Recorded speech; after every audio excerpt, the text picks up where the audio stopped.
Many of us are made of such metal. He declined judicialship. The loss to judiciary, however, became a gain to the parliament much later. Presidents ranging from R. Venkataraman, K.R. Narayanan, Dr. A.P.J. Abdul Kalam consulted him on important constitutional issues. It reported the long line of public figures who took consultation with Mr. Nariman as a persuasive element included former Prime Minister Vajpayee, Deputy Prime Minister Advani, Lok Sabha Speaker Somnath Chatterjee, Dr. P.C. Alexander, Dr. Karan Singh, and many members of parliament from different political parties who admired the jurist in Mr. Nariman. In one of his speeches to parliamentarians, Mr. Nariman elaborated on one of his favorite judgments, and that was judgment by Justice Chinnapareddy Bijoy Emmanuel. He said, "Our tradition teaches tolerance, our philosophy teaches tolerance, our constitution teaches tolerance, let us not dilute it," Fali said, extolling the parliamentarian to make it a policy of the nation. In 1999, when Prime Minister Vajpayee had recommended to President K.R. Narayanan the name of Fali Nariman for being nominated under the President's discretion to Rajya Sabha, it is said that the tough former diplomat Brijesh Mishra, Principal Secretary of the Prime Minister, barely suppressed happiness to convey the glad tidings. I think the President will be pleased with the name. It will set the credit of the Prime Minister and his advisors, but most of all, the credit of Mr. Nariman's stature. No one thought the renowned jurist and the quondam Additional Solicitor General of India would, as a member of Parliament, be soft on the ruling establishment or somehow got co-opted by it. The thought simply did not occur to anyone, and that is what called independence, and that's what called autonomy, as somebody says. Nominated MPs get very little speaking time, but some people impact their surrounding by their mere presence. Nariman did that in the Supreme Court and in the upper house of Indian Parliament. On January 27, 2000, President Narayanan, while addressing members of Parliament on the occasion of 50th anniversary of the Republic of India, said, quote, "When there is so much talk about revising the Constitution or even writing a new Constitution, we have to consider whether the Constitution that has failed us or whether we have failed the Constitution." Unquote. From the galleries, I noticed Mr. Nariman erupt in delighted applause, thumping the desk in front of him with the central hall resounding with the approbation. And as he was on my way out, he came up to me and said, "Brilliant, brilliant, our president is brilliant."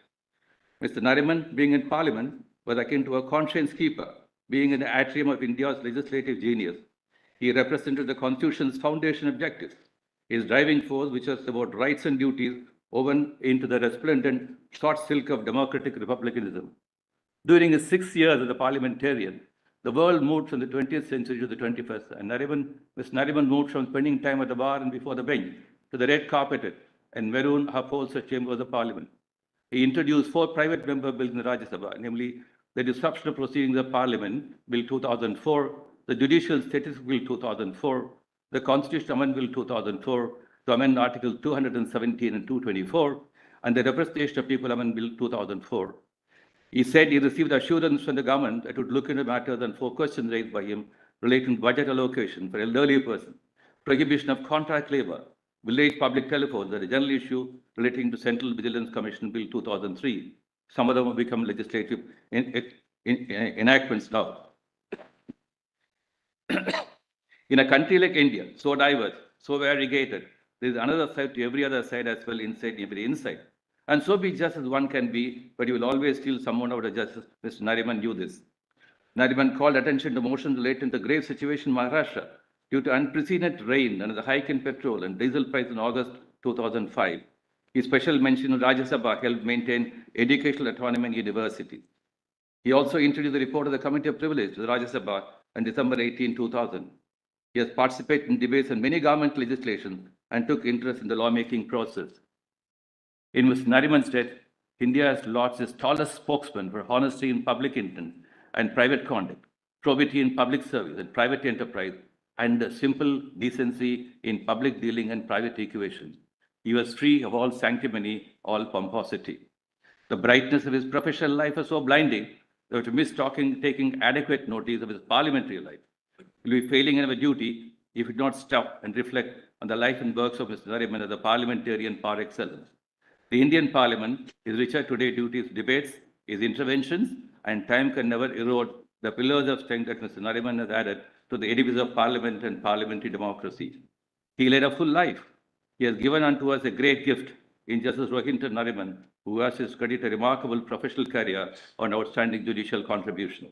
Just a few days before Mr. Nariman laid his physical frame to rest I was with him, had a warm and delightful exchange of views, and little did I knew that I will see him not again. I have several fond memories of my interaction with him, and they will all remain my treasure chest. May his soul rest in divine grace.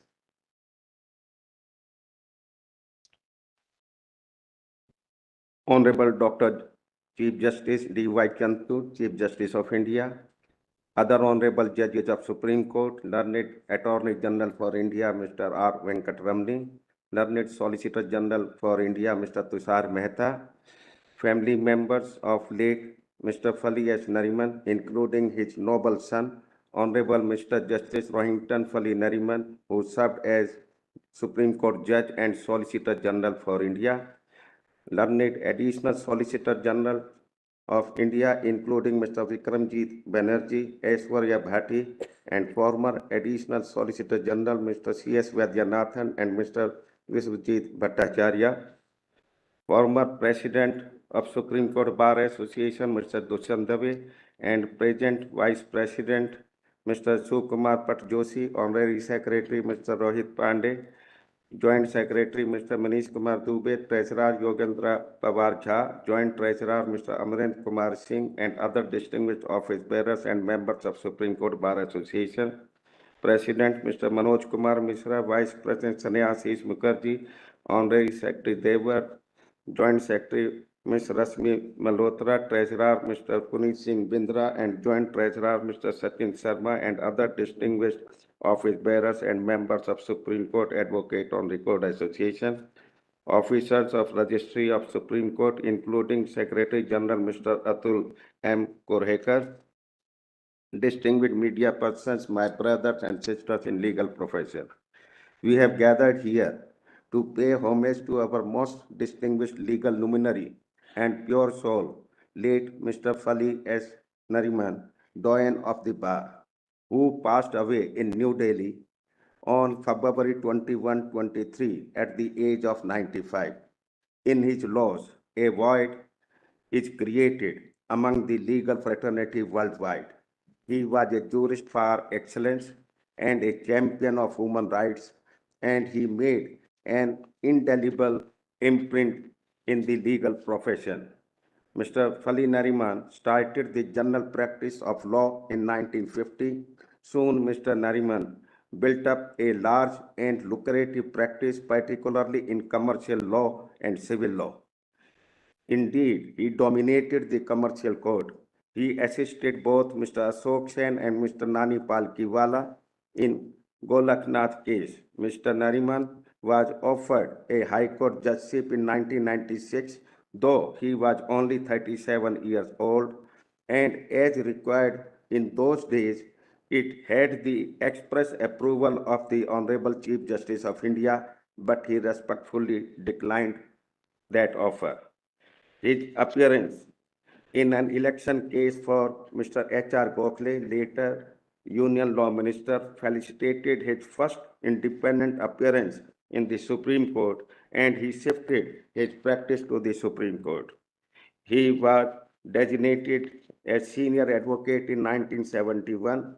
In 1972, Mr. Nariman was appointed Additional Solicitor General of India.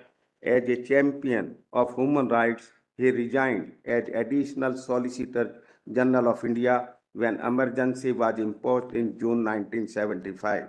Thereafter, for over half a century, he practiced continuously in the Supreme Court of India and appeared in hundreds of leading cases which bear testimony to his contributions to the growth of law.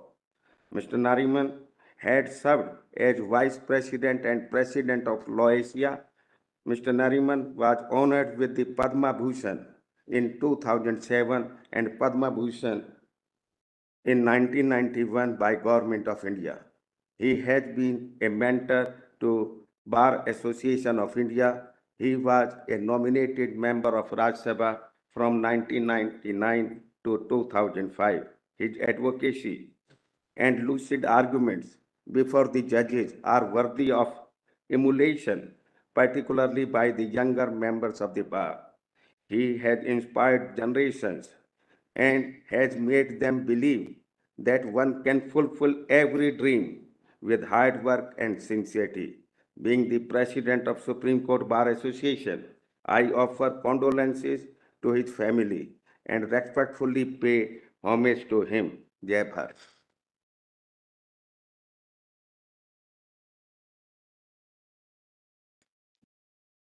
My esteemed colleagues, Mr. R. Venkatramani, the Learned Attorney General for India, Mr. Tushar Mehta, Learned Solicitor General, and law officers, presidents of the SCBA and SCORA, distinguished members of the bar, members of Mr. Nariman's family, and part of our own extended family, Justice Rohinton Nariman, Sanaya, Neena, Khurshid, Rohan, Mr. Subhash Sharma, who was not just a junior for Mr. Nariman, but a part of the family, and members of the registry. So much has been said about Mr. Fali Nariman. Accolades and tributes have been showered in rich abundance to his memory. So much yet remains to be said. The universe of infinity, or the infinity of the universe, whichever way we perceive it, defies prose and verse. The values which Fali Nariman embodied, unflinching ethics, indomitable courage, and an unwavering pursuit of principle, provide a balm to the soul, not just to the profession, but to our nation. In the Iliad, Homer compares people to leaves, noting that in the winter they are blown to the earth, and as spring comes again, the budding wood grows once more, causing Homer to state, and so with men, one generation grows, another dies away. But some names remain. Our nation has been blessed with several talented legal minds both before and after we gained independence. But every now and then, a lawyer transcends advocacy to become a leader and pillar of the community. They do so first and foremost through their outstanding legal acumen and incredible work ethic. These foundational attributes are buttressed by subtler but equally important qualities, such as a keen understanding of a lawyer's role in our nation's socio-legal fabric, their integrity and courage in the face of injustice, and perhaps most of all, their compassion and willingness to help others.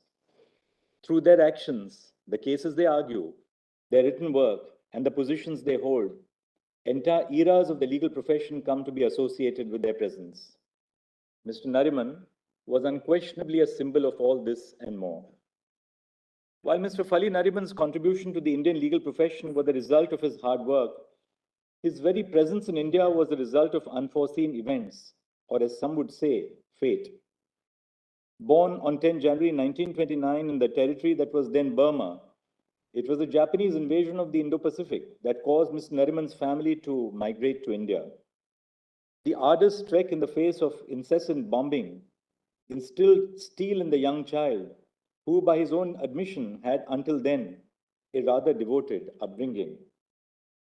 He completed his secondary education at the Bishop Cotton School in Shimla and secured a degree in history from St. Xavier's College in Mumbai. At the Government Law College in Bombay, he was instructed by several practicing members of the Bombay Bar, including Nani Palkhiwala, Yashwant Chandrachud, and Jal Vimadalal. He was, and with the benefit of hindsight, perhaps unsurprisingly, an outstanding student who was always amongst the top of his class, securing the Kinloch Forbes Gold Medal in Roman law and jurisprudence, and standing first in the advocate's examination conducted by the Bar Council. The early years of Mr. Nariman's career were spent, like many of us, carefully observing and assisting senior counsel. He joined the chamber of Sir Jamshedji Kanga in Bombay.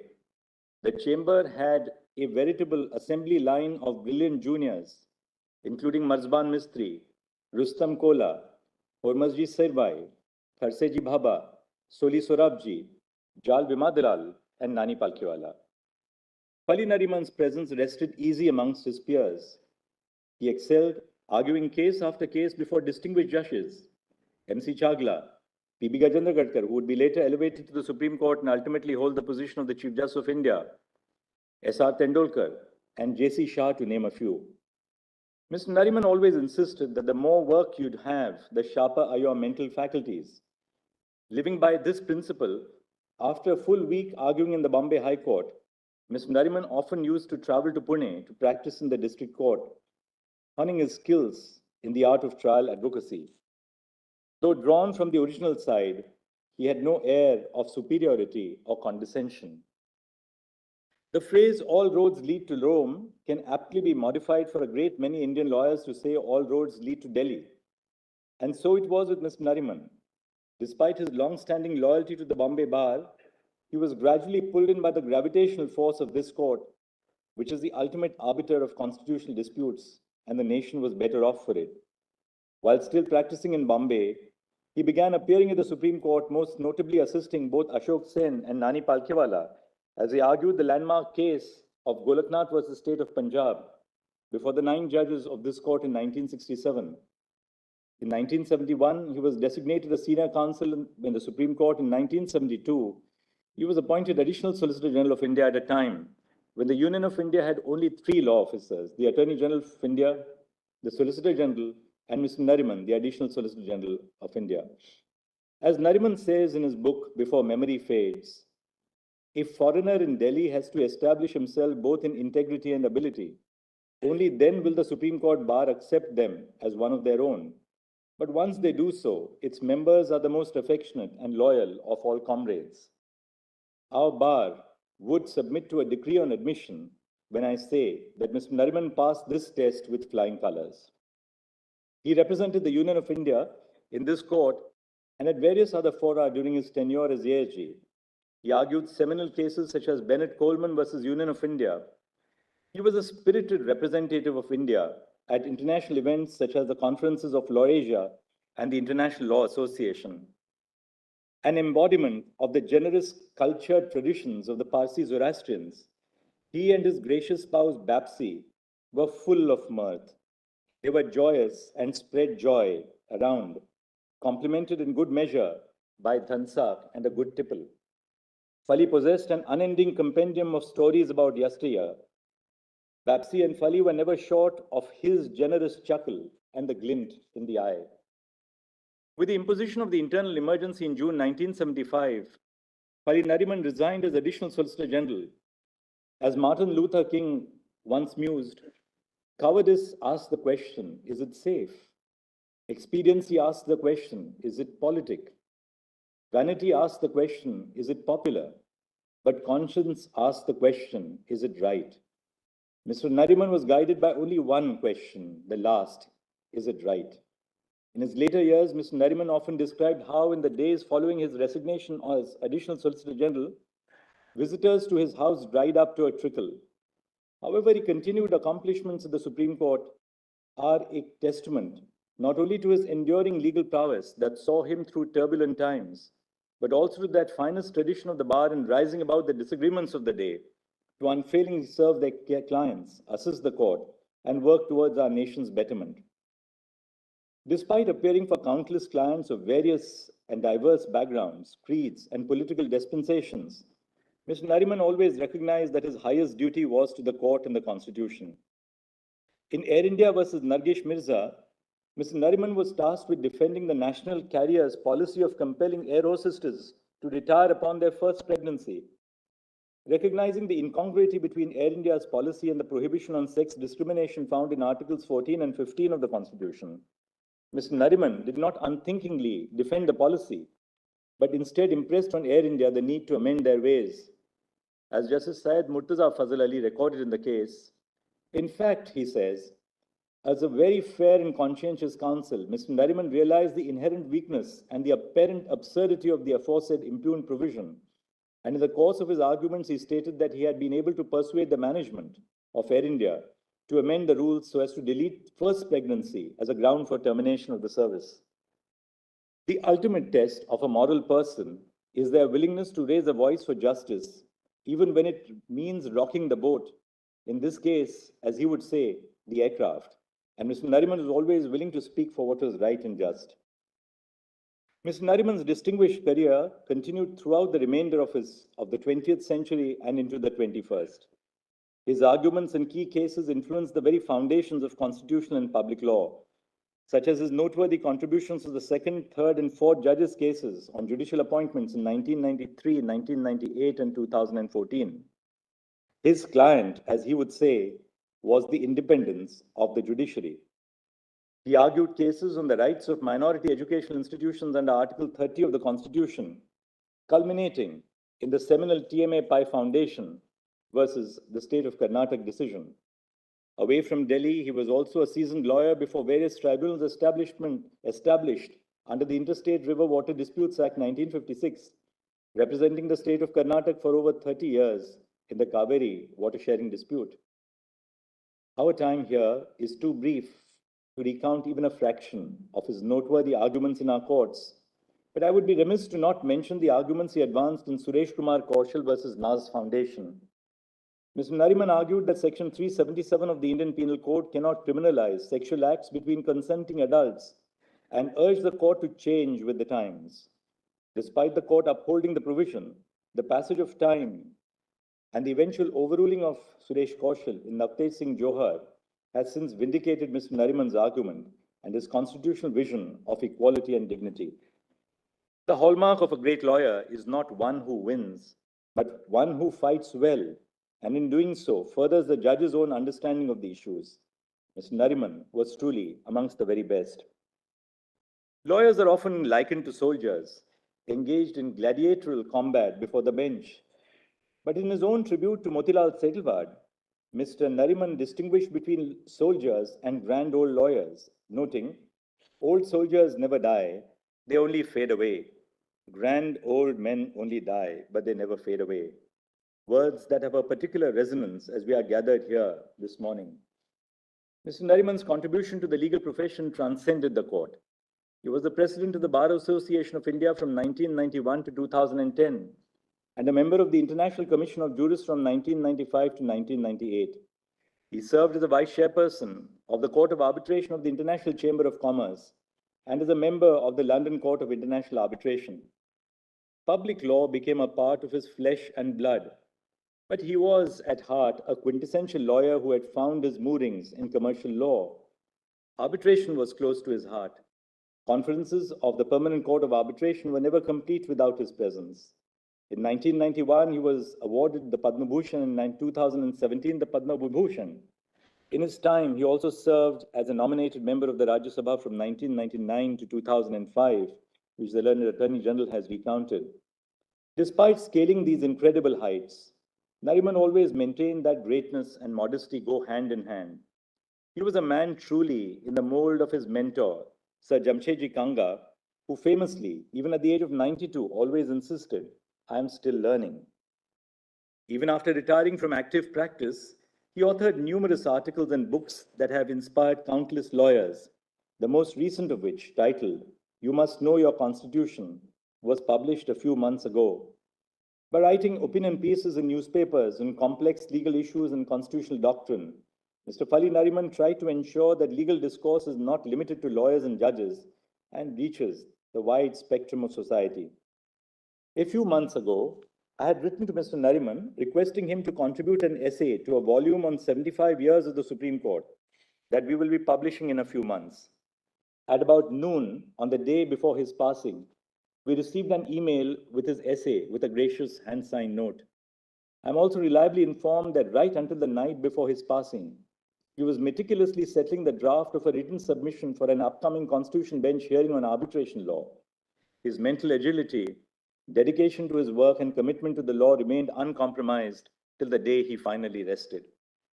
Mr. Nariman's life and career before our courts lived up to the highest ideals of the legal profession. No matter the client, the government, or the case, Mr. Nariman sought to advance a vision of the law grounded in liberty, equality, and justice, the foundational values of our Constitution, and ultimately our society. No matter the occasion or the opponent, he conducted himself with grace and poise.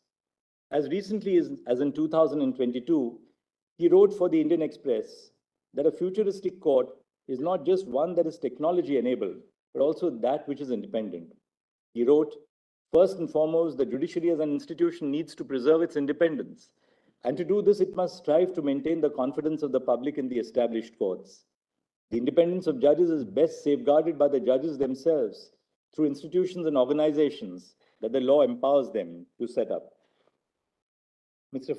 Fali Nariman's life straddled time and roles of personality. He embodied the fierce and unwavering commitment to the rule of law, which has defined the position of our bar after 1947. As an inveterate lawyer, Fali Nariman was that and more. He was a mentor to many on the bar and the bench. He had perfected the fading art of letter writing. He would share an article or eagerly inquire about areas of emerging interest like technology, in which he was a self-confessed beginner. While he was not one to mince words on a judgment he disagreed with, he was equally the fond and generous senior. A day before his passing, I received a letter from him on a recent judgment of the Constitution bench. Mr. Nariman fought many battles. Some of these battles continue needing to be fought. He narrated a story involving a conversation between two distinguished lawyers in our bar library during the course of the emergency. One was drawing puffs on his pipe. The first of the two lawyers said to the other, "Tame bolo, you speak." The other said, "Tame bolo, you speak." When many voices fell silent during difficult times, Nariman's resounding baritone resonated in the walls of the court and beyond. His voice represented the conscience of the nation. In the end, it was not Mr. Nariman who gave up on these battles. It was only his body. His soul will live on in the many lives he touched and the thousands more he inspired, and his memory will always serve as a guiding light for those who pursue justice in these halls.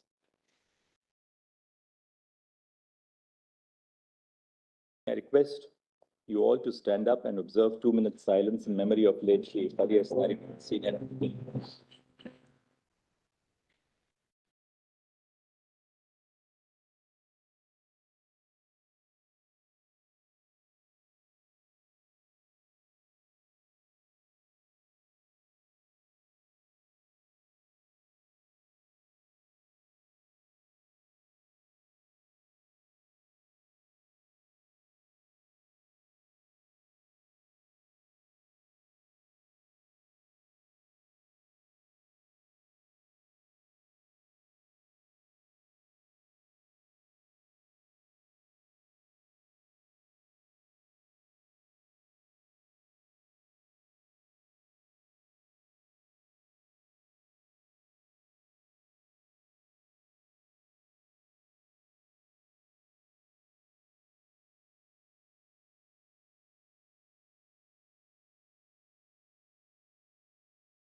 The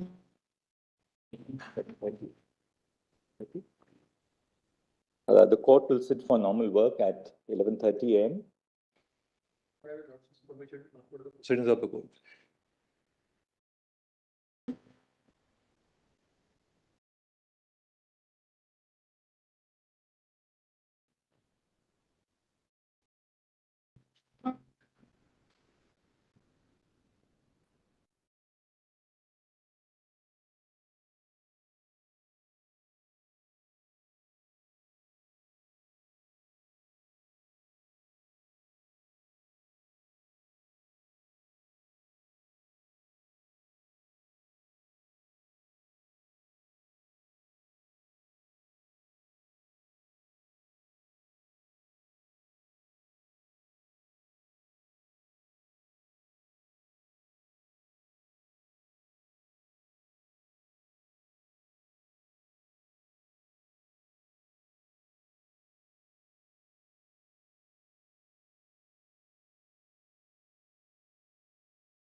All are requested to kindly switch off their mobiles or keep them on silent mode.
May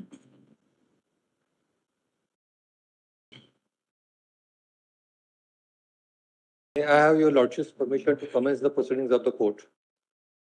Mr. Trinjani. Honorable the Chief Justice of India, Honorable Judges of the Supreme Court, the Solicitor General of India, Additional Solicitor General, President and Office Bearer of the Supreme Court Bar Association, the Office Bearer of the Supreme Court Advocates and Record Association, members of the bar, my dear friends at the bar. While liberty may lie in the hearts of all humans, it must also be secure to all under all times. Resilient social norms and constitutional orders must also remain intact in the midst of waves of social and political misadventures. Constitutional architects who can dig deep and wide enough and who can transcend partisan ideological demands of political party affiliations and stand by those values occupy that sphere of liberty architects. Mr. Fali Nariman was one such architect. When we gather to pay homage to such giants, who have not only enriched our jurisprudence, stood as an icon, and taught the highest values of the profession, but also showed us the courage and conviction to stand by values in other public callings, we find it difficult to gather our chronicles about them and compress them. Talk of the march of Indian constitutional law without reference to Mr. Fali Nariman would be like marching with a flagpole without the flag. It's customary to set out biographical details, the outstanding ones, to fill the homage pages. What is difficult in connecting the life dots and his contribution is the vastness of his life canvas. I have endeavored to capture a few remarkable and unique contributions made by Mr. Nariman and to invoke our own commitments to such causes, subjects, and values. The stories of the world of arbitration, both international and national, cannot be written fully without mapping the roles played and responsibilities undertaken by him. Ambassador Venu Rajamani, in his message penned a few years ago for the book on international arbitration in honor of Mr. Nariman, said that, for us in India, 91-year-old Fali is a national treasure. And he paid rich encomiums to the range of his contributions, and particularly about his work in the Kishan Ganga international arbitration administered by the PCA. Chief Justice Chandrachud, writing in the same volume, said, countless efforts have rested easy on Mr. Nariman's shoulders. and admiringly spoke about the notable contributions made by him to the world of arbitration. In the 10th annual Goff lecture, by Narman, he critiqued what he called the mills of arbitration and cautioned against the transformation of arbitration into international disputology. The insights he gathered from his engagement in the international arbitration scene over a period and their encapsulation in several writings from 2003 to 2020 has given us a rich and coherent jurisprudence of the arbitration world. Mr. Brooks Vidali, writing in the same volume, fondly talks about the long and fruitful relationship between the Permanent Court of Arbitration and Mr. Nariman. The pages of Indian constitutional law are copiously filled by his numerous engagements in cases of perennial significance. But one case that has rendered invaluable support for invocation of international law to be embedded in domestic law is the Vishaka principle. His articulations Vishaka are now an integral part of public law. He remained the president of the Bar Association of India for more than 2 decades. He wrote regularly for the Indian Advocate, the journal of the Bar Association of India. The range of his pieces capture the width of his understanding and the unfading commitment to rule of law and human rights. Mr. Nariman was active and alive to political and legal developments till he breathed his last. Nariman rose in the recent electoral bond judgment, I quote, "I am particularly impressed by that a five-judge bench has held in no uncertain terms that manifest arbitrariness is enacted now as an integral part of Article 14. I do hope that this will enable the Supreme Court at some point in the future to strike down the no bail for now provision in the recently enacted laws." This was his youthful reaction to current events. In his autobiography, Before Memory Fades, Nariman recounted why he returned his brief to the Gujarat government in the Narmada rehabilitation case. The abhorrence he must have had against emergency and its perils must have persuaded him to do so, troubled by his conscience against any injustice. Mr. Nariman, like Mr. V.R. Justice Krishnaya, used to say that he is a Nehruvian. The book he strongly recommended always was Jawaharlal Nehru's book, Discovery of India. This was his sharing his identity with Justice Krishnaya.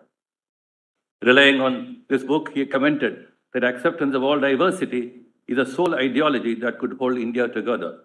According to Mr. Nariman, whatever the source from which minority derives its existence, religious, ethnic, or linguistic, the rest of society has to make a conscious effort in coming to terms with it.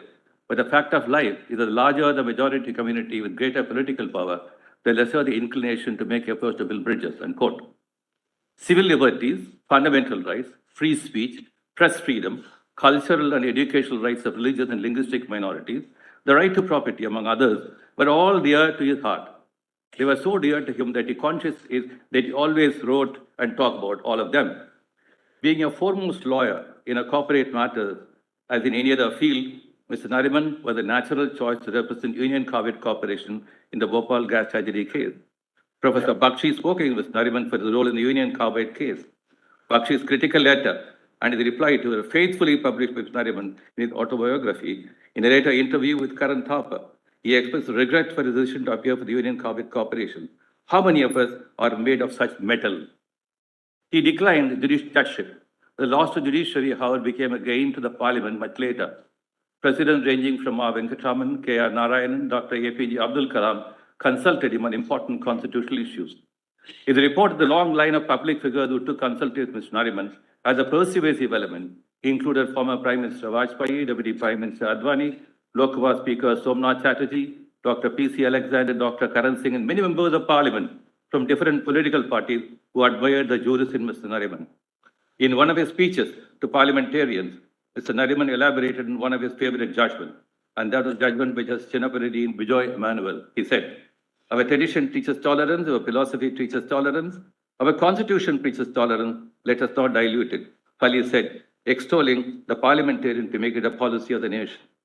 In 1999, when Prime Minister Vajpayee had recommended to President K.R. Narayanan the name of Fali Nariman for being nominated under the President's discretion to Rajya Sabha, it is said that the tough former diplomat Brijesh Mishra, Principal Secretary of the Prime Minister, barely suppressed happiness to convey the glad tidings. "I think the President will be pleased with the name." It will set the credit of the Prime Minister and his advisors, but most of all, the credit of Mr. Nariman, stature. No one thought the renowned jurist and the Condom Additional Solicitor General of India would, as a member of Parliament, be soft on the ruling establishment or somehow got co-opted by it. The thought simply did not occur to anyone. And that is what called independence, and that's what called autonomy, as somebody says.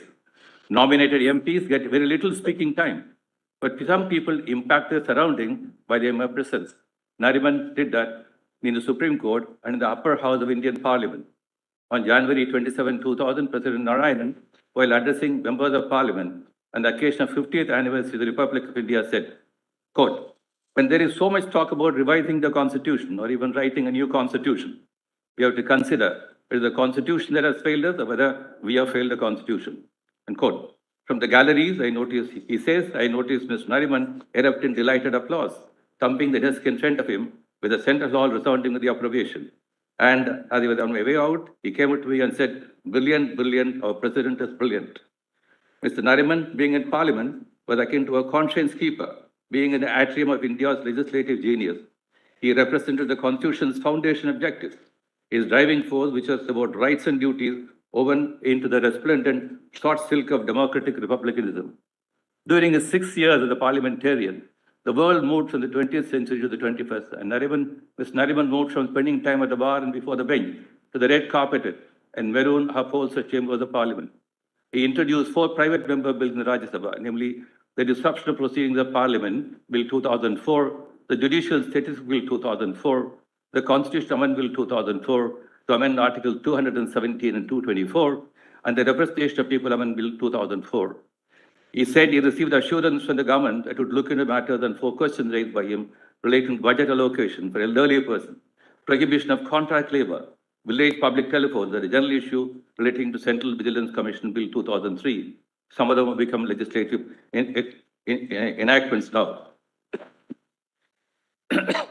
In a country like India, so diverse, so variegated, there is another side to every other side as well, inside every inside. And so be just as one can be, but you will always steal someone out of justice. Mr. Nariman knew this. Nariman called attention to motions relating to the grave situation in Maharashtra due to unprecedented rain and the hike in petrol and diesel price in August 2005. His special mention of Rajya Sabha helped maintain educational autonomy in universities. He also introduced the report of the Committee of Privilege to the Rajya Sabha on December 18, 2000. He has participated in debates on many government legislation and took interest in the lawmaking process. In Mr. Nariman's death, India has lost its tallest spokesman for honesty in public intent and private conduct, probity in public service and private enterprise, and simple decency in public dealing and private equation. He was free of all sanctimony, all pomposity. The brightness of his professional life was so blinding that to miss taking adequate notice of his parliamentary life. He will be failing in our duty if we do not stop and reflect on the life and works of Mr. Nariman as a parliamentarian par excellence. The Indian Parliament is richer today due to its debates, its interventions, and time can never erode the pillars of strength that Mr. Nariman has added to the edifice of Parliament and parliamentary democracy. He led a full life. He has given unto us a great gift in Justice Rohinton Nariman, who has his credit a remarkable professional career and outstanding judicial contribution. Just a few days before Mr. Nariman laid his physical frame to rest, I was with him, had a warm and delightful exchange of views, and little did I knew that I will see him not again. I have several fond memories of my interactions with him, and they will all remain my treasure chest. May his soul rest in divine grace.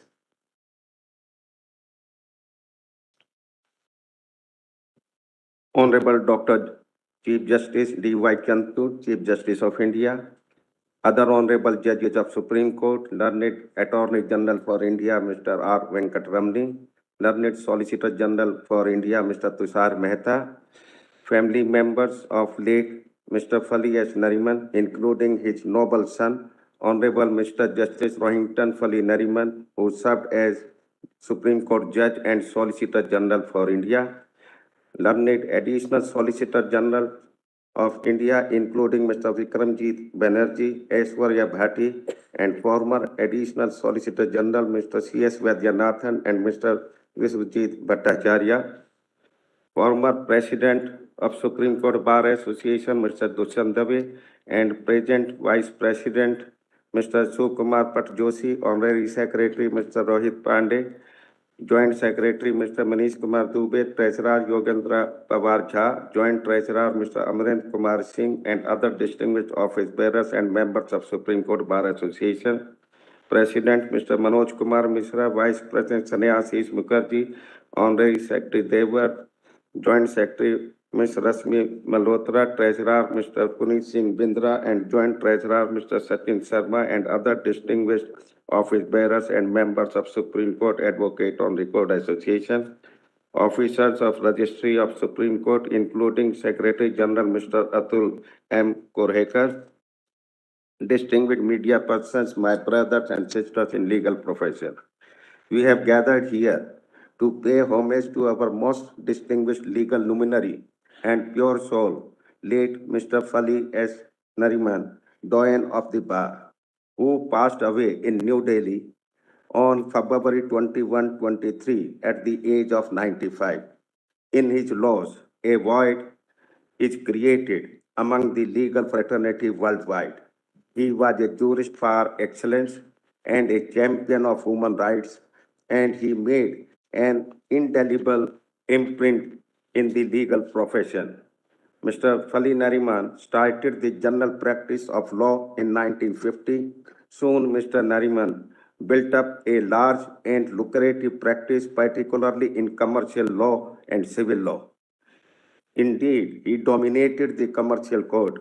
He assisted both Mr. Ashok Sen and Mr. Nani Pal Kiwala in Golaknath case. Mr. Nariman was offered a High Court judgeship in 1996, though he was only 37 years old, and as required in those days, it had the express approval of the Honorable Chief Justice of India, but he respectfully declined that offer.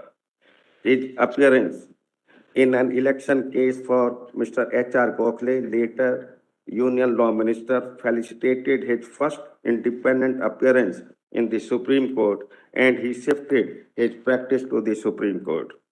He was designated as senior advocate in 1971. In 1972, Mr. Nariman was appointed Additional Solicitor General of India. As a champion of human rights, he resigned as Additional Solicitor General of India when emergency was imposed in June 1975. Thereafter, for over half a century, he practiced continuously in the Supreme Court of India and appeared in hundreds of leading cases which bear testimony to his contributions to the growth of law. Mr. Nariman had served as Vice President and President of Law Asia.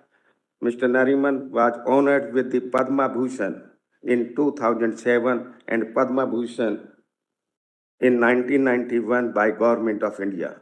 He has been a mentor to Bar Association of India. He was a nominated member of Rajya Sabha from 1999 to 2005. His advocacy and lucid arguments before the judges are worthy of emulation, particularly by the younger members of the bar.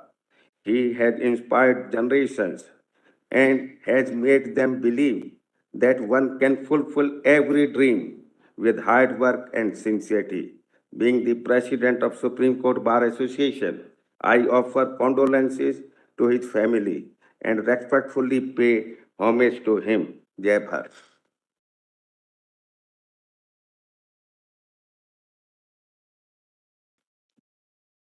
My esteemed colleagues, Mr. R. Venkatramani, the Learned Attorney General for India, Ms. Tushar Mehta, Learned Solicitor General, and law officers, presidents of the SCBA and SCORA, distinguished members of the bar, members of Mr. Nariman's family, and part of our own extended family, Justice Rohinton Nariman, Sanaya, Neena, Khurshid, Rohan, Mr. Subhash Sharma, who was not just a junior for Mr. Nariman, but a part of the family, and members of the registry.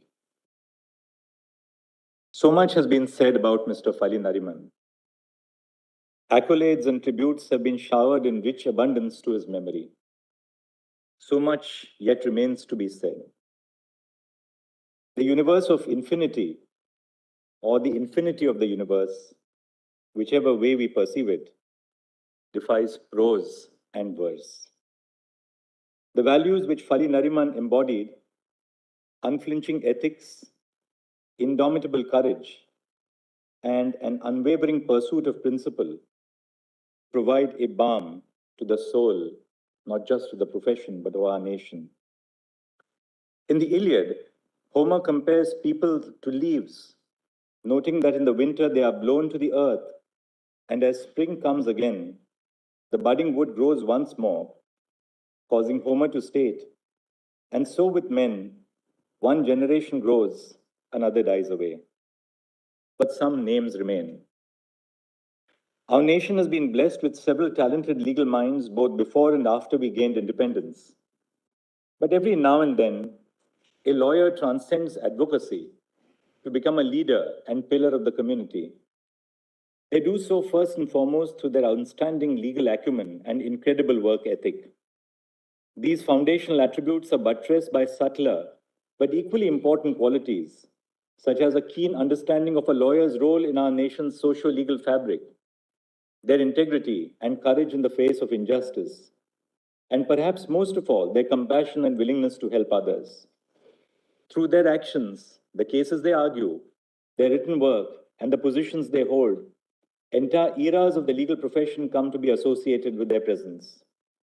Mr. Nariman was unquestionably a symbol of all this and more.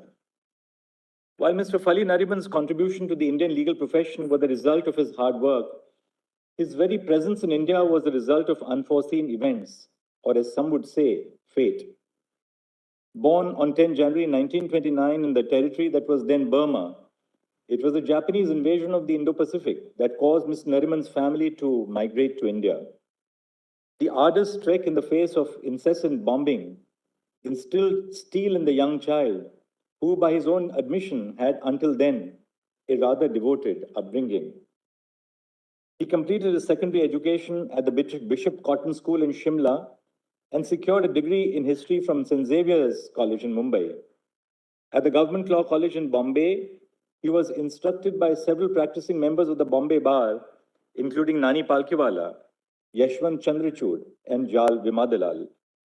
He was, and with the benefit of hindsight, perhaps unsurprisingly, an outstanding student who was always amongst the top of his class, securing the Kinloch Forbes Gold Medal in Roman Law and Jurisprudence, and standing first in the advocate's examination conducted by the Bar Council. The early years of Mr. Nariman's career were spent, like many of us, carefully observing and assisting senior counsel. He joined the chamber of Sir Jamshedji Kanga in Bombay. The chamber had a veritable assembly line of brilliant juniors, including Marzban Mistri, Rustam Kola, Hormazji Sirbai, Kharseji Bhaba, Soli Sorabji, Jal Vimadalal, and Nani Palkiwala. Fali Nariman's presence rested easy amongst his peers. He excelled, arguing case after case before distinguished judges, M.C. Chagla, P.B. Gajendra Gadkar, who would be later elevated to the Supreme Court and ultimately hold the position of the Chief Justice of India, S.R. Tendolkar, and J.C. Shah, to name a few. Mr. Nariman always insisted that the more work you'd have, the sharper are your mental faculties. Living by this principle, after a full week arguing in the Bombay High Court, Mr. Nariman often used to travel to Pune to practice in the district court, honing his skills in the art of trial advocacy. Though drawn from the original side, he had no air of superiority or condescension. The phrase, all roads lead to Rome, can aptly be modified for a great many Indian lawyers to say all roads lead to Delhi. And so it was with Mr. Nariman. Despite his long-standing loyalty to the Bombay Bar, he was gradually pulled in by the gravitational force of this court, which is the ultimate arbiter of constitutional disputes, and the nation was better off for it. While still practicing in Bombay, he began appearing at the Supreme Court, most notably assisting both Ashok Sen and Nani Palkiwala as they argued the landmark case of Golaknath versus State of Punjab before the 9 judges of this court in 1967. In 1971, he was designated a senior counsel in the Supreme Court. In 1972, he was appointed Additional Solicitor General of India at a time when the Union of India had only 3 law officers, the Attorney General of India, the Solicitor General, and Mr. Nariman, the Additional Solicitor General of India. As Nariman says in his book, Before Memory Fades, a foreigner in Delhi has to establish himself both in integrity and ability. Only then will the Supreme Court bar accept them as one of their own. But once they do so, its members are the most affectionate and loyal of all comrades. Our bar, would submit to a decree on admission when I say that Mr. Nariman passed this test with flying colors. He represented the Union of India in this court and at various other fora during his tenure as AIG. He argued seminal cases such as Bennett Coleman versus Union of India. He was a spirited representative of India at international events such as the conferences of Law Asia and the International Law Association. An embodiment of the generous cultured traditions of the Parsi Zoroastrians, he and his gracious spouse Bapsi were full of mirth. They were joyous and spread joy around, complemented in good measure by dhansak and a good tipple. Fali possessed an unending compendium of stories about yesteryear. Bapsi and Fali were never short of his generous chuckle and the glint in the eye. With the imposition of the internal emergency in June 1975, Fali Nariman resigned as Additional Solicitor General. As Martin Luther King once mused, cowardice asks the question, is it safe? Expediency asks the question, is it politic? Vanity asks the question, is it popular? But conscience asks the question, is it right? Mr. Nariman was guided by only one question, the last, is it right? In his later years, Mr. Nariman often described how in the days following his resignation as Additional Solicitor General, visitors to his house dried up to a trickle. However, he continued accomplishments at the Supreme Court are a testament not only to his enduring legal prowess that saw him through turbulent times, but also to that finest tradition of the bar in rising above the disagreements of the day, to unfailingly serve their clients, assist the court, and work towards our nation's betterment. Despite appearing for countless clients of various and diverse backgrounds, creeds, and political dispensations, Mr. Nariman always recognized that his highest duty was to the court and the Constitution. In Air India versus Nargesh Mirza, Mr. Nariman was tasked with defending the national carrier's policy of compelling air hostesses to retire upon their first pregnancy. Recognizing the incongruity between Air India's policy and the prohibition on sex discrimination found in Articles 14 and 15 of the Constitution, Mr. Nariman did not unthinkingly defend the policy, but instead impressed on Air India the need to amend their ways. As Justice Syed Murtaza Fazal Ali recorded in the case, in fact, he says, as a very fair and conscientious counsel, Mr. Nariman realized the inherent weakness and the apparent absurdity of the aforesaid impugned provision. And in the course of his arguments, he stated that he had been able to persuade the management of Air India to amend the rules so as to delete first pregnancy as a ground for termination of the service. The ultimate test of a moral person is their willingness to raise a voice for justice, even when it means rocking the boat. In this case, as he would say, the aircraft. And Mr. Nariman was always willing to speak for what was right and just. Mr. Nariman's distinguished career continued throughout the remainder of the 20th century and into the 21st. His arguments in key cases influenced the very foundations of constitutional and public law, such as his noteworthy contributions to the second, third, and fourth judges' cases on judicial appointments in 1993, 1998, and 2014. His client, as he would say, was the independence of the judiciary. He argued cases on the rights of minority educational institutions under Article 30 of the Constitution, culminating in the seminal TMA Pai Foundation versus the state of Karnataka decision. Away from Delhi, he was also a seasoned lawyer before various tribunals established under the Interstate River Water Disputes Act 1956, representing the state of Karnataka for over 30 years in the Kaveri water sharing dispute.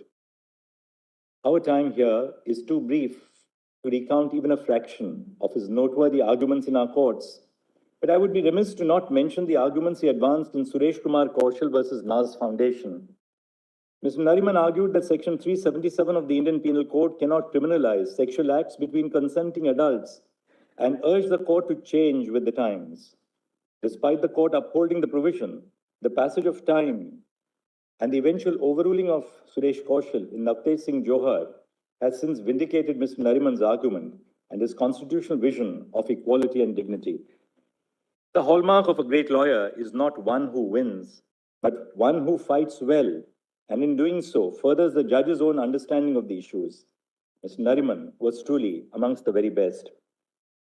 Lawyers are often likened to soldiers, engaged in gladiatorial combat before the bench. But in his own tribute to Motilal Setalvad, Mr. Nariman distinguished between soldiers and grand old lawyers, noting, old soldiers never die, they only fade away. Grand old men only die, but they never fade away. Words that have a particular resonance as we are gathered here this morning. Mr. Nariman's contribution to the legal profession transcended the court. He was the president of the Bar Association of India from 1991 to 2010 and a member of the International Commission of Jurists from 1995 to 1998. He served as a vice chairperson of the Court of Arbitration of the International Chamber of Commerce and as a member of the London Court of International Arbitration. Public law became a part of his flesh and blood, but he was at heart a quintessential lawyer who had found his moorings in commercial law. Arbitration was close to his heart. Conferences of the Permanent Court of Arbitration were never complete without his presence. In 1991, he was awarded the Padma Bhushan, and in 2017, the Padma Vibhushan. In his time, he also served as a nominated member of the Rajya Sabha from 1999 to 2005, which the learned Attorney General has recounted. Despite scaling these incredible heights, Nariman always maintained that greatness and modesty go hand in hand. He was a man truly in the mold of his mentor, Sir Jamshedji Kanga, who famously, even at the age of 92, always insisted, I am still learning. Even after retiring from active practice, he authored numerous articles and books that have inspired countless lawyers, the most recent of which, titled You Must Know Your Constitution, was published a few months ago. By writing opinion pieces in newspapers on complex legal issues and constitutional doctrine, Mr. Fali Nariman tried to ensure that legal discourse is not limited to lawyers and judges and reaches the wide spectrum of society. A few months ago, I had written to Mr. Nariman requesting him to contribute an essay to a volume on 75 years of the Supreme Court that we will be publishing in a few months.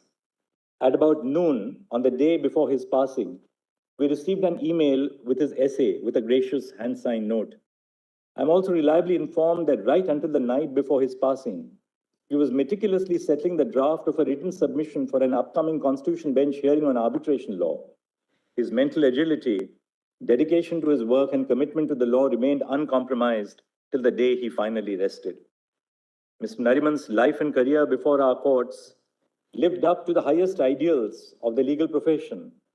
No matter the client, the government, or the case, Mr. Nariman sought to advance a vision of the law grounded in liberty, equality, and justice, the foundational values of our Constitution, and ultimately our society. No matter the occasion or the opponent, he conducted himself with grace and poise. As recently as in 2022, he wrote for the Indian Express that a futuristic court is not just one that is technology-enabled, but also that which is independent. He wrote, first and foremost, the judiciary as an institution needs to preserve its independence. And to do this, it must strive to maintain the confidence of the public in the established courts. The independence of judges is best safeguarded by the judges themselves through institutions and organizations that the law empowers them to set up. Mr. Fali Nariman's life straddled time and roles of personality.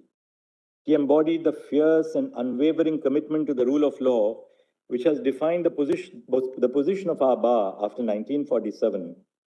As an inveterate lawyer, Fali Nariman was that and more. He was a mentor to many on the bar and the bench. He had perfected the fading art of letter writing. He would share an article or eagerly inquire about areas of emerging interest like technology, in which he was a self-confessed beginner.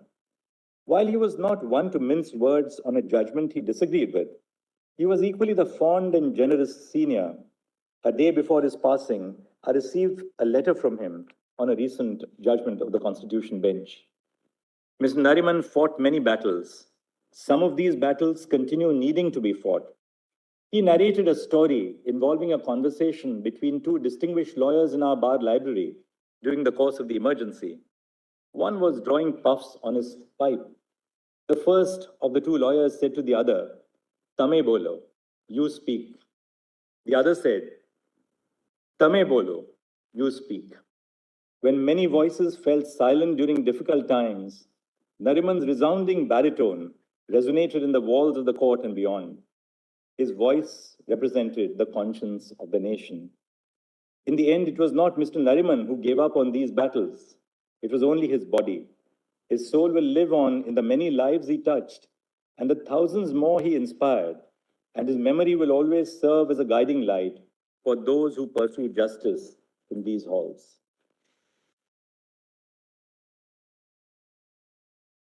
I request you all to stand up and observe 2 minutes silence in memory of late Shri Harias Nariman, Senior.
Everything nowadays is moved to the cloud, running on the cloud, or is stored in the cloud.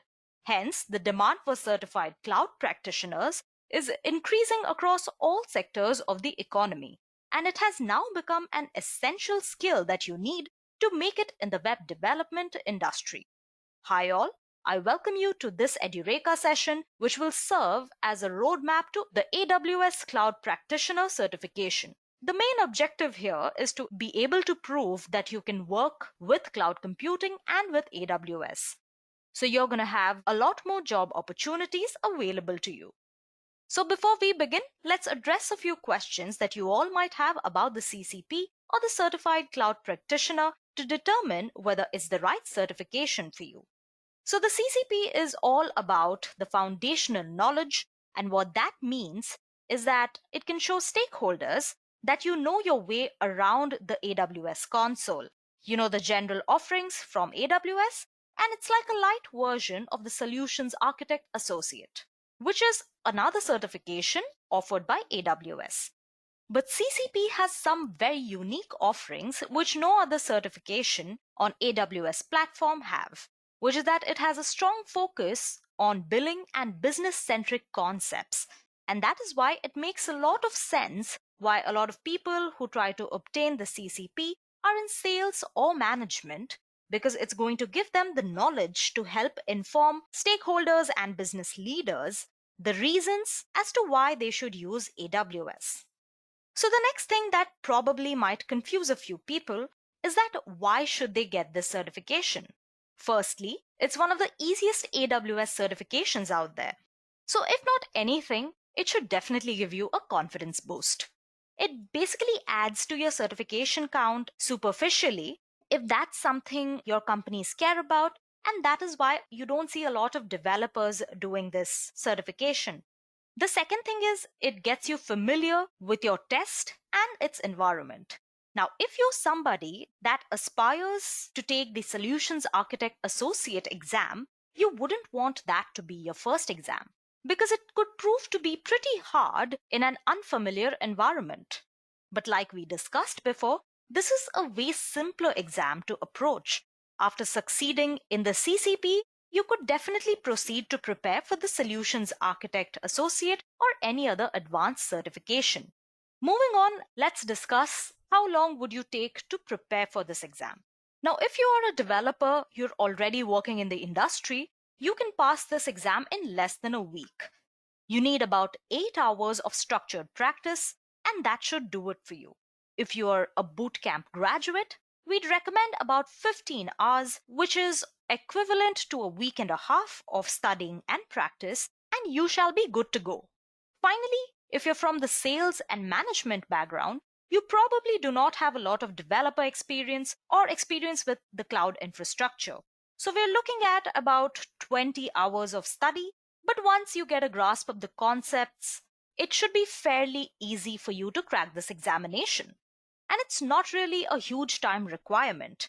These numbers are just to give you an idea of the rough amount of time you need to put in to prepare for this examination. Moving on, let's discuss a few exam details. Now, you can take this exam in person at a test center or online through a proctored exam. The cost of this examination is $100 and it is the most inexpensive of all the certifications in the AWS suite. Its duration is 90 minutes or an hour and a half, but it shouldn't actually take you that long to finish your exam. So optimize your time and make sure you review all of your answers before you submit. There will be 65 questions for you to answer, and the passing score is 70%, which actually is quite a hard number. And once you get certified, the certificate is valid for 3 years. So that's quite a long time. So there you go. Hopefully, this answers all the questions that you have had about the certified cloud practitioner. With that, let's move on to the outline of this session. So we start out with some fundamental cloud concepts. We are going to discuss what is cloud computing, certain advantages and benefits to cloud computing, the different types, as well as deployment models in cloud computing. Next, we shall be introducing you to the AWS cloud infrastructure. We'll give you a map overview and discuss other important concepts such as regions, availability zones, edge locations, so on and so forth. We shall also get started on our AWS account, change our IAM user, activate the MFA on the root account, create individual user, and see how to set a password policy. Next, we shall move on to our hands-on section where we shall discuss the AWS Elastic Compute Cloud or the Amazon EC2, Amazon Machine Images, Auto Scaling Groups, Elastic Load Balancer, the Amazon S3 or Simple Storage Service, AWS CloudFront, the Amazon RDS or the Relational Database Service, and finally, AWS Lambda. Then we shall have a technology overview where we shall discuss AWS networking, database services, provisioning services, computing services, storage services, business-centric services, as well as logging services. And finally, we shall talk about billing and pricing in AWS, where we shall discuss the various pricing models, the AWS Marketplace, and the AWS Pricing Calculator. With that, I come to the end of our agenda for today. Kindly take up this time to subscribe to us and don't forget to hit that bell icon to never miss an update from the Edureka YouTube channel. Also, for different tools and technologies under AWS, don't forget to check out our AWS certification training, the link to which will be given in the description box below. So without much ado, let's get started.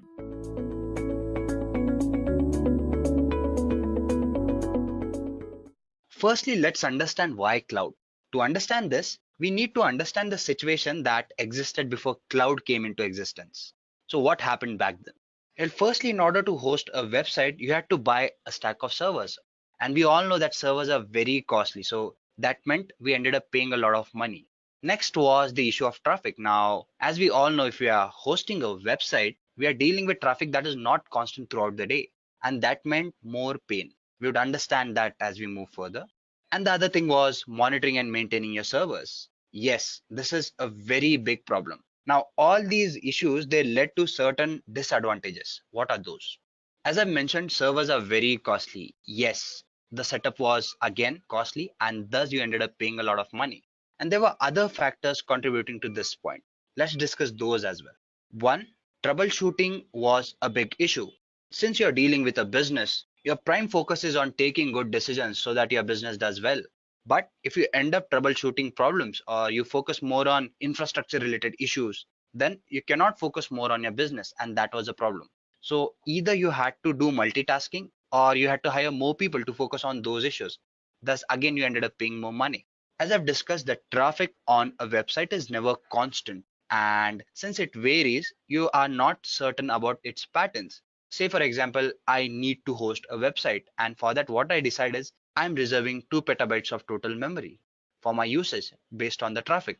But as the traffic varies, there would be times when the traffic is high and my whole 2 petabytes of data is consumed, or space is consumed rather. But what if the traffic is very low for certain hours of the day? I'm actually not utilizing these servers. So I end up paying more money for the servers than I should be. So yes, upscaling was an issue. So all these things were an issue because we were paying more money, we did not have sufficient time to take our decisions properly, there was ambiguity, there was more trouble monitoring and maintaining all these resources. And apart from that, one important point which we need to consider is the amount of data that is being generated now and that was being generated then. Then it was okay. But nowadays, if you take a look at it, the amount of data that is generated is huge. And this is another reason why cloud became so important. Yeah, as I've mentioned the data. Now, we all know that everything is going online these days. And what that means is we shop online, we buy food online, we do almost everything that is required, as in whatever information we need, we get everything online. Your bookings, your reservations, everything can be taken care of. That means we have a lot of data that is being generated these days, and this is digital data. Back in those times, we were communicating through verbal discussions and all those things, so through paperwork, and that was a different data to maintain. Since everything is moving on cloud or moving online, the amount of data that we have is huge these days. And then when you have this huge amount of data, you need a space where you can actually go ahead and maintain this data.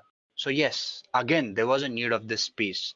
And all these issues, that is your cost, your monitoring, your maintenance, providing sufficient space, everything was taken care by cloud. So let us try to understand what this cloud is exactly. Well, think of it as a huge space that is available online for your usage. Now, this is a very generic definition to give you. To be more specific, I would be saying that think of it as a collection of data centers. Now, data centers again are a place where you store your data or you host applications basically. So when you talk about these data centers, they were already existing. So what did cloud do differently?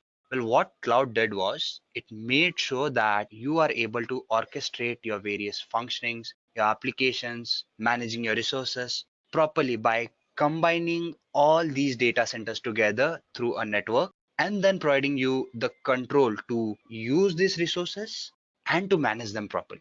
To make it even more simpler, I would say there was a group of people or organizations basically that went ahead and bought these servers, these compute capacities.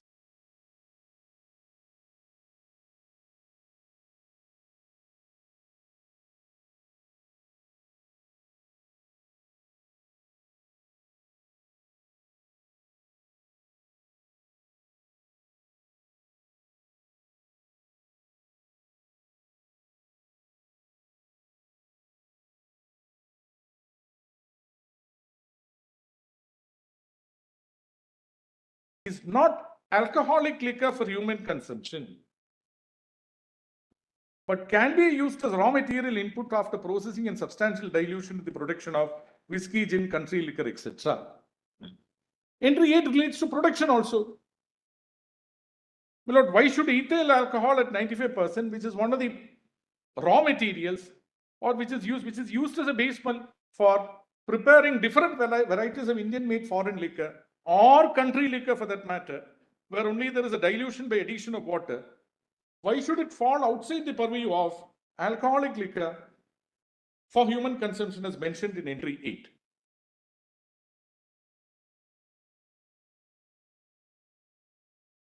But can be used as a raw material input after processing and substantial dilution in the production of whiskey, gin, country liquor, etc. In many decisions, it was held that rectified spirit is not alcohol fit for human consumption, Reference may be made in this connection to so and so, so and so. In this connection, it is important to bear in mind the actual provision of entry 8 of list 2. Entry 8 of list 2 cannot support a tax.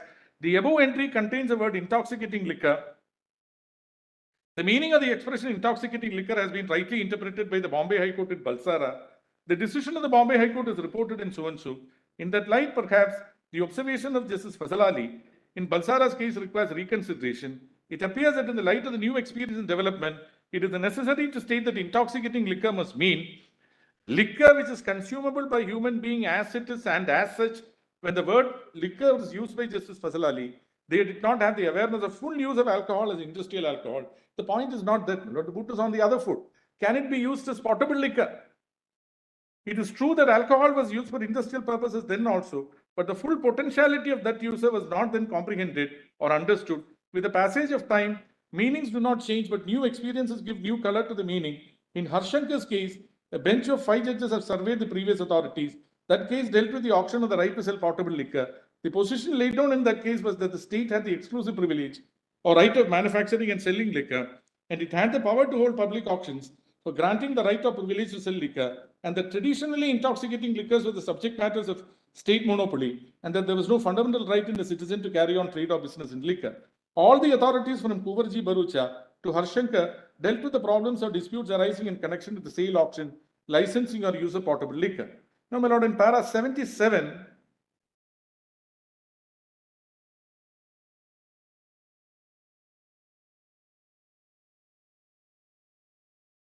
Article 47 of the Constitution imposes upon the state the duty to endeavor to bring about a prohibition of the consumption except for medicinal purpose of intoxicating drinks and products which are injurious to health. If the meaning of the expression intoxicating liquor is taken in the wide sense adopted in Balsara's case, it would lead to an anomalous result. Does Article 47 oblige the state to prohibit even such industries as are licensed under the IDR Act but which manufacture industrial alcohol? This was never intended by the above judgments of the Constitution. It appears to us that the decision in Synthetics and Chemicals Limited, the first one, was not correct on this aspect. Then, my lords, please come to paragraph 81, the conclusion, 81 onwards, lords. It is not necessary for us here to say anything on the impose on potable alcohol as commonly understood. These are justified by the lists of our legislature practice in this country. See the observations of Justice Hidayatullah as Chief Justice then was in Guruswamy. In that view of the matter, it appears to us that the relevant provisions of the UP Act, AP Act, Tamil Nadu Act, Bombay Prohibition Act, as mentioned hereinbefore, are unconstitutional insofar as these purport to levy a tax or charge imposed upon industrial alcohol, namely alcohol used and usable for industrial purposes. This is where the shoe pinches for us.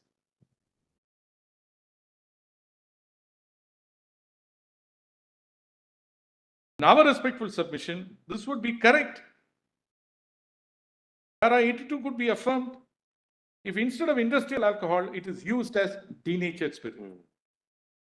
But if, since in para 74, the lordships have synonymously used industrial alcohol and rectified spirit would be 95% ENA. My lord, this would be incorrect, my lord, in my most humble, respectful submission.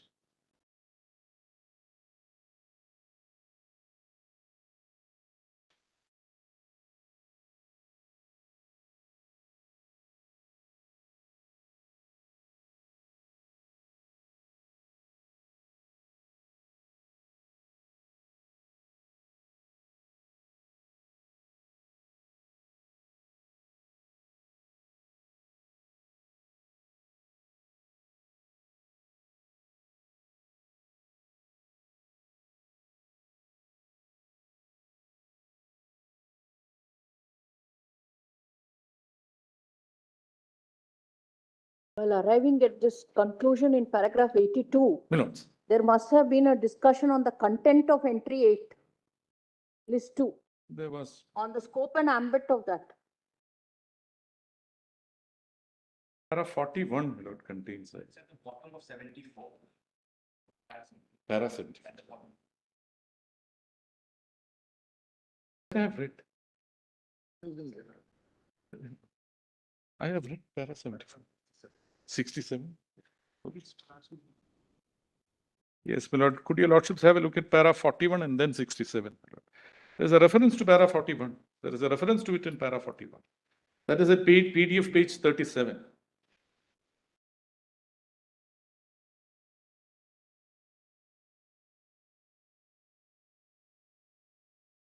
So according to in para 82, instead of industrial alcohol, if you were to read the word denatured spirit, That's it.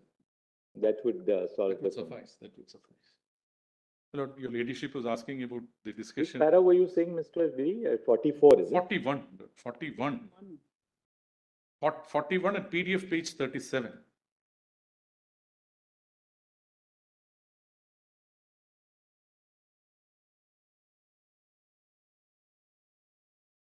Lord, the question was formulated, but thereafter, my Lord, I think it went into. The only question which has to be determined is whether intoxicating liquor in entry 8 in list 2 is confined to potable liquor or includes all liquors. According to the Union of India, in view of the difference of language in entry 8 and entry 51 of list 2, it is reasonably possible to take the view that intoxicating liquors include both liquors.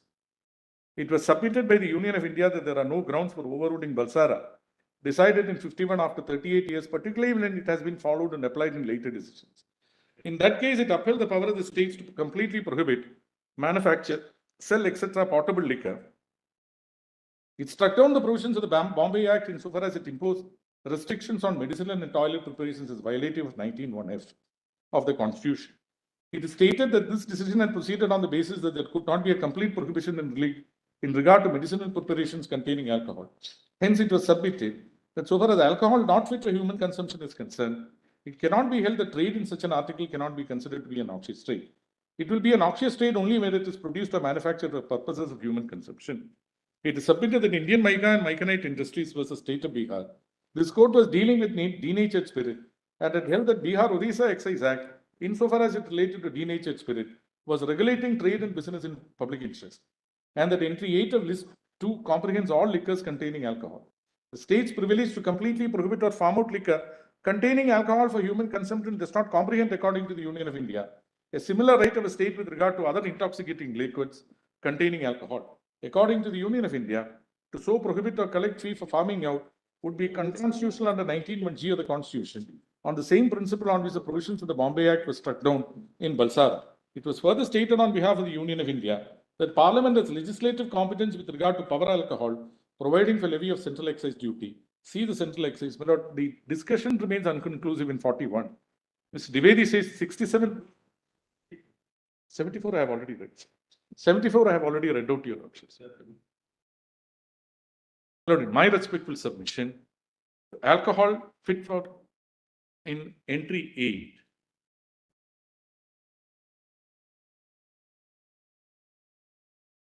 Is intoxicating liquor would take in, my lord, everything other than denatured spirit in entry 8. And therefore, it would take an extra neutral alcohol also, rectified spirit.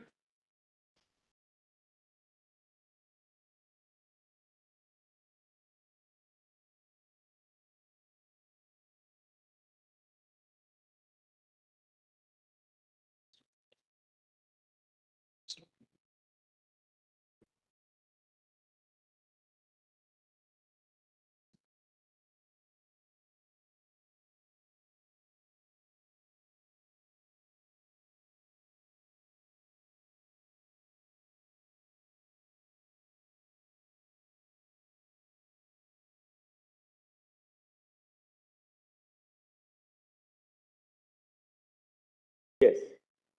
Lord, the rest of the areas have been covered. Thank you, Mr. Giri. Thank you. Grateful to your lordships.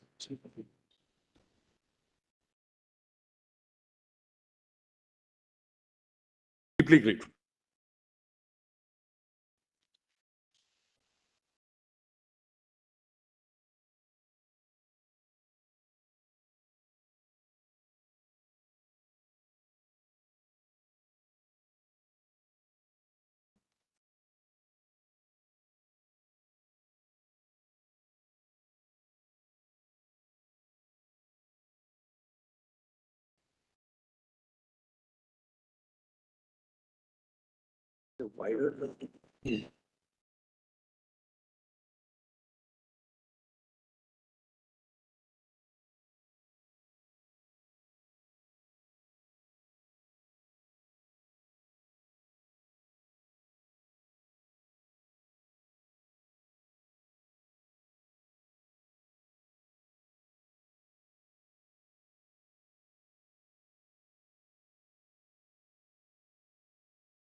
actually.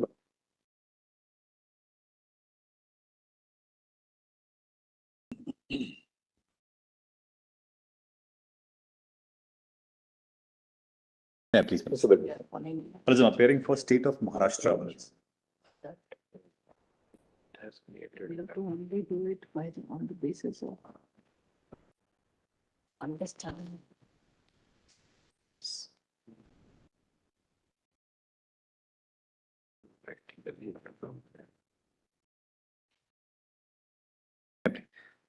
The common thread in 246, 1, 2, and 3 is the subject matter enumerated in these three lists.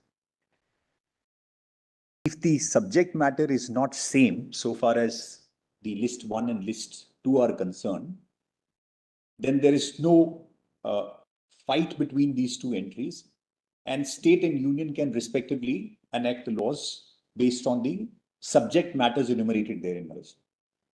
If we carefully look at the entries given in both, the matters can be in the nature of activities, places, larger concept like industries. And particularly if we look at the present case, the entry 8 in list 2 is a product specific subject which is there, which is intoxicating liquors. If the intoxicating liquors is a product based subject matter based on which the state is competent to make law, whether the entry given in list 1, 52, which is an entry pertaining to industries, and industries also subject to qualification, union to make law, to take control. So therefore, this being debated in these judgments, whether the entry 52 per se is law making enabling entry, or thereafter the until unless law is made, the competence is not driven. But I'll come to that part, Manoj. If I'm able to satisfy that the industry, the subject matter based on which the IRDA was made in 1951, till 1956, the alcohol was not the component of the schedule which is being given therein. And more interestingly, alcohol is not the declared industry there. Fermentation industry is the declared industry, which has got 2 products in that. Similarly, if we look at the chemical industry, it has got 15 or 16 products. If you look at the steel industry, it has got the 16 and 17 products. So my first submission is that when we closely read the entry, and that has survived since last 75 years now, this is my respectful submission. A product-based legislation which has been made pre-constitution time also, those are the state excise laws, and then the subsequent rules which are there. All the provisions in these acts pertains to industrial alcohol or, the intoxicating alcohol. There can be different stages. There can be different activities which are pertaining to those products. And in order to regulate and control, a different procedure has been prescribed in states. Nowhere Industrial Development Act has dealt with what is being dealt with the acts which we are talking of, state laws. There can be a difference between the industrial license and there can be a difference between the product license. At the industry level, the governance and regulation can be different, which stems from the provisions of the Industrial Development Act. At a product level, the regulation and governance can be different, which stems from these excise laws. Neither union at any stage made an attempt that we want to govern a product and therefore we'll specify that how alcohol is to be manufactured, stored, moved, removed, and to be denatured, renatured. Nothing has been dealt with. Our declaration in section 2 of the Industrial Development Act very clearly says, union wants to take a control of the industries given in the schedule. Nothing more, nothing less. If we see the index of the entire Industrial Development Act, that talks of the councils to be framed. Councils are going to guide that how the production of the country to be increased. Subsequent chapter says that how the ownership is to be looked into. After a particular date, if the industries are existing, industrial license is to be taken. And 18G is the only one category, and that's also not the category is unconditioned. That says if the union think it is to be determined fair price, it is to be distributed in a particular manner, then under 18G, some category is to be, some notification is issued to be certified product funds. Now, to look at this, is there a conflict between entry 52 and entry 8 if we look it from the point of view, and whether in last 75 years at any point, at any stage, the issue has arisen in this context? The answer with great respect is no. Today, there is no law made by union, and that's the reason para 41 of the synthetic union agreed to this position, saying that both the products are covered in entry 8. That was the basis if we read para 41. So it is not that there is no basis of para 41, and today union says that no, my position is that so far as denatured spirit or industrial alcohol is covered is in the union list. That's not the issue. To make this submission good, I'll rely on I could mail it in the morning, but I'll give a gist of this case. Vijay Kumar Sharma, this is 1992 SCC 562. Submission? 1990. I'm sorry, 1990. Can you just formulate the submission? Because Yes. what is exactly My submission is this, Malas, Yes. that entry 8 on a standalone basis, dealing with intoxicating alcohols, give power to the state government to make laws on it, and there is no conflict with the entry 52 in list 1, Malas, because entry 52 list 1 deals with the subject matter pertaining to industries given in schedule 1, which is an industry based legislative competence to be seen, whereas in the list 8 entry 8 list 2, the product based legislative matter is provided, which is to be seen in 246 1, 2 and 3, Malas. And this issue came before one of the constitutional benches, and the test prescribed was whether the subject is same in both. And if I'm able to satisfy, and my lords are with What me. is the industry? Yes. The product in which respect, the product is a product of an industry. Yes, Malas. Which is declared under entry 52. Then what happens? Malas, if the industry per se, and I'm grateful, Malas, and that's the reason why this debate came, that what is the industry means and why it was in these two judgments specifically restricted, it's to manufacture and not pre-manufacture, not post-manufacture. So the industry per se, Malas, if we look at it, even if the product is given, and if we look at the law which has been framed, a law which has been framed is not at the product level which has been framed, which is framed under the entry 8 in these in the state subjects, Malas, or in the state laws. Now the industry to be seen for the purpose, even if the product, one of the product is given, Malas. Industry is fermentation. Industry is fermentation. And what are the laws which can be made about the industry are, and which are very, very clearly enumerated in the act itself of the Industrial Development Act, Malas. And if we'll see the amendment in 2016, precisely give the reason, say that under the 1951 Act, we have to look at the policy to be made in regard to the industries which are enumerated in Schedule 1, not regarding the product. There is not even a single provision in the Act which deals with the a particular product, how the product is to be regulated. That's not the provision which has been there, Malas. The judgment which I'm referring to, Malas, I'll just quickly give a background. And if we see, Malas, the entry 52 in list 1, the industry which is to be seen is not an independent entry, a law to be framed by Parliament for a reason, to take control. That's a law which is to be framed in terms of the entry. It's not straight away saying that the law can be made and therefore any industry can be prescribed in this. So there has to be law specifying to take control of that particular industry, which is this particular Act of 1951 is. So it's not an open-ended power or legislative competence which can be driven out of this entry, Malas. Whereas if we look at entry 8, it is neither subject to any other entry. it is clear open power which is given to state. State, since pre-independence, there are multiple the excise laws which are prevailing, which has been amended thereafter and has been sustained over a period of time. I'll come to the synthetic part. And under entry 8, according to you, what stages can the state regulate? Plus at what point does it cross entry 8, and what is comprehended in entry 8? Yes, yes, I'm grateful. Plus, thankfully, like the entry 27 and 28, where gas and gas works is given. Entry 8 has taken care of trade and commerce in that particular product also. If we see entry 33. No, for the time being, I'm not coming third. Kindly see entry 8 again with me, Malas, for a minute. Because one of the angle in the industry. Because it says that is to say. Yes. Production, supply, distribution. Yes. So if I for understanding purposes say what does a trade commerce means, Malas?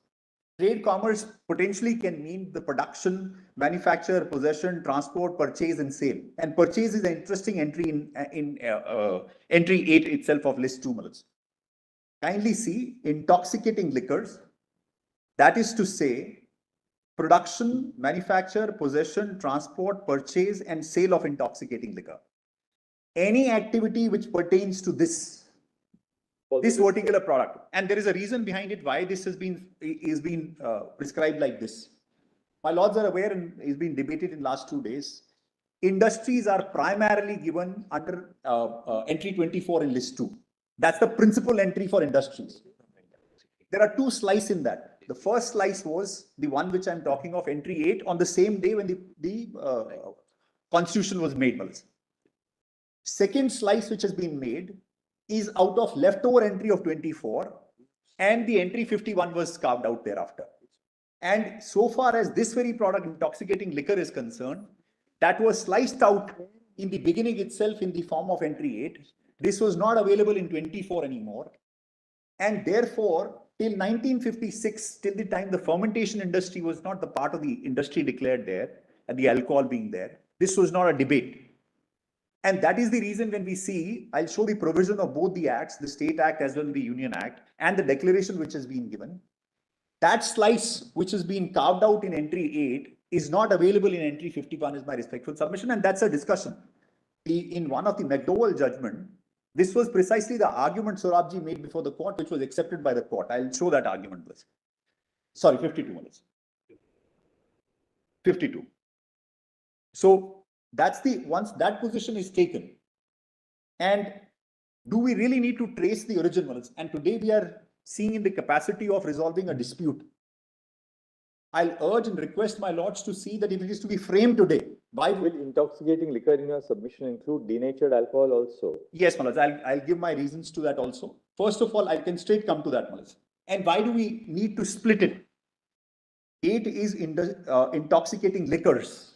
It is the plural. There was no need to use this. And there is why this is being done is because. But then if they wanted to include denatured alcohol, they would have used the expression liquors. Why did they use the word intoxicating? So it's because the content of alcohol is a measure of a product which is liquor which is to come out.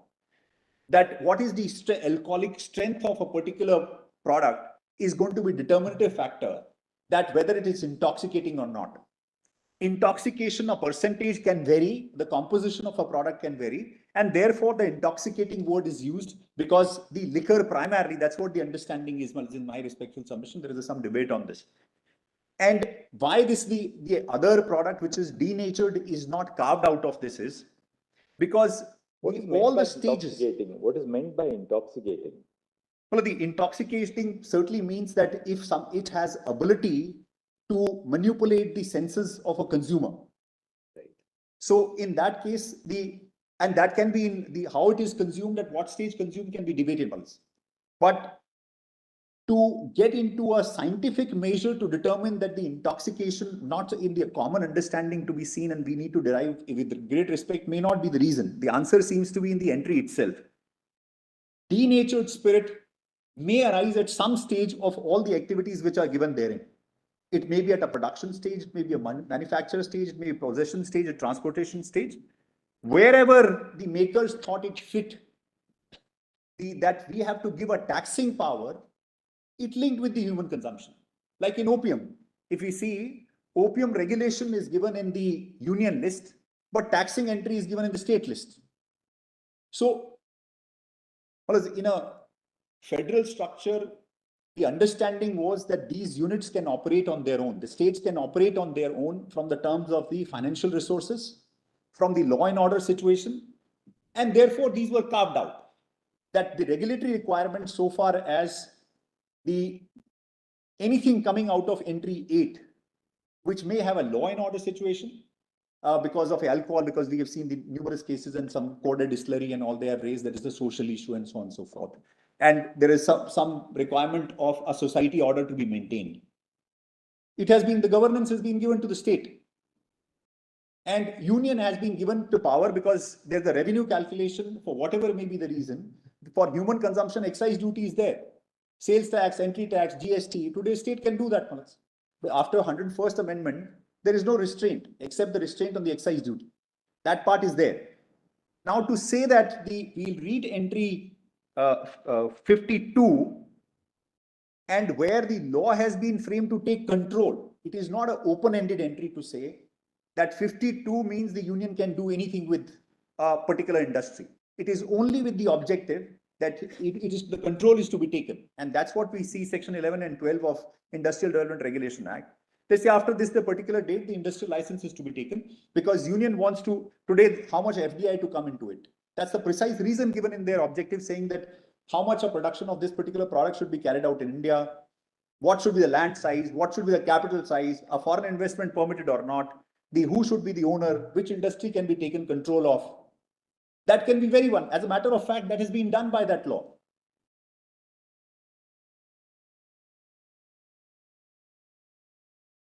And supposing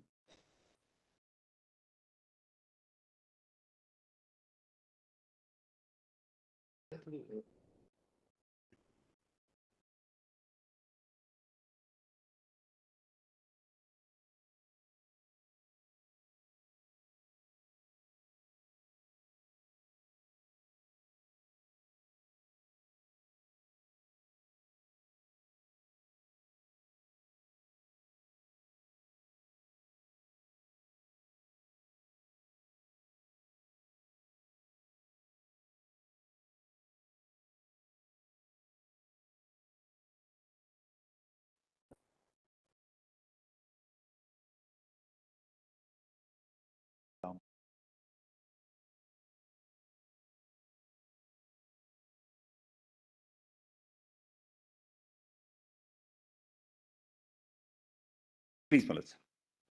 You have referred to 246 to say that these lists operate on various subjects. Matters, Melissa. Yes. Enumerated. Yes. Kindly see 246(1) for a minute. Yes. Anything, notwithstanding anything contained in clause 2(3), Parliament has exclusive power to make laws with respect to any of the matters enumerated.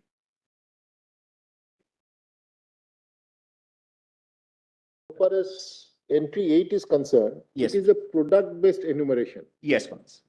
And the term intoxicating liquor is used twice in entry 8. Please, Melissa.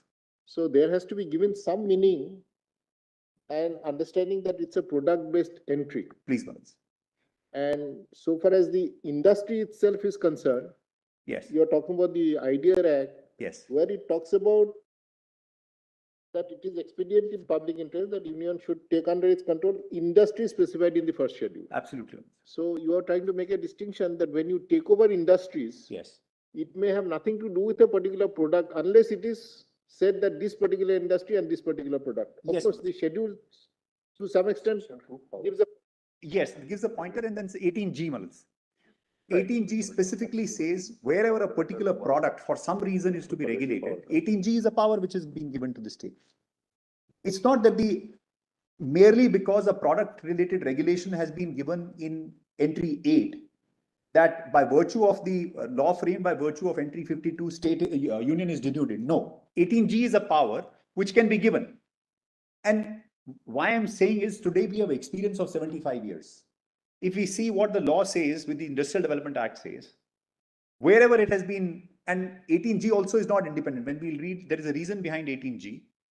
It has survived. Today, when it's if you see the referral order, the start point is a paint manufacturer in UP said, I want to buy a denatured spirit. I've been asked to take a form FL41. And he says, I have nothing to do with it. I don't want form for them. Therefore, the law is not applicable to me. That's the start point. Now, all paint manufacturers, all the consumers of denatured spirit are today in one way or the other required to have some kind of a control in possession, use, and therefore need to confirm back that the actual use being there. And the answer is very simple. Excise duty on alcoholic human consumption liquor is 350% in state of Maharashtra. If today denatured spirit for some reason can be renatured, can be converted to consumable, and I'll show that the BIS standards which are there, which can be done, then there is no 350% which is to be paid. So and these are instances after instances which has been taken note of by the state, and the notices have been issued to this, beside the tragedies which are there because there's a methyl alcohol is being used instead of ethyl alcohol in those cases, is being there. So straight away the answer is that if the state is not going to regulate that, and if the alcohol industry, if I say that the particularly treated as industry, the word is alcohol in the fermentation process, a control is given to union with the law we have in place, what happened to those kind of positions, which as a matter of fact has been recorded? And that was the very precise basis of aim and object what Mr. Datar read for 2016 amendment. That was the reason. They said we are making this where the human consumption has been taken out of that in spite of whatever the law laid down till 2016. And the reasoning given in the last para is very clear. We want to have a policy control in this, which through the IRDA, which has been done. And never in last 75 years, any attempt has been made to say that the particular industry in a particular state, we want to regulate, control the possession and manufacturing, everything. Not being done. Except these two judgments where say the question came, the industry means what? And there also, it was restricted that because entry 92 talks of control by the union. And the provisions of IRDA give some sense and link with this control by union to the manufacture and production, because Government of India want to have an overall view that a particular commodity, how the steel is manufactured in India, how much steel consumption is available in India, how much import should be permitted in India, how much of foreign investment should be permitted in India. That can be done through IRDA. But somebody say that each steel product specification should be regulated. We have BIS standards, Standard of Weights Measures Act, and the multiple other laws are there. And particularly when we look at the industry which has been given in the schedule, industry has got 17 products, assuming one product is given herein. And the subject matter based on places, activity are not new. If we look at 5 and 6, ammunition manufacturing, firearm manufacturing, that has been given to the union in list 5 and list 6. This is the way it has been structured. Now to say, we will not look at list 8, because it's an industry of alcohol, although it's industry of alcohol is nothing there, it's a fermentation industry which has been declared, which has a component of alcohol or product of alcohol in that. It is not the object. The alcohol word written therein and every species of alcohol get covered, and therefore the state is taken out. With great respect, that's not the purpose. And I'll give a facts of this Vijay Kumar, which I'm saying, Malaj. In 18G, actually 18G, yes, sir. The IDRA can be partly traceable to entry 52 of list 1. Please. Some provisions may be traceable to entry 33 of list 3 also. Yes. That's perfectly permissible to Parliament.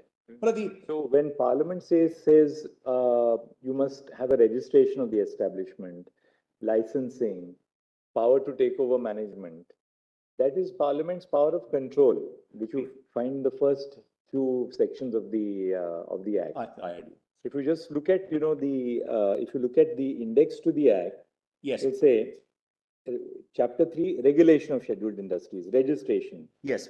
Revocation of registration, licensing, license of producing. Yes. Power of central government to specify requirements, revocation and amendment of licenses. Yes. Power to investigate into the affairs of a company in liquidation. Then comes Chapter 3A. Yes. Direct management or control of industrial undertakings by central government in certain cases. Chapter 3AA, management or control. Yes. Power to provide relief to certain industrial undertakings. Yes. 3AC, liquidation or reconstruction of companies. Yes. Right? Up to there. Yes. it may be traceable to entry 52 of list 1. Yes, Manoj. Now, when it comes to chapter 3B, Yes. control of supply, distribution, price, etc. of certain articles, 18G is what we are concerned with. Yes. That is referable to entry 33 of list 3, except that entry 33 also covers production. Entry 33 covers production, supply, distribution. Section 18G doesn't cover production. It only covers trade, commerce, supply, and distribution. And reason is very obvious, Manoj. Right. Therefore, 18G is Parliament's in exercise of Parliament's power under entry 33 of list 3. Right? Please, Manoj. Now, therefore, conceivably, Parliament can control trade or commerce in. And though you are saying that IDRA is industry based and entry 8 is product based, the section 18G is product based. Yes, I'll come to the 18. Certain articles, yes. which are referred to in the schedule. Yes. So, in relation to 18G, the IDRA also becomes product based. The point which is, however, made by the others, by the lawyers who appeared before you, was of some weight, which is that 18G will come into existence, will apply provided there's a notified order. Please, Manoj. Until date, the union government has never made a notified That's Tikaramji, Manoj. right? Yes. So, but short of that, for us to say that article entry 8 will cover all kinds of alcohol, irrespective of whether it is denatured, otherwise, would be a little extreme. It would be maybe a very extreme view of entry 8. The better view may possibly be, subject to hearing the other side, that entry 8 will not cover yes, certainly. That's my argument, which denatured spirit. Yes, well, I'll come to that part. If we see entry 33 also doesn't deal with the industry, deal with the products. And theoretically, Parliament, once it notifies an industry as declares an industry to be a controlled industry, yes, it can even deal with the articles of that industry. It has the power then to deal even with the products. Question is whether Parliament delegate, that is, the central government has done so. So long as it doesn't do so, the power is still with the states under entry 33. Kindly see 18G with me for a minute. Except in relation to denatured spirit. On denatured spirit, yes, the state's power may be restricted. Well, I'll try and persuade my lords. Kindly see, first of all, my lords are saying by virtue of 18G, product-specific power also come to. But even on denatured spirit, the state's power may arise under entry 33. That's not a fiscal entry. Yes. So if right, even in regard to denatured spirit, yes, which goes into entry 52, yes, the states still have a regulatory power under entry 33. Yes. For instance, they can ensure against diversion. They can lay down various regulatory norms. The state is, and for that purpose, it may demand a fee. Yes, that certainly can be done, Melissa. I have no difficulty on that part, Melissa. So what is your wider submission? From what everybody else has argued, what is it? Because my wider submission is that that so far as entry 24 is concerned, which pertains to list 2 industry, the industry is in the state list. A carve out is 7 and 52 of list 1. Right. Whereas if entry 8 is to be seen, which was existing right from the day 1 in the constitution, that as a matter of fact, along with the trade and commerce, what we call it, possession, sale, control, and purchase is only in that entry. Purchase is nowhere else. The reason for that is that if any controlled commodity is to be purchased like by the paint industry, in that case, the FL 41 can be asked for under the state law. And that's why the word purchase is there. In no other entry, the word purchase is there. It's only in entry 8.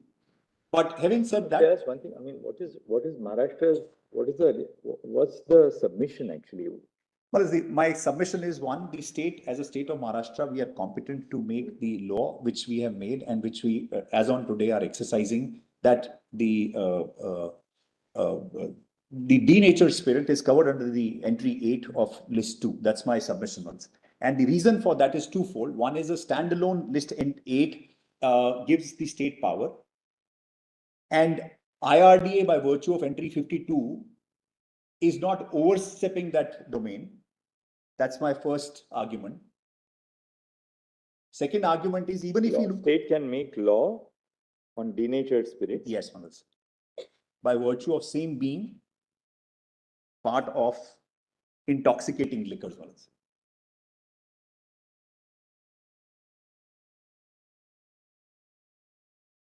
And that is Mr. Dwivedi's submission also. yes, Manoj. Originally Mr. Dwivedi. Relying on Balsara. Yes, Balsara. Second submission is, Manoj, that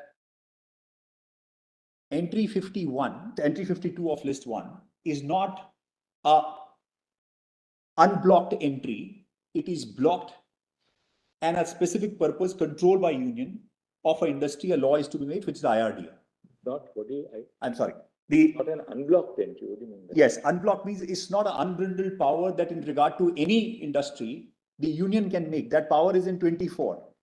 Union need to make a law to take control of that industry, the law pertaining to take control, and that's section 2 declaration of the IRDA. If I can read quickly the entry itself, my lords have seen on numerous occasions. Industry, the control of which by union is declared by parliament. It is not simply considered industry. Right. And otherwise the industry is covered under entry 24 of list 2, Malas. That is the point. What is the nature of industry under which the center parliament can make? Yes, Malas. You have rightly said fermentation industries. Yes. Even if you see this 26 fermentation industry, there is a twofold classification. Yes, Malas. One, it is alcohol. The other is other products of fermentation industry. So, under alcohol, they have again made a classification. Alcohol which is potable. Yes. Alcohol which is not potable. Yes, Malas. That means it's an indication that alcohol is potable only is under entry 8. Malas, anything not potable, yes, the parliament has the powers in view of entry 52 list 1 and entry 24 of list 2. My respectful submission, Malas, even if we look at that indication sum which has been given, if it is an industry specific and a product which has been already given entry 8, will that entry given in that schedule will exclude one of the product out of the product which has been given in entry 8? With great respect, and what are the... It is not the product, it is a classification of a product. This is the subject matter. The subject matter of framing law. But then, Mr. Balvi Singh, your submission is not at variance with what Mr. Datar or Mr. Dwivedi argued. Because their contention also was that denatured spirit also falls in entry 8, step 1. Yes. Because it falls in step 8, in entry 8, it can't fall in entry 24. Yes. Right? Yes. Because following Calcutta gas. Yes. If it can't fall in entry 24, there's no question of it being taken out for the purpose of entry 52. Yes. Right? That was the line going from entry 8 to entry 24 to entry 52. And therefore, according to them, this retains the power of the state under entry 8. Yes. So your submission is not different from that. Effectively not different, but I am trying to take maybe a step prior to that. Content of entry 8. So I'm only on the subject matter, Malatsti. I'll just rely on 2 judgments. I think that, while entry 8 is product based, entry 52 is industry based. Industry based, Malatsti. And there's an answer to it that, entry, IDRA is both product based and industry based. In section 18G, it's product based. There are some parts of it which are industry based, of course.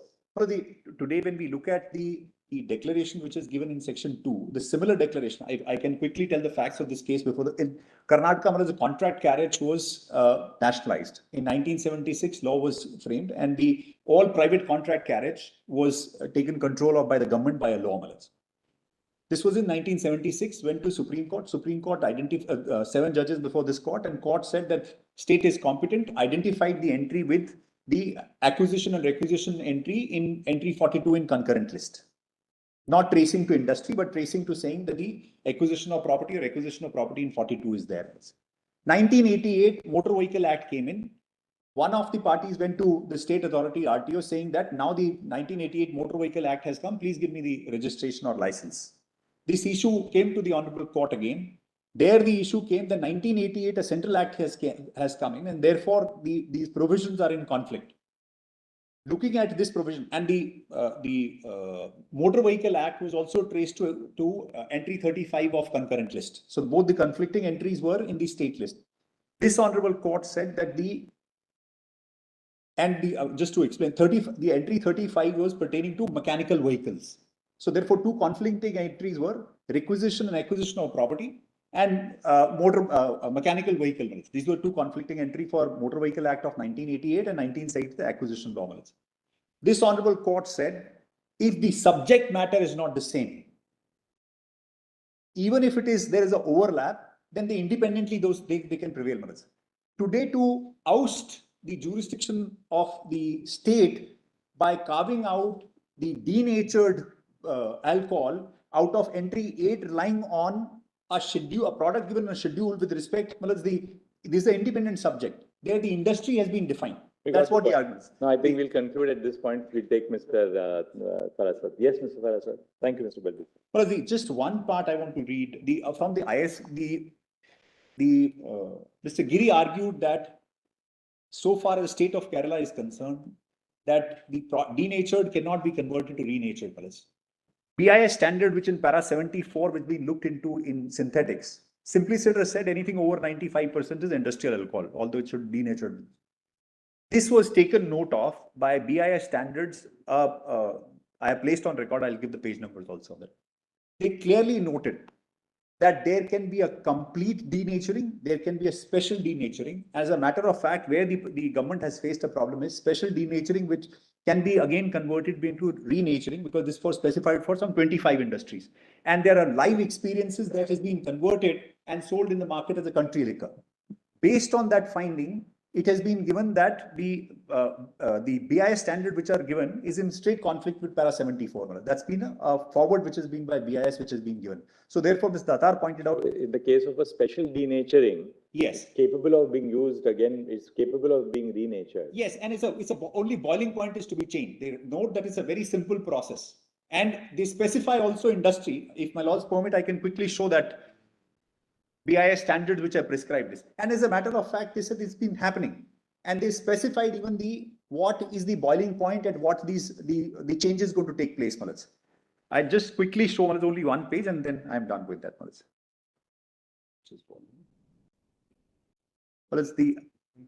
I filed my written submission in volume IK, and 1K, sorry. And page 129, which is PDF 129, PDF 130. BIS standard. What are you referring to? I'm referring to only the forward of those standards where this problem was specifically noted, and what is the. Where do we get it? Where do we get it? Volume? Volume 1K, PDF 130, 130.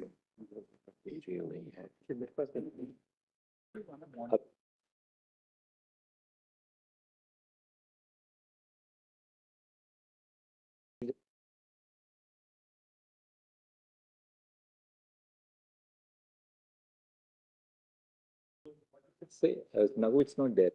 I can quickly read that. There's only 2 paras. I can just quickly read.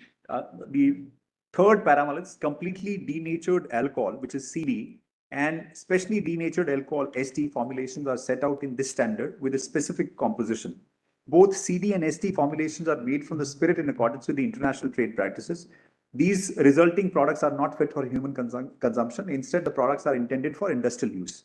CD, that is completely denatured alcohol, is composed of alcohol and specified denaturants that cannot be easily removed by a simple process and can be used in a number of industrial use.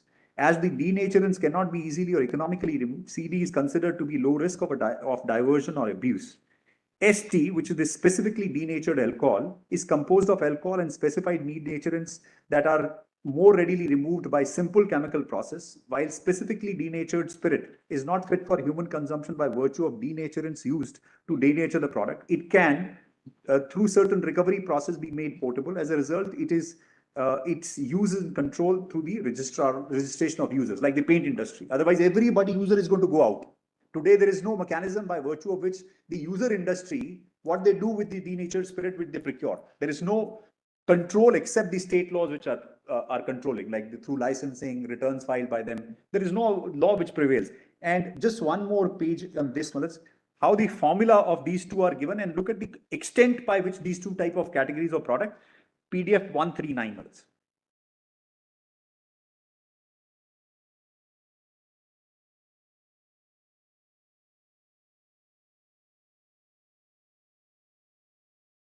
A category, the formula for denatured alcohol. A category is completely denatured alcohol, which are safe, are low in risk. Look at B, specifically denatured alcohol. These are the products which are there, and these are regularly being purchased and sold and consumed by the user industry models. And this is under the high risk, as a matter of fact, which has been found to be a problematic area.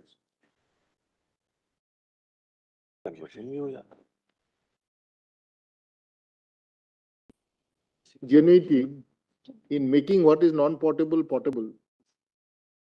Yes, but as a straight, I asked this question that why somebody is going to do this. The 350% of the excise duty is saved straight on this one.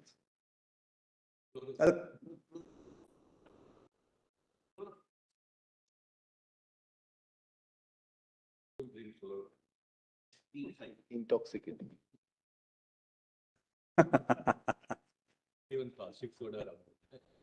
Well, medical products like cough syrup. So you're done now? That's Thank you. great. So, Mr. Paras, we'll take your submission 15 minutes or so. You can argue to your heart's content, but about 15 minutes. That will then request the other side. 5 minutes. 5 minutes. क्या बहस करेंगे? हाँ sir. Yeah.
Please, my lords.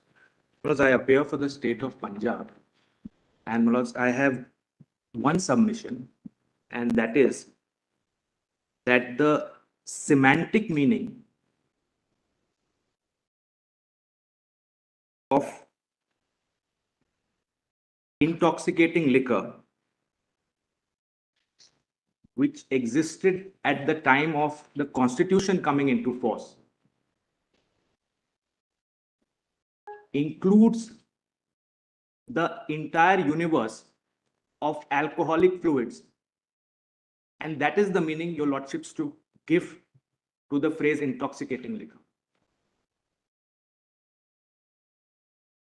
Because I framed the submission in this manner, trying to pivot it at the time of enactment of the Constitution, for the reason that the meaning of the word liquor itself has changed over time.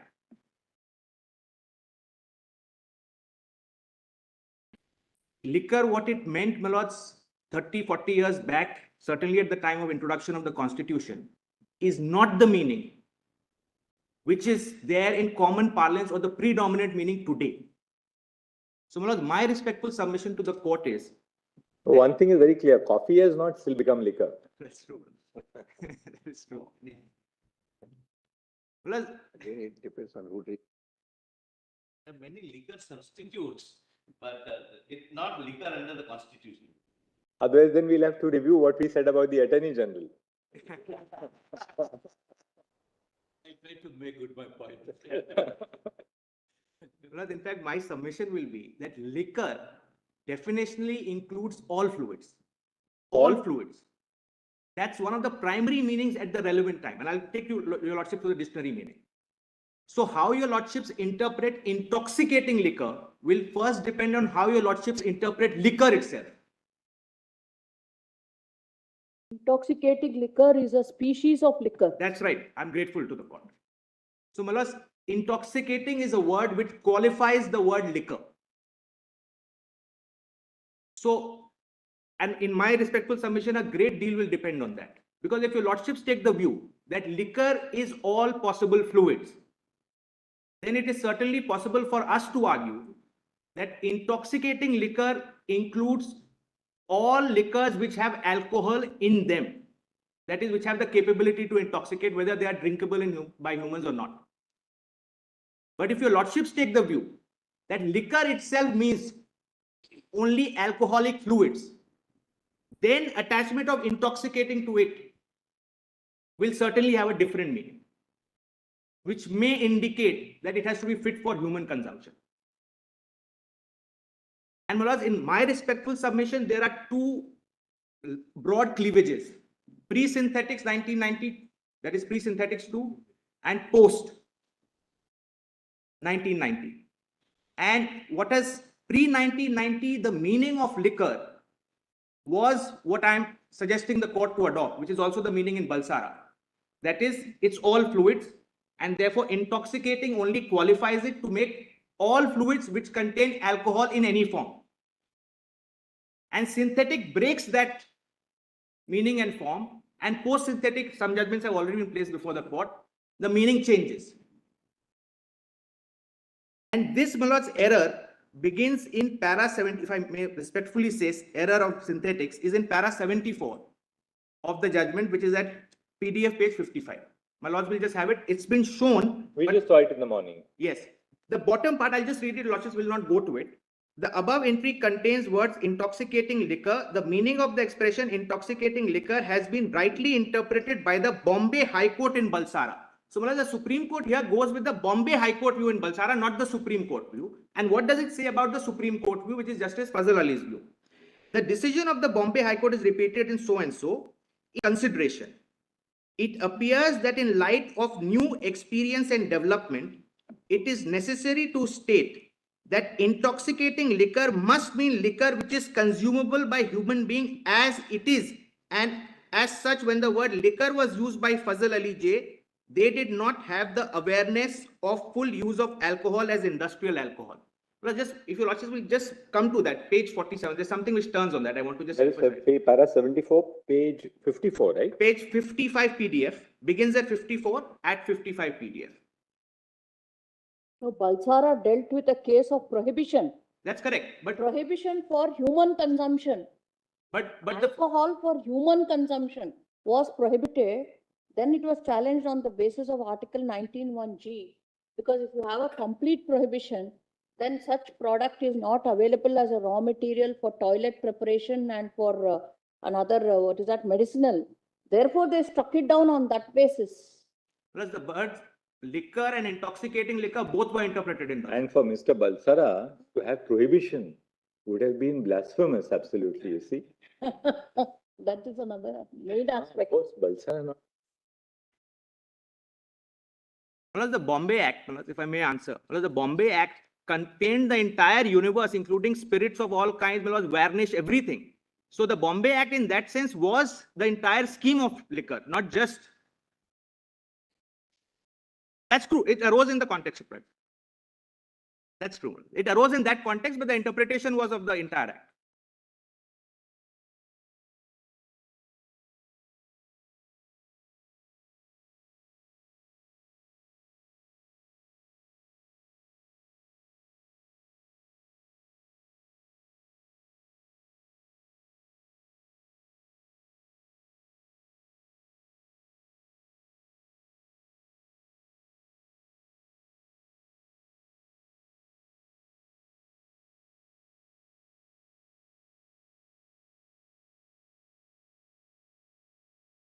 Page 55 PDF.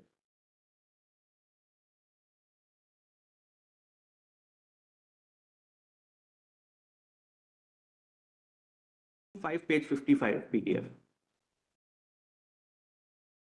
It appears that in light of the new experience and development.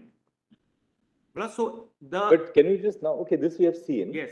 How do you say that, the definition of liquor pre-synthetics would include all fluids?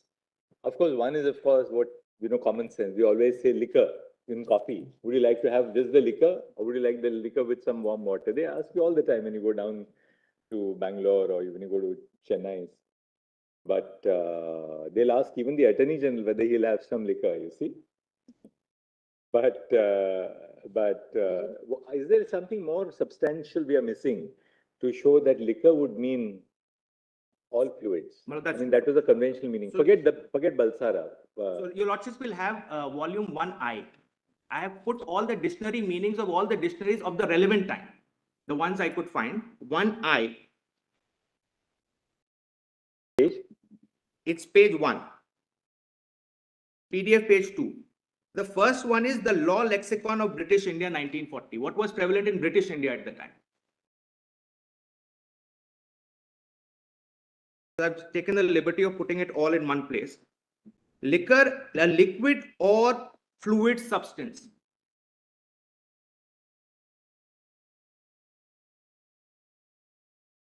Volume 1.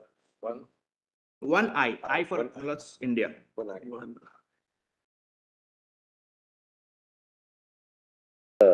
There are two meanings possible. The second, more limited sense. That's and right. It's more common application. So spirituous fluids. Correct. Your option is absolutely right. So there were two possible meanings, but this meaning which was there of liquid has always been there at the relevant time. And my submission is that liquor used in entry 8 is in the broader sense, which was prevalent at the time. It was a usage available at the relevant time. Today, if your lordships will go to dictionaries, just even if your lordships Wikipedia it, liquor equal to fluid bracket, it will say obsolete. Because nobody today uses. And we should not use our contemporaneous understanding of the word liquor and impose it on 1950s, my respectful submission.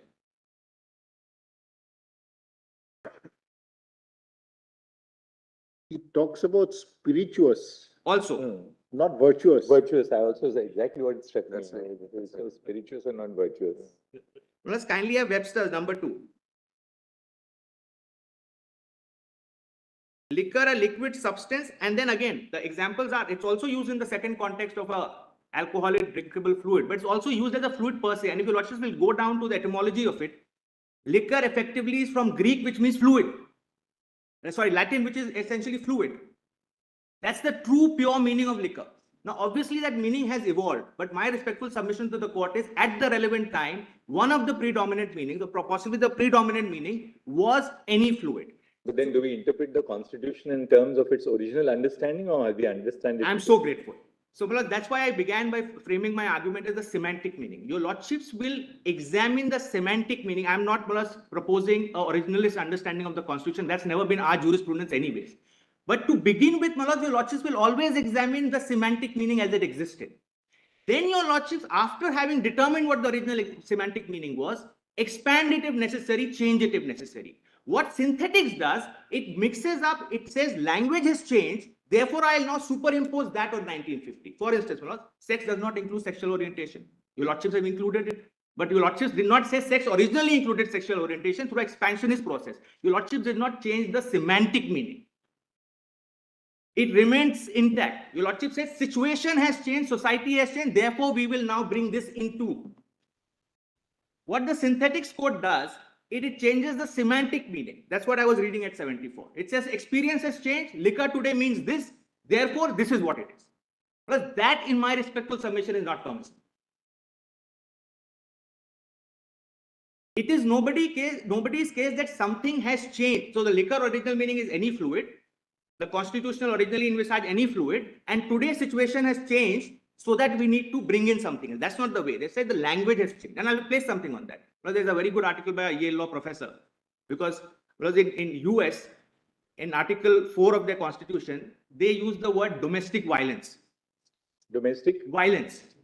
That's actually internal disturbance. But in 1780s, the word domestic violence was in vogue. What they mean is internal emergency. Today we will associate domestic violence with spousal abuse.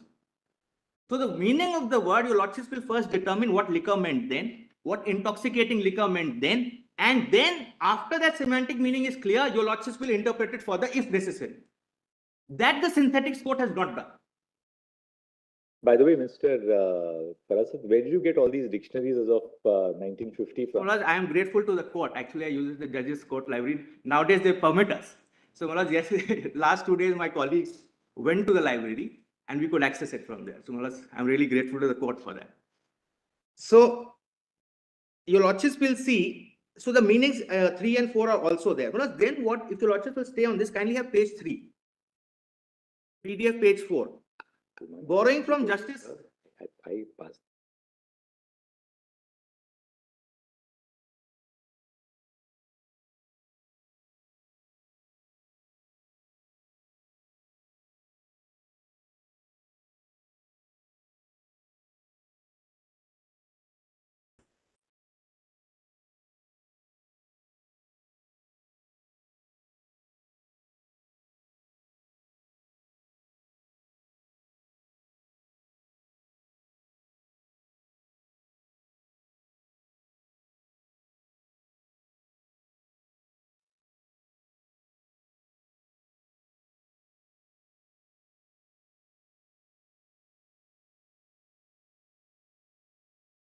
We'll have PDF 4 of the same volume. As I've tried to borrow from Justice Hidayatullah's concentric circle in the context of public order, national security, public order, law and order. And in my respectful submission, in our case, liquor is the biggest outside circle, which includes all fluids. Within that, you have intoxicating liquor, which is all fluids which contain alcohol. And within that, the smallest circle is alcoholic liquor or intoxicating liquor fit for human consumption. Now, what, my lords, the synthetics court has done, it has gone from liquor to really intoxicating liquor for human consumption. That middle thing has been missed out. So that's why I'm saying, how do we, if your lordships take a meaning of liquor, then your lordships will see what does it really qualify the word intoxicating. And then what is the effect of that? The effect of that is, let's say, one of denatured spirit. What is troubling the court? It really is one thing which comes out of it. So for everything else, it's covered in entry 8. There is no other substantive entry for denatured spirit or alcohol. So that's the only thing which is plucked out suddenly and hangs in the general entry of industry. Why should that be the case, I ask myself. Especially if at the time when the constitution was enacted, one of the known accepted meanings of liquor was fluid, and intoxicating liquor does mean clearly that anything which contains alcohol. In fact, the argument of denatured spirit is by the states. Balbir Singh was appearing for Maharashtra because the argument is because even denatured spirit is capable of being renatured in certain cases. Therefore, give us that power as states to ensure that there is no such abuse. I'm grateful. So that supports my point, because it's not as if denatured spirit is a category which is independent and not interchangeable. That's all the more reason your lordships will give intoxicating interpretation which will include all alcoholic liquor. All right, what else? Well, just finally on that, the next is this article by your lordship's question, the Chief Justice's question on we are not.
Your lordships will just pay. Suppose for a moment, just to test it, you don't accept this submission of yours. Can we not reach the same conclusion by saying that, look, assuming therefore that denatured spirit goes into IDRA, unless there's a notified order, the state's power under entry 33 is not taken away. But it will arrive at the same conclusion. But tomorrow the difference is Government of India can come out with a notified order. Much inferior. But they have not done it for the last, they'll not do it because it has not done it. That's true, they have not done India it. India has also changed. I mean, there's nothing so great about industrial alcohol that the government has to regulate. It's quite clear. It's possible they may not do it, but the nature of the power itself is different, because this is constitutionally demarcated to me if I have it in entry 8. That is dependent. Whereas there I'm dependent on their goodwill. I mean, that's really so. As a state, I would press your lordships to bring it in that, although immediately it may not impact me even if it comes there, but then later on they can obviously bring in something, notify something, and I'm ousted. I know, but also, now you have to also understand, IDRA itself is an anachronism. It's just survived, that's all. IDRA is one of those, it's one of those, License Raj Acts, which has also the scope of the act has been reduced now. There's no expansion of IDRA entries. What remained has remained. Well, that's quite true, but in the like the controller of capital issues. It was a time when, when everything was so tightly regulated. Effectively being monitored. Yeah, of course. It's not just an RPF law.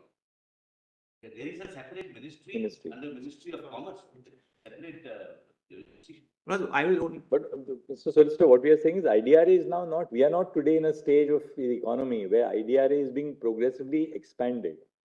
It's now Broadly, your lordships are on a broad, on where the economy is going. yes.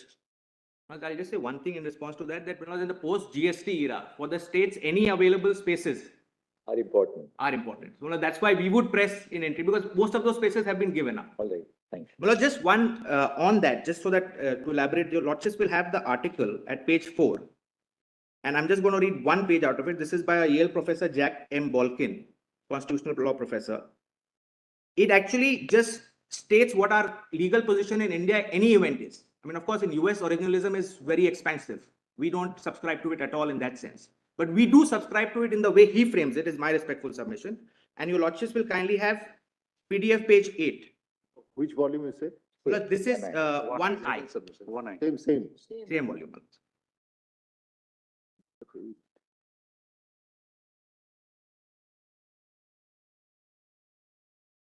It begins, my lords, PDF page 8 with the first line, but fidelity. My lords have it.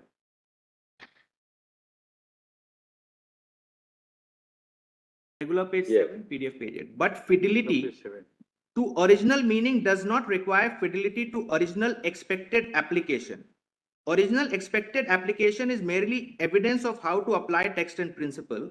Each generation is charged with the obligation to flesh out and implement text and principle in their own time. They do this through building political institutions, passing legislation, creating precedents, both judicial and non-judicial. Thus, the method of text and principle is a version of framework originalism, and it views living constitutionalism as a process of permissible constitutional construction. The term original meaning can be confusing because we use meaning to refer to at least 5 different things: semantic content, practical applications, purposes of functions, specific intentions, as associations. Thus, when we ask the meaning of equal protection clause, we could be asking what concepts the word in clause 1, clause point 2, how to apply the clause, the purpose or function of the clause, the specific intention behind the clause, or what the clause is associated with in our minds or more generally in our culture. Fidelity to the original meaning in constitutional interpretation refers only to the first of these types of meaning, the semantic content of the words in the clause. We follow the original meaning of words in order to preserve the Constitution's legal meaning over time as required by the rule of law. Otherwise, if the dictionary definitions of word change over time, their legal effect would also change, not because of any conscious act of lawmaking or even political mobilization, but merely because of changes in language. And this is the example. So, for example, when Article 4 says United States must protect the states from domestic violence, we should employ the original meaning riots or insurrections, not the contemporary meaning of spousal assault.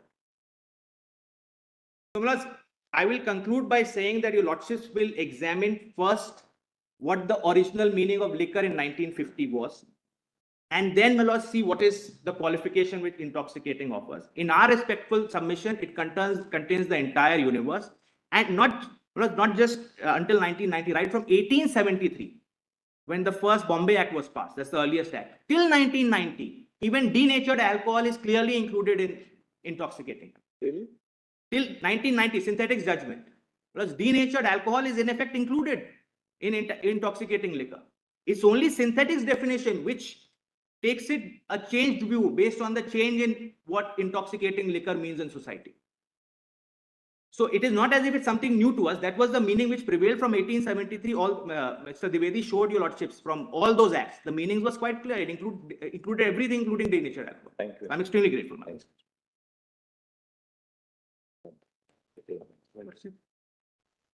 Volume 1B, appearing for the intervener in IA number 237338 of 2023. Private individual party. Who's the intervener? Pardon, sir? Who's the intervener? Last time you told us you are the intervener. No, sir. I am not the intervener. No, last time. Party, His daughter was the intervener. that is the private individual party, citizen of India and the resident of Uttar Pradesh. Miss Sheila. Miss Sheila Sharma. Sheila Sharma. Yeah. Is she a teetotaler? Pardon? Is she a teetotaler? She must have locus standi. Yeah. First. Yeah, sir. Well, Lordship, I have the locus. Teetotaler means chai hi peete hain. Pardon? Teetotaler means chai hi peete hain.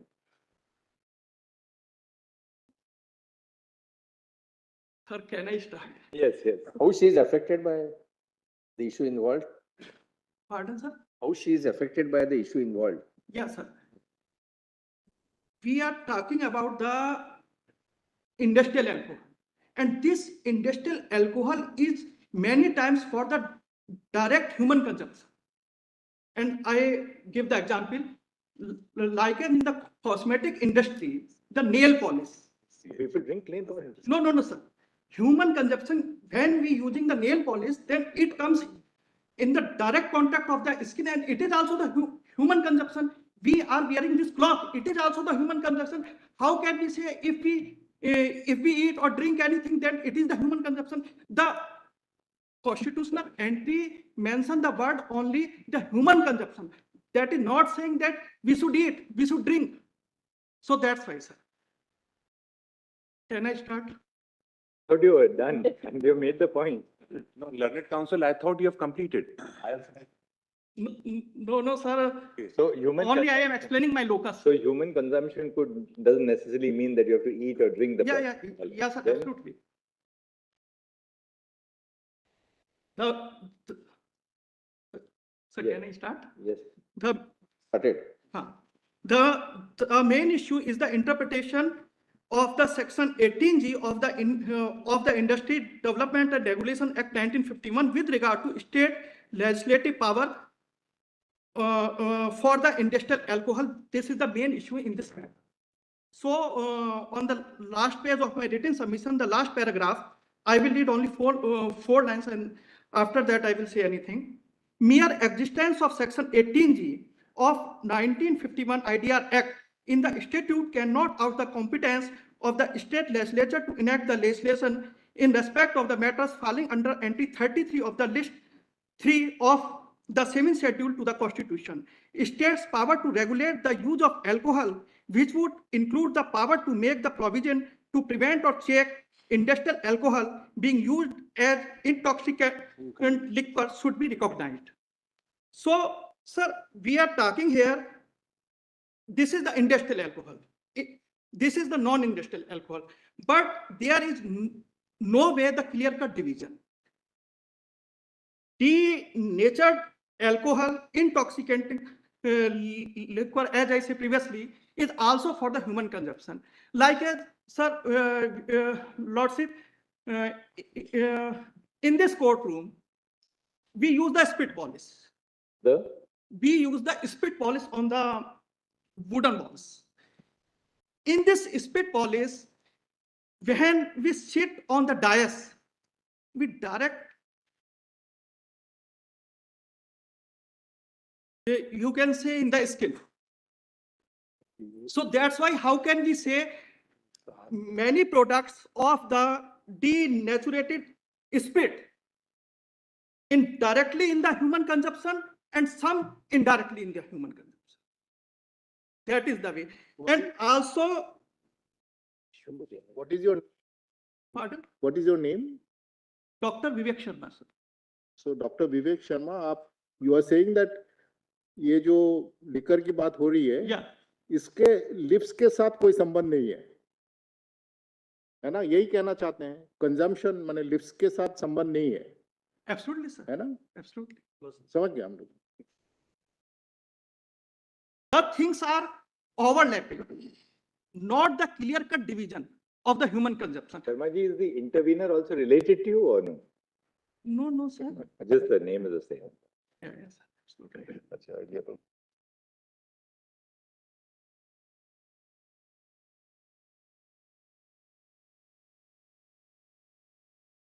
And sir, with regard to entry 8, last point.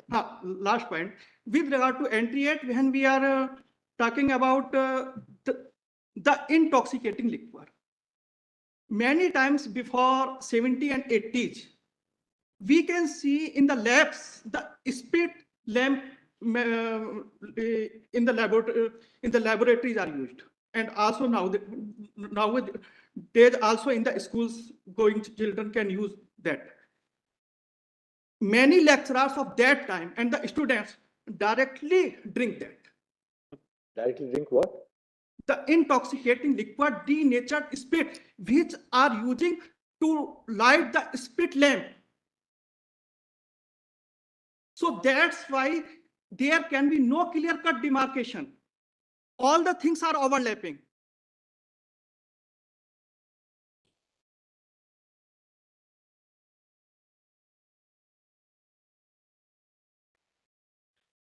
Because sir, at that time in the village and the small towns, schools are available, but not the shops of the liquor.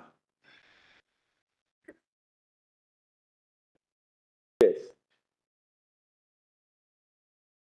Can I start, sir?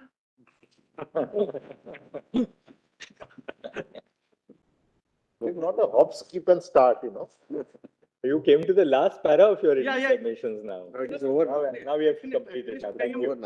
I am Thank you. concluding. Thank you. Ah. Thank you, Okay. Mr. Channa. Mr. Attorney General. Only one interjection, bro. He took the matter to the level of Mirza Ghalib. The Mirza Ghalib, when he was old, and he used to drink a lot, he said, "Go हाथों में जुम्बिश न सही, आंखों में तो दम है, रहने दो अभी सागरों मीना मेरे आगे." मैं उठा नहीं सकता हूं, लेकिन मैं आंख से भी पी सकता हूं. He took it to that level. What a compliment from the solicitor to you, Sharma ji. Thanks for the compliment. That brings a lot of lighter, Yes. lesser intoxication. Lots of places.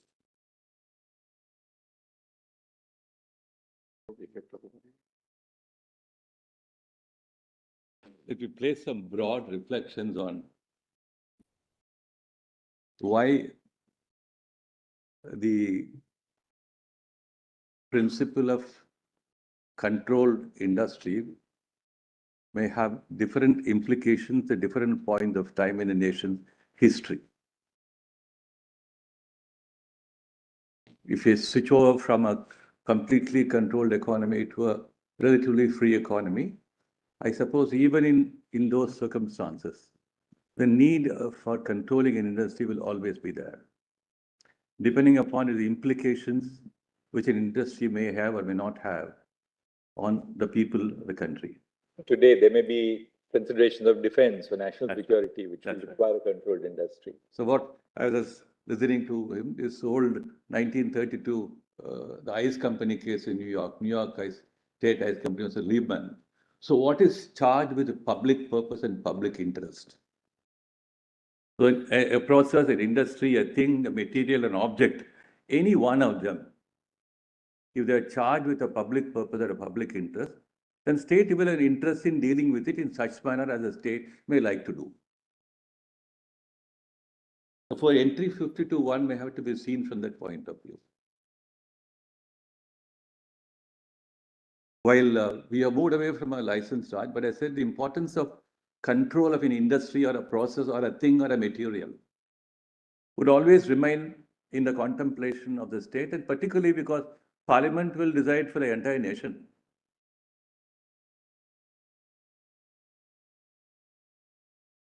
Well, we're trying on the lighter side talking about intoxication, the whole historical aspects of intoxication. We are not talking about merely probably in one level, the bacchanalian aspect of it. The old Greek word Bacchus, which is used also in Shakespeare's Midsummer's Night's Dream. We call that the root or the riot of the tipsy revelry. So therefore we are trying to look at meanings from a constitutional point of view,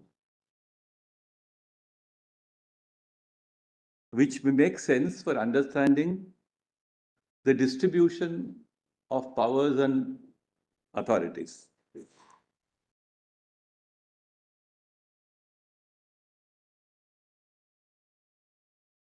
Very often, like for instance, the word telegraph.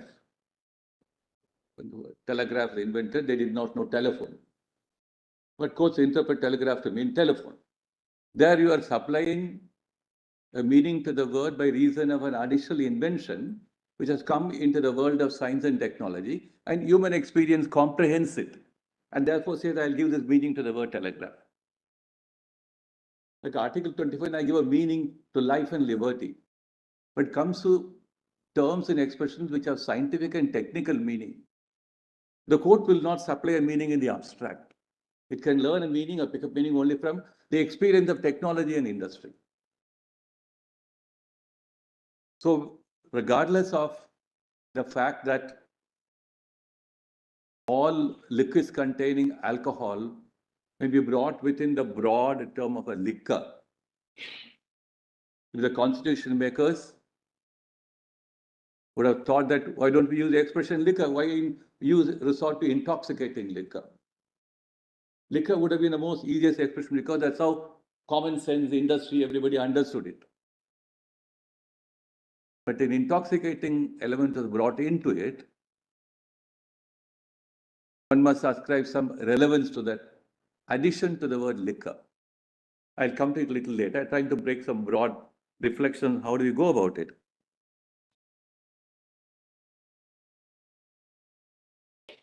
Very often we have this problem about definitions. Therefore, we are looking at the thing which is being defined, a liquor, intoxicating, which is the thing. And definition of a process or a matter or an idea or a principle. The definition of a word is different from a definition of a thing. A thing is defined by reason of its characteristics, features. A word is defined by what it is can convey over a period of time. So if you're looking at definition of intoxicant as a thing,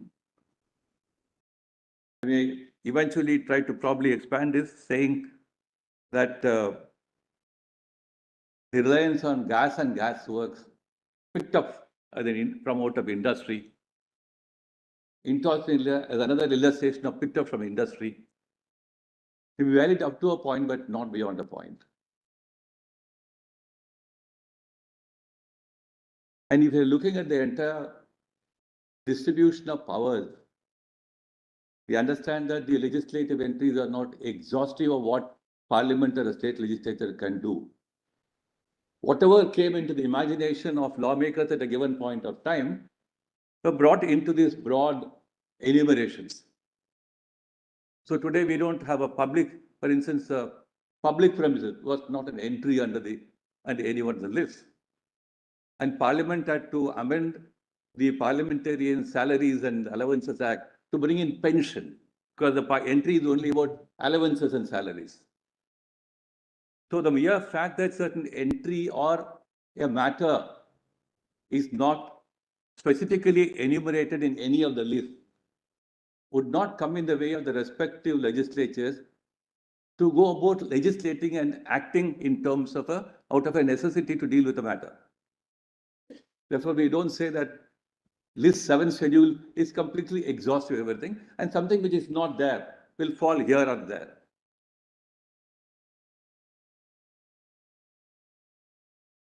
I'll presently take a lordship through my written submission.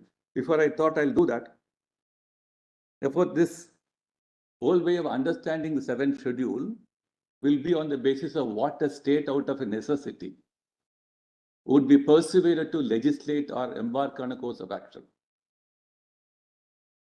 Therefore, the necessity element will always be built in entry 52 list 1.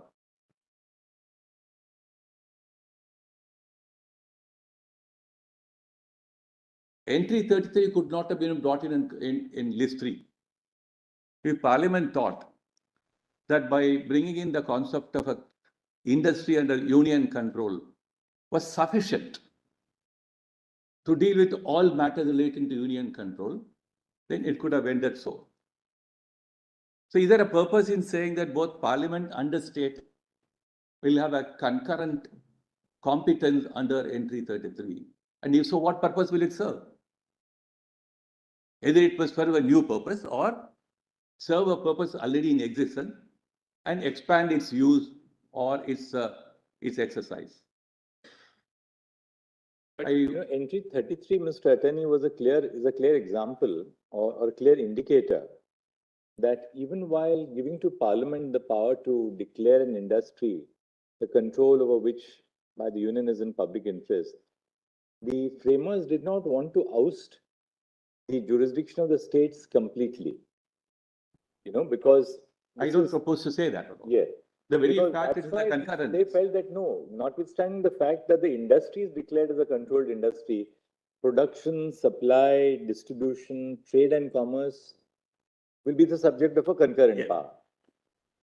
So Parliament may override the state, it may not override the state, but the state was also given a power, even though the industry itself is a controlled industry. Absolutely. I mean, there's no doubt about that. The very language of entry 33. The extent of control under entry 52 of list 1 is itself in a restricted area. It at least excludes trade, commerce, production, supply, distribution, which is taken to list 3. We can probably draw a wall of separation between a product of an industry and trade, commerce, supply, distribution. Or we look at them as one continuum of activity, an economic activity or production, and thereafter supply, distribution, etc. We are looking at an economic activity. So there are many economic activities today which may end with merely production, but I don't think today somebody will make sense to say, I will produce, but I will not supply. So every production implicitly includes within the activity of production, the next series of actions. Trade, commerce, supply, distribution. They are a continuum of economic activities. So that's why even in entry 33, I'll come a little later about explaining it. In entry 33, clause A, it talks about the products of any industry. Right. The products, plural, number 1. Any product of any industry. As many products of any industry. So the products of an industry here means in a very expansive sense. In respect of those products of the industry, what is the scope of entry 33? In respect to those products, that can be a trade, that can be a commerce, that can be supply, that can be distribution. So therefore I find there is a symbiotic relationship between entry 52 list 1 and entry 33 list 3. You cannot see them in isolation. And I don't think Parliament would simply say, I will enact a law under entry 52(1) with a mere declaration that it is in public interest. No law would probably do that. It will go further and say, how will I achieve the declaration? Therefore, entry 33 and entry 52, if they are to be seen as two branches of one family.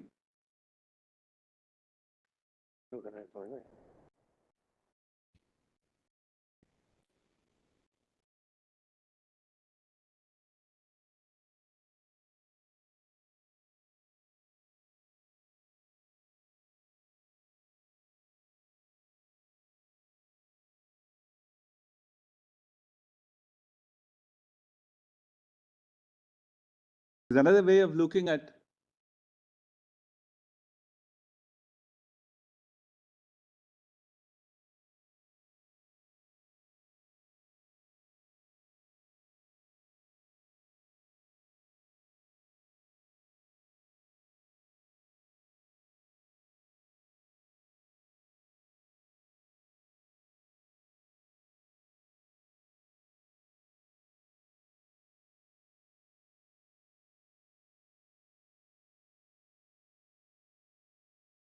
Lords, kindly turn to volume 2B.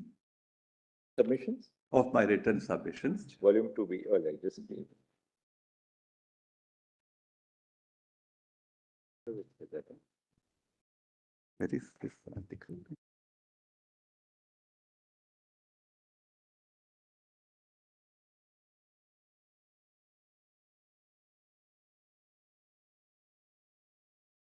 I've placed another extract from a book, which is volume 4D. I'll come to it a little later. Let's just make a note of that. It's one of the interesting treatises on linguistics. In volume 4D, that's the title of the book is Meaning of Meanings. Before I go to that, let me come to my written submissions. Let's see proposition 1. Yes. So entry 52 list 1 has a special significance its scope is not controlled by any other entries. I say including entry 8. Entry 24 list 2 contemplates state control or regulation of industries within the geographical frontiers of a state. Then entry 52 provides for control aspects from a national perspective. Such a federal control will be based on principles uniformly applicable to all states as far as control of an industry and to serve a national interest. Several national and public interests are perceived to be served by federal control, namely subserving the common good, equitable distribution, fair prices, utility of products of industry, for serving the interests of all the states, etc. The common control element under entry 52 list 1 is an independent subject and is not a matter carved out of the subset of industries under entry 24 list 2. If, stopping here for a minute, if 24 and 52 dealt with distinct classes of industries, one can understand that. Entry 52 is an entirely different subject. It's about bringing industries under union control. The union control is the subject of entry 51, entry 52. Probably it is too stretching to say that from 24, the roots of entry 52 come. They occupy a different space, they serve different purposes, but even in entry 24, what would a state do in respect of industries? When we talk of a thing, we talk about how do we go about regulating the use of the thing, the consumption of a thing. When we talk about industries here, we talk about regulating the industry. So industries even at a 24 is about regulation. It's not anything other than regulation. So 52 is different. Regulation from national perspective. Entry 24, para 5, on the other hand, stands on a lesser pedestal, namely the geographical area. Regulation of industries that we dealt with under entry 24 is district. Entry 24 contemplates the competence of the states to enact and to provide all matters in respect of industries. Entry 52, on the other hand, the reason why they argued that entry 52 is a carve out is because the subject of industries is contained in entry 24 of list 2. Because entry 24 of list 2 says industries. Entry 52 says industries, the control of which is declared by law by parliament. Now, which are those industries? Those industries are otherwise comprised in the subset of 24. Everything falls in 24, but once Parliament declares by law, that is abstracted out of 24 and then taken to 20 and taken to 52. That's the way it operates. It's not that industries in 52 is independent of 24. No, my proposition is the subject of 52 is about union control. Yes, of course, there's no difficulty about that. That you're right. The union control is the subject there. That you're right. Therefore, Parliament could have, Constitution could have said industries can probably be in list 1, but that would not have made sense. In the sense that states will have to look after processes, manufacturing processes, industries within their respective geographical areas. So it is not probably correct to say something is carved out of 24, but entirely a different subject, namely union control of all that can be conceived as industries. So it's different significance altogether. But 52 doesn't say industries which have a trans-state location or a trans-state operation. It says industries, the control of which. Even industries within any one or two or more states, even they can be brought under control under entry 52(1). It depends on the national interest which industries may serve. Suppose the IDRA was not enacted. All industries will then fall under which entry? Not under entry 97. They'll all fall under entry 24. Suppose an industry is not declared as a controlled industry, even after the IDRA is enacted. Where will that industry fall? It will fall under entry 24. Article 248, for that matter, says it gives competence to the Parliament to enact laws which are not found in entry 1, list 1 and list 3. So we refer the competence of Parliament to deal with certain matters. Can you look at Article 248 for a minute?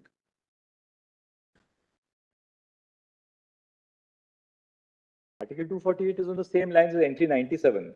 Entry 97 is a residuary entry, including anything which is not found in any of the lists. Entry 97 only captures that the element of Article 240, but 248 is a source. So the ultimate residuary power is with Parliament.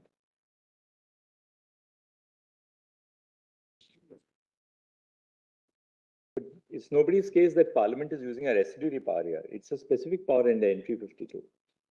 Not enumerated in the concurrent list or state list. So that is plenary power. Therefore, the source of parliamentary power is wider than, let's say, even 97, something which state list fine, Parliament can still enact that. So concurrently it's a state list, see, 248. It is not in the state list. Therefore, the absence of an entry in any of the list would not make a difference.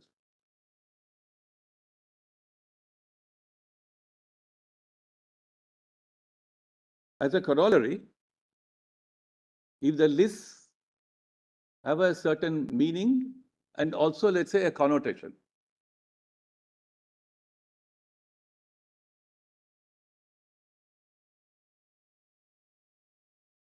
Parliament cannot say that, look here, I don't look at the intoxicating part of it, I only look at the liquor part of it. Maybe Parliament can still do that. I'm just giving an example. Therefore, the entry 52 competence list 1 is something which is untrammeled or unconditioned by any other entry in the 7th schedule. Why I wanted to say that is this, whichever way the court may look at entry 8, whichever way one may look at it, will not control entry 52 list 1.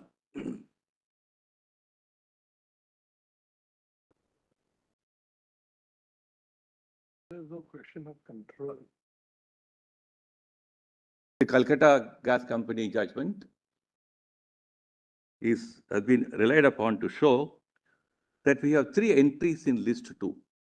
Gas and gas works, intoxicated, and probably what other entry, namely fisheries. I tried to find out what would probably be any other entry which can be taken out of or treated as a subset of industries.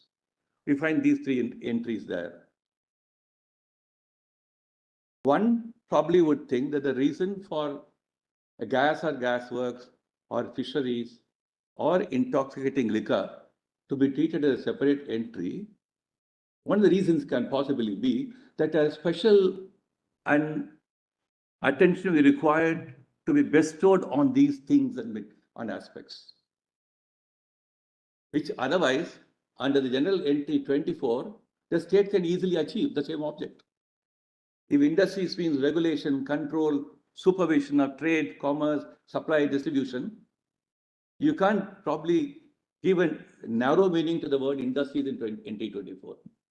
So if it has all the plenitude of meaning, a state can even at 24 achieve the same object of controlling, regulating, supply, etc. But if there is special attention to be bestowed on a particular subject, for reasons of the historical significance, so if from 1880 onwards, liquor has had a meaning, particularly with reference to the portability part of it, the human element part of it, the consumption part of it. For gas and gas works, if we did not know prior to 1935, the manner of production of gas and the new industrial use of gas, etc. It was a certain understanding on the historical meaning given to gas and gas at a given point of time. Therefore, there are 3 or 4 entries in list 2, which are specifically taken out, if one may say that, out of industries for certain very special reasons. That by itself does not mean they would not otherwise come into the scope of industries. In Calcutta Gas Works, the analysis by the court that there is a possibility of contributing two entries in the state list. And having in mind the 1951 Act, if there is a control element brought in there, look at what should happen to the state law. I'll come a little later to why Calcutta Gas judgment may probably require the reconsideration. Submissions मध्ये काही नाही.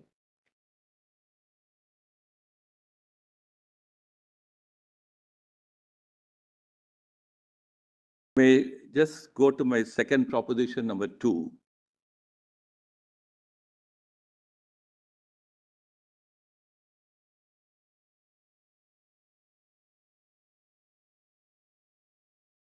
And to give a symbolic or metaphoric, if these entries in the three lists are not like the Berlin walls. They always have an interplay. And one can jump.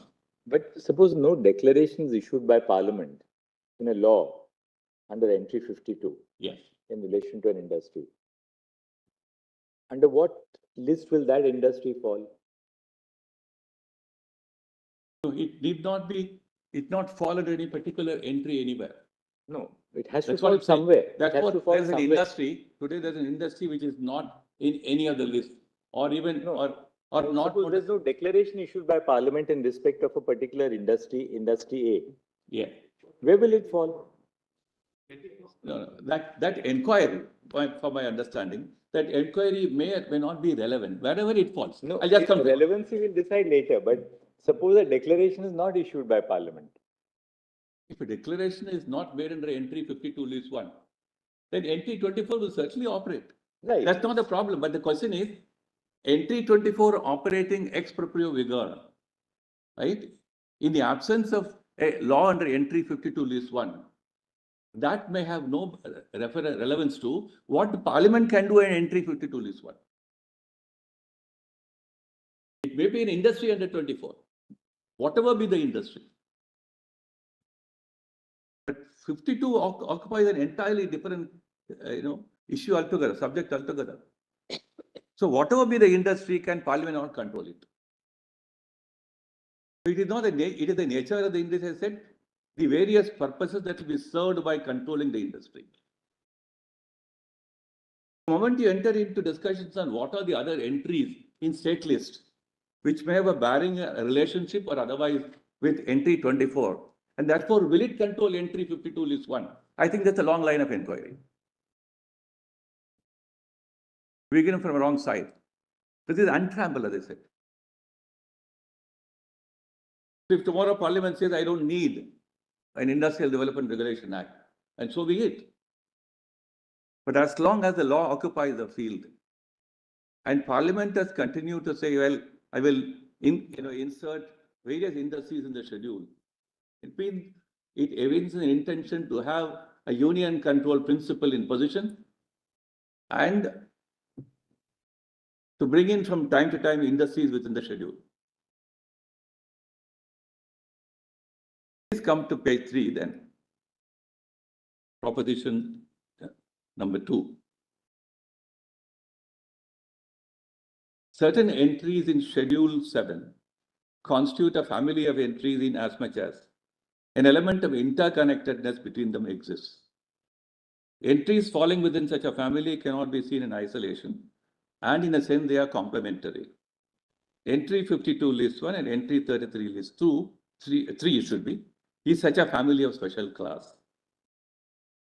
The principle of control enunciated in entry 52 of list 1 can also include and touch upon all matters relating to an industry that is brought under union's control. These matters can be production, trade, commerce, supply, distribution, etc. Depending upon the nature of the industry to be controlled and the public purpose such control of the industry will serve, Parliament can deal with any one or more or all of the above mentioned aspects of the industry. To the extent that the Parliament may deal with these matters, the competence of states to legislate under entries 26 and 27 of list 2 will be excluded or deluded.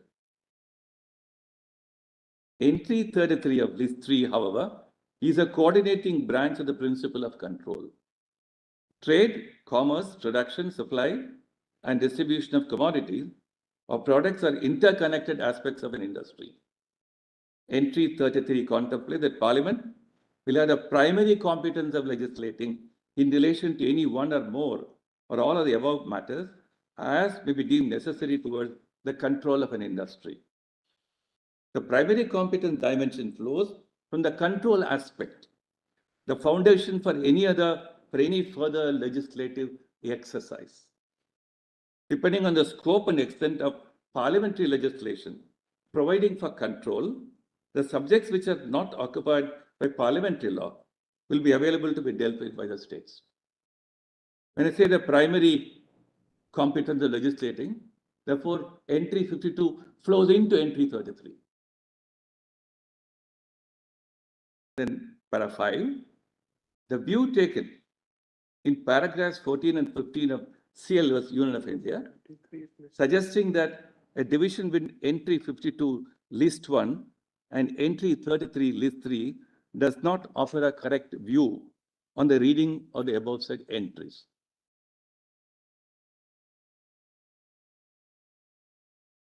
The aforesaid paragraphs are extracted here under. If you apply the same principle of harmonious construction to entries 24, 26, and 27 of list 2, the term industry in entry 24 would not take within its ambit trade and commerce or production, supply and distribution of goods, which are the express province of entries 26 and 27 of list 2. Stopping here for a minute, I suppose 24, 26, and 27 are a family of entries. 24 talks about industries. Once an industry, an industrial process, a production happens, everything thereafter is a continuum of an economic activity. For the purpose of felicitation and easy dealing with those matters, 26 and 27 are subdivided. Even if 26 and 27 are not there, 24 can still take care of all that under 26 and 27. Let me read paragraph 14 again. If you apply the same principle of harmonious construction to entries 24, 26, and 27 of list 2, the term industry in 24 would not take within its ambit trade and commerce or production, supply and distribution of goods, which are the express province of entries 26 and 27 of list 2. Similarly, entry 52 in list 1, which deals with industry, also would not cover trade and commerce in our production, supply, and distribution of the products of those industries, which fall under entry 52 of list 1. For the industries falling in entry 52 list 1, these subjects are carved out and expressly put in entry 33 of list 3. So what I find there is what I call the Berlin Wall. No. So 52 and 33 are so interconnected. They're carved out, I say, for the facility of a state dealing with the subject. Let me read paragraph 15. In Calcutta Girls, the judicious court in Tikaramji was relied upon. Tikaramji is the case the court inter alia considered the interrelationship between entry 52 list 1, entry 24 list 2, and entry 27 list 2, and entry 37 list 3 as it stood prior to the amendment and as amended. This court examined the contention. The term industry should be widely construed to include all activities, including activities preceding production, such as acquisition of raw material, and activities subsequent to production, such as disposal of the finished products of that industry. Negativing this content in the light of the legislative entries, this court held that what would fall under entry 24 of list 2 would be the process of manufacture or production, except where the industry was a controlled industry, when it would fall within entry 52 of list 1. The products of industry would be comprised in entry 27 list 2, except where there are products of a controlled industry, and they would fall within entry 33 list 3. Therefore, the subject matter falling within entry 26 and entry 20 of list 2 would not be covered by entry 24 of list 2. And similarly, the subject matter falling under entry 33 would not fall under entry 52 of list 1. At one level, it is correct, but at a different level, it is not. Because the entry 33 is not about union control of industries. But what happens along with the union control is what is stated in entry 33. So union control must mean something beyond mere union control. It must mean the aspects and dimensions of union control.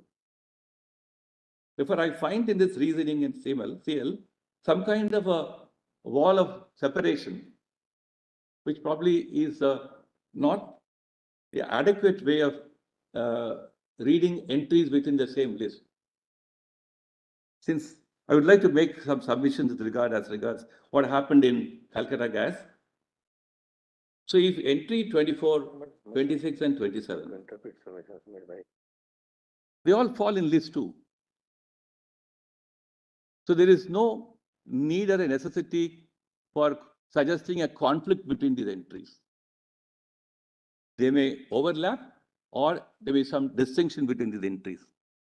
In Calcutta Gas, what the court came close suggesting there's some kind of a conflict between entities between entries 24, 26 and 27. Or gas works and entry 24. 27, they have to yield to entry 52 list 1 or entry 33 list 3 as the case may be. That's true. So they have to yield. That's true. I'll come to it immediately. But what I'm trying to find out is entries 24, 26 and 27 in the state list. If I call them a family of entries, it's only a distribution of a certain dimensions or facets of economic activity amongst them. Industry, trade and commerce, supply distribution, as I said, to repeat, a part of an economic activity and interconnected. Therefore, as I said, for facility, suppose you only want to do a deal with trade and commerce in an industry, you may do it under entry 26.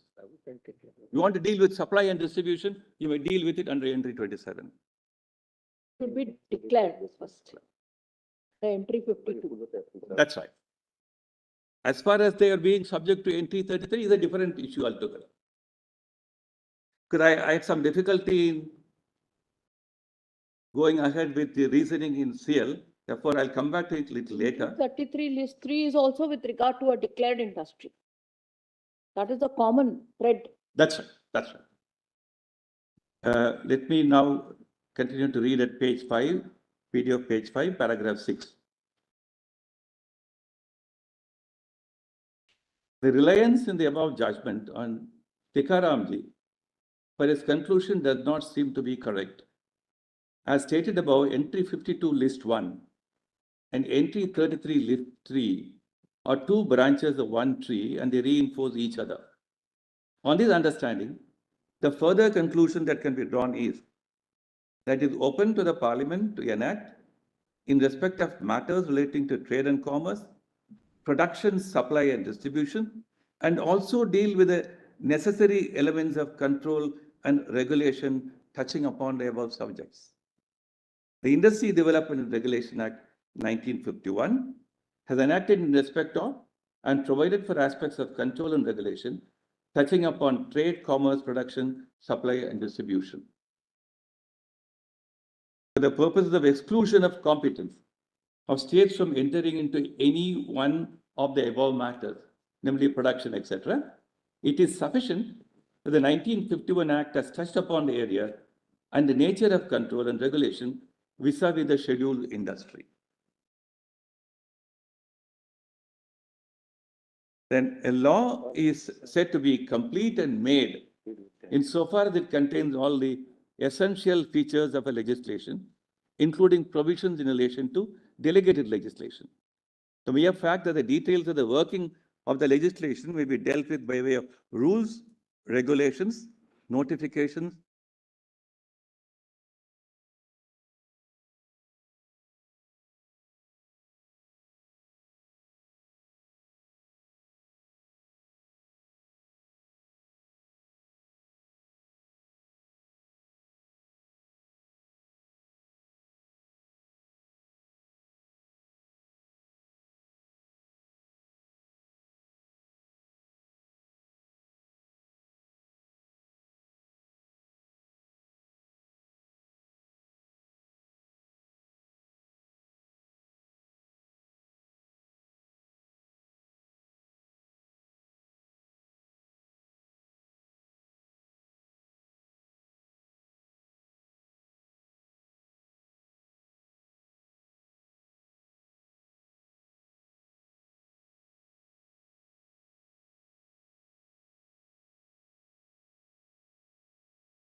I was reading in paragraph 8. Yes. The mere fact that details the actual occupation of the field in question. It is the occupation and not its enforceability that matters.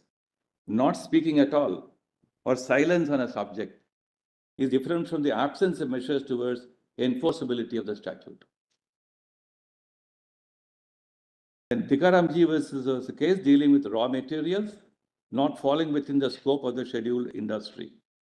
It was in that context that the court noticed that no order was issued by the central government in exercise of the powers vested under Section 18G. Because sugarcane as a raw material did not fall under the scheduled industry, the court felt that possibility of an order under Section 18G being issued by the central government would not be enough.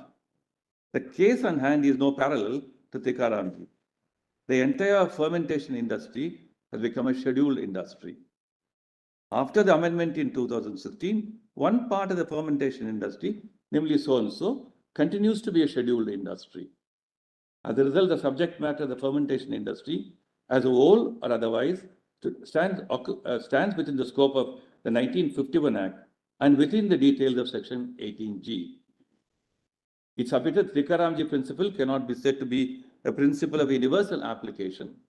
That is, in the absence of an order under Section 18G of the IDR Act 1951, it will be a dormant law and the states will derive their competence to deal with any matters, all or any matters otherwise exhaustively dealt with by Section 18G. In other words, since the 1951 Act has enacted in respect to the entire spectrum of control and regulation, and also the details of their working. For instance, as spelled out in Section 18G, the said Act, there is no unoccupied field at all available to states. Then proposition number 3. Why entry 8 of list 2 cannot be of any avail to the states? The litmus test of entry 8 is from the point of human factors, namely human consumption. The word intoxicating must be seen only with reference to the impact owing to human consumption. That which is not consumable by humans will not fall within the meaning of intoxicating. Entry 51 talks about human consumption, but in a different context. I'll come to entry 51 in a short while.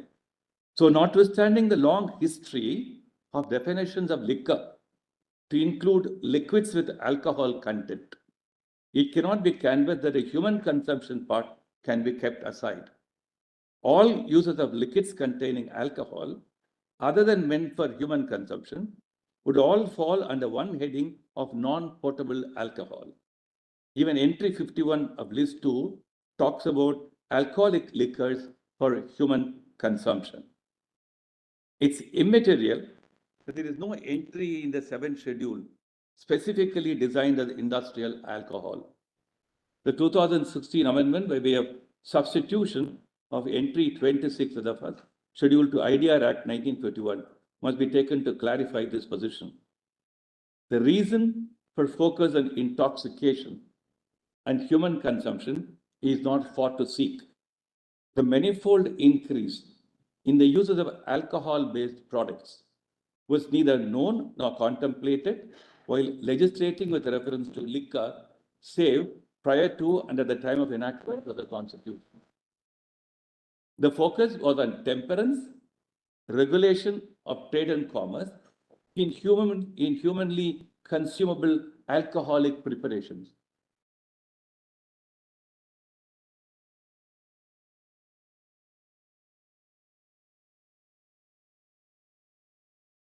Like an intoxicated bee.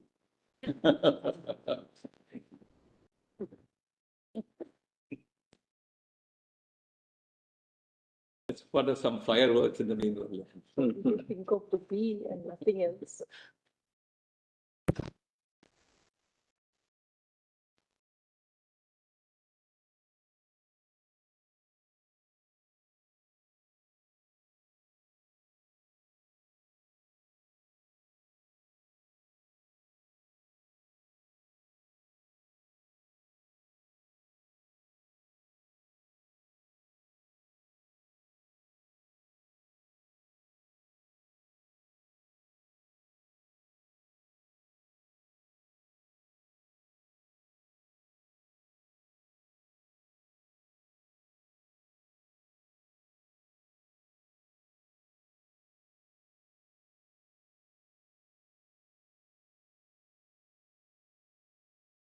No, they deleted it.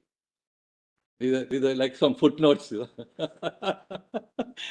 It just fell off, on the table itself, it just fell off. Yes. So I thought that it was being a little heady with all those words. Today, when I made that comment of intoxicated bee, Yes. they thought that now the man has also become.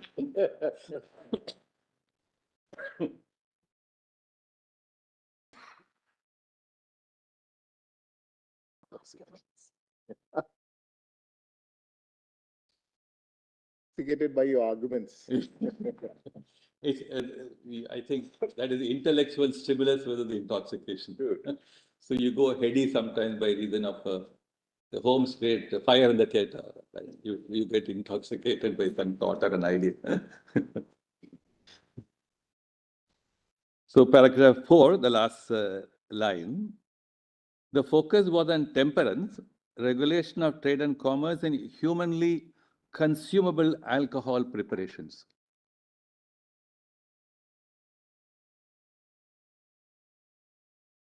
If I'm not wrong, therefore, I think when it is open to the legislature to pick up any of the definitions in various statutes, British and pre-independent, they could have fixed up liquor. If liquor conveyed the same meaning on various classes of liquids with alcohol, with different impacts, with different consumption processes. I suppose in 1888, when the Spirits Act was there, nobody thought of using it for a toilet or a medicinal preparation the way we are doing it today. So the the manifold uses which liquids of alcohol in different combination, strength, etc., can be made or put to use is something which emerging science and technology invents and discovers from time to time. Therefore, the Constitution could have said liquor, and it had the same meaning. But at some point of time, I suppose, when more and more understanding about the use of liquids containing alcohol come within the fold of experience, then it's open to Parliament or the statute authority to amend it, modify it, or in a given case where it's possible to give a meaning, as I said, telegraph includes telephone, the court may give a meaning. But where it is not possible, the court will not supply that meaning by itself. So it has to be based on the experience and knowledge which flows into technology and engineering and science. That's why I thought our argument on reading entry 8 narrowly or expansively may or may not have any relevance on entry 52 list 1 and entry 33 list 3. So we have to give a constitutional meaning. Yeah. A meaning within the Constitution means a constitutional meaning, not a meaning in the business sense or anything as such. Right, correct. Let's try to take it a little further. So if I given a very narrow meaning to entry 8, to mean only that which is orally consumable. That which is orally consumable can be an intoxicant. If you go back to the word toxic, even in Latin, toxicum, poisonous. But we can't go to that stage. So therefore, when all these legislation, the pre-British and the pre-constitutional legislation, they probably talked about what is the impact on temperance, oral consumption, what deleterious impact it may have on human consumption. Therefore, it's in that context, regulation of trade, supply, distribution, etc. But even if we read it very widely, now because we are talking about manifold increase in the in liquids containing alcohol, even if you give that manifold, taking into account, give that very expansive reading, I say whichever way one reads that, it's immaterial for the purpose of entry 52 list 1 and entry 33 list 3. They cannot control what Parliament would say and how do I bring it within union control for what purposes. The entire argument is look at Calcutta Gas Works. What did it do? It kept gas and gas works out of entry 24. The same thing you should do as far as entry 8 is concerned. Entry 8 will have a very expansive meaning. So the parallel, I think, is probably looking at the wrong side of entry 52 list 1. And therefore, I was trying to find out whether whatever be the concept of industries under entry 24, 52.1 is in a different footing altogether. But at the same time, there is some kind of a connectedness between 24 and 52 because they are talking about industries. So the industrial processes. So industry ultimately, whichever way one decides for the purpose of Industrial Disputes Act, or even otherwise, an organized activity by reason of which a product emerges. Something emerges out of an organized activity. That's why labor, capital, plus whatever one may call. We have the theory of surplus value flowing from that only. So organized activity leading to emergence of a product or a thing or a matter. That's an industry. So when you want to deal with that as an economic activity, then I will look at various facets of that economic activity. So essentially, industry, in my understanding, is an organized economic activity, which is susceptible of being controlled under entry 24 and to a different level under entry 52, this one, because of a national considerations. May I just quickly, in the same volume, Syrup which has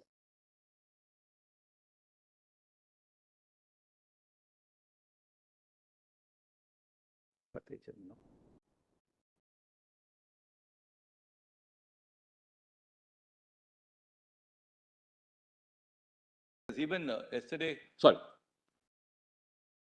Mr. Attar referred to a judgment of the US Supreme Court on intoxicating liquor. Earlier there was a Master kindly, you can hand over a copy.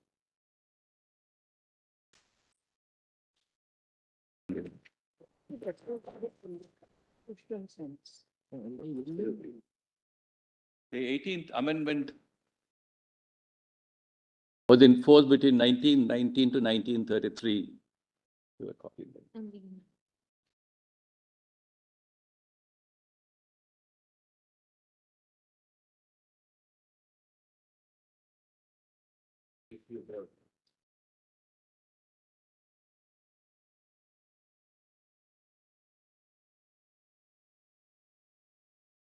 18th Amendment, Lord have it. Let me just quickly read that. Section 1. After 1 year from the ratification of this article, the manufacture, sale, or transportation of intoxicating liquor. This here. oh yes.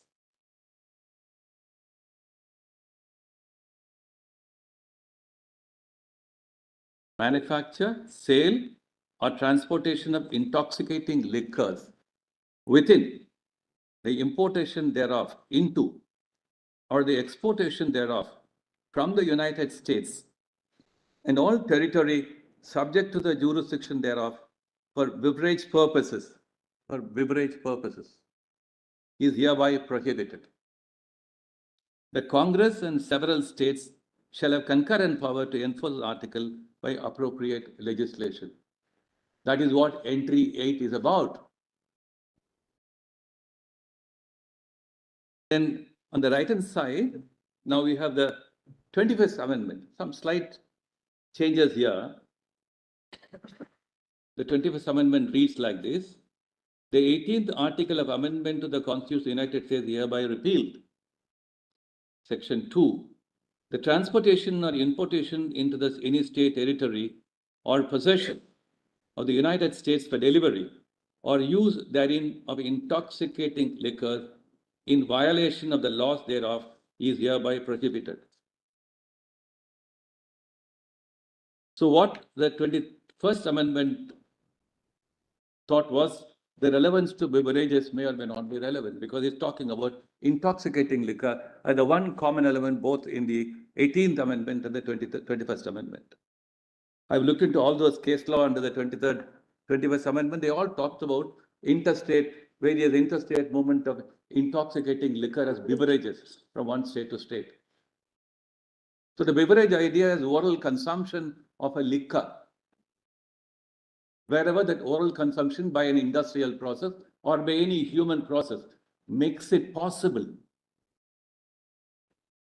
At that stage, It is humanly possible to consume a liquor. At this stage, the intoxication dimension of oral consumption comes into play.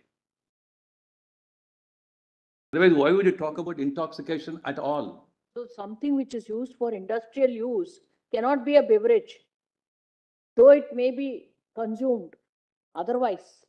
There are non-intoxicating It's beverages. not a beverage in the normal sense.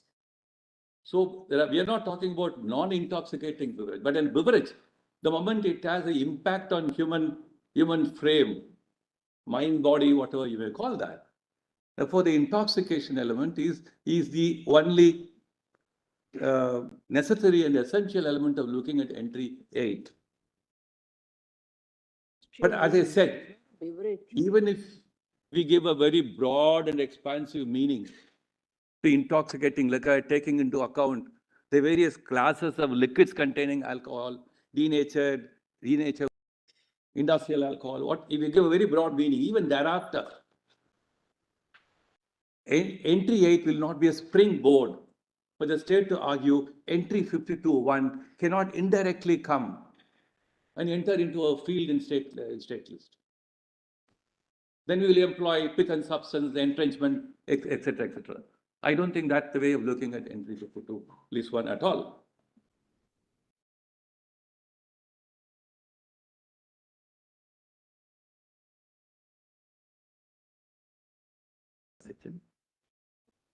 We just quickly take your lordships to, I have set out in the next few pages, 8, 9, 10 onwards. Picked up those paragraphs in various judgments from Balsara onwards to give how the thought process in comprehending liquor, intoxicating liquor, has received a broad understanding in notwithstanding certain shades of difference in different judgments. Let me quickly take your lordship through that. We have Balsara, your lordship have page 8, the PDF page 8. Yes, we are with you. Then we have Balsara on the right hand side. I have this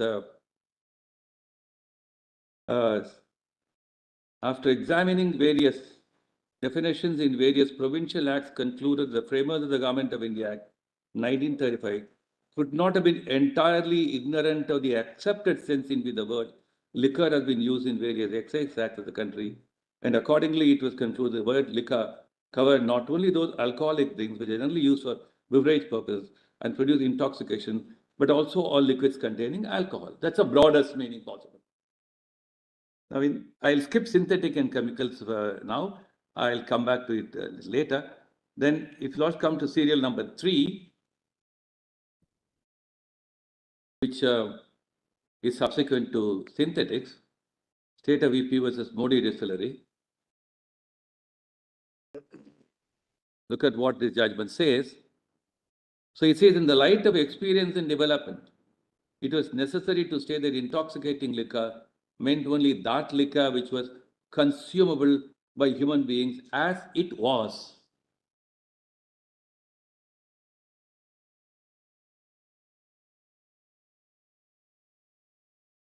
I don't think it will be necessary for our understanding of entry 52 or 33 to get into this very detailed discussion on what classes of liquids containing alcohol exist and which one of them are consumable or not consumable.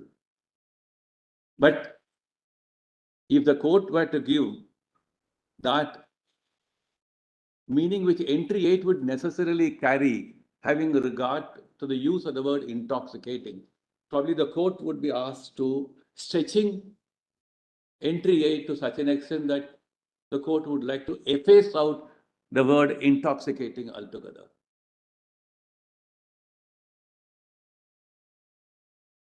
You can't by any reading of intoxicating say, I will efface it out. If there is only 1 or 2 or 3 meanings of intoxication, then that meaning which I'll have the more core element for entry 8. But that meaning will be probably the meaning which the court will take into account.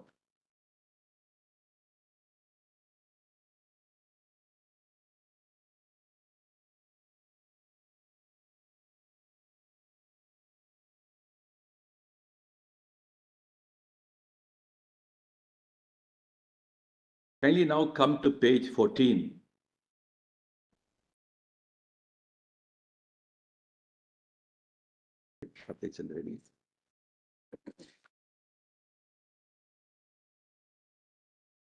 Entry 8 of list 2 cannot be taken to be the point of anchor for determining the scope of entry 52 list 1 or entry 33 list 3. Entry 8 does not cast any shadow on the above said entries. The ITC ruling was in the context of overlapping entries or in the context of the doctrine of pith and substance for the purpose of comparison of two legislation and locating the dominant purpose, etc. In the instant case, there is no room for suggesting that the state legislation or the rules made by it or within their competence and that the field in relation to fermenting industries was unoccupied. As stated above, the 1951 Act is a complete code by itself and has dealt with all matters referred to in entry 33 of list 3 and relating to the fermenting industry. It is submitted the ITC judgment cannot be any parallel or of any assistance to the instant case. Having said that, may invite your Lordship's attention to the judgment in Fateh Singh, which is Volume 5B. Volume 5B, 5B, yeah. PDF 554.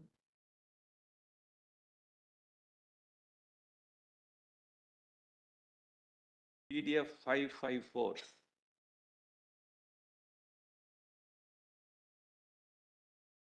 Which paragraphs you want me to read?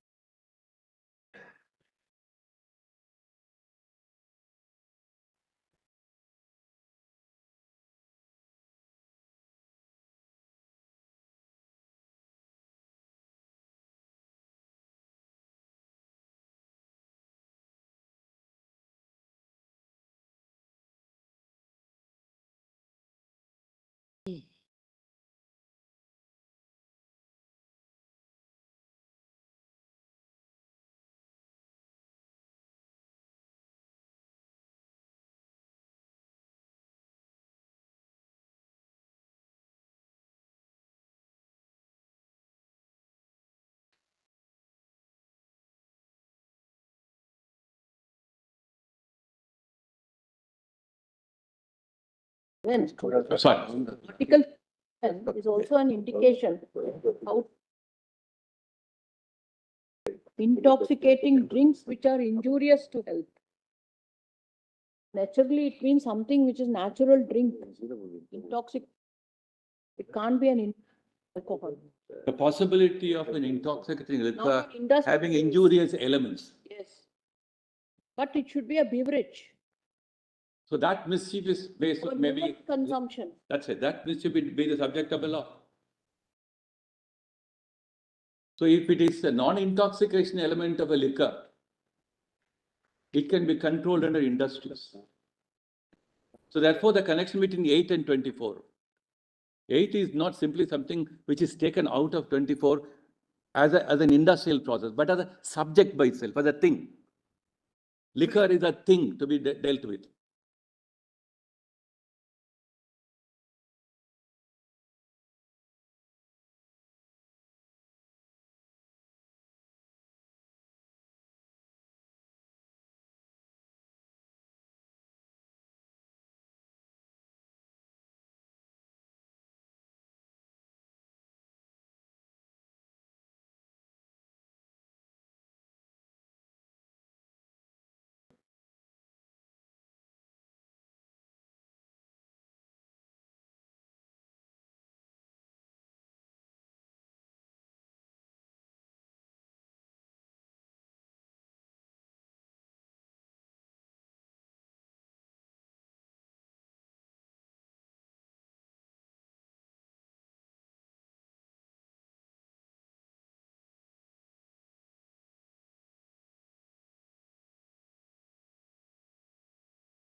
Yeah.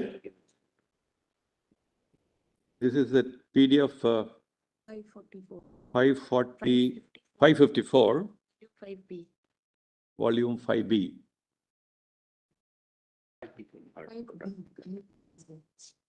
5B.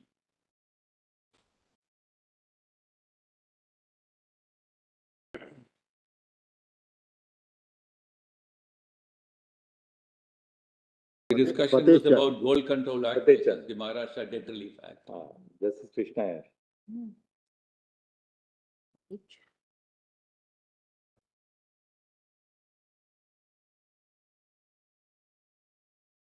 Paragraph 2 sets out the factual context. Money lending is not trade. That's right. Against the virus of the Maharashtra Debt Relief Act. Then focused on Article 301, etc. Then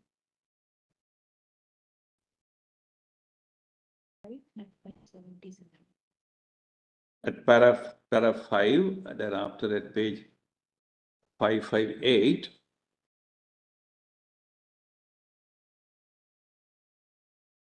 discussion, another short lethal objection to a part of the law.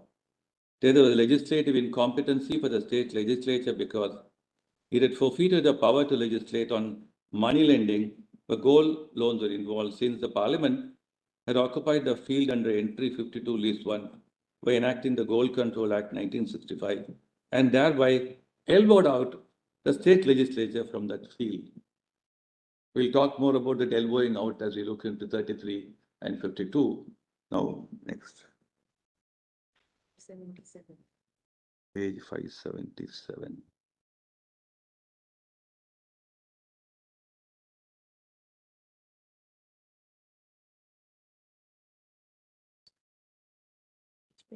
Sorry. Kindly turn to paragraph 54. I'm sorry, sir. You'll be wrapping up today? So that then on Tuesday we can hear the... I don't think I may have a little more time. Let's see if we can wrap up, because we've now got the drift, because your submissions are very precise. Yes. So we've got the judgments we can make a note of, and we'll look at them over we have this long weekend coming up. Very well. I may take maybe some judgments where I need to give some explanations and commentaries, because I find this Calcutta gas and Valsara present some possible way of looking at it, which is being repeatedly invoked to say that this perspective is the correct perspective. So, otherwise, my propositions come up the whole. Clearly covered. Your perspectives have been covered fully. Yeah. We'll also kindly turn to paragraph 54 at page 577.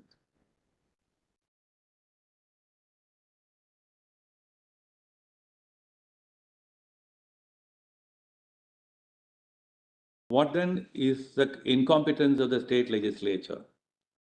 So-and-so urged that the wiping out of private debts which form the capital assets of moneylenders, when the main thing done by the Debt Act was not in any of the legislative lists, and even if Parliament had residuary power under 97, the state had none.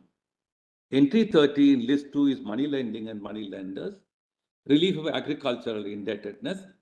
If common sense and common English are components of constitutional construction, relief against loans by scaling down, discharging, reducing, so and so, so and so, will among other things fall squarely within the topic.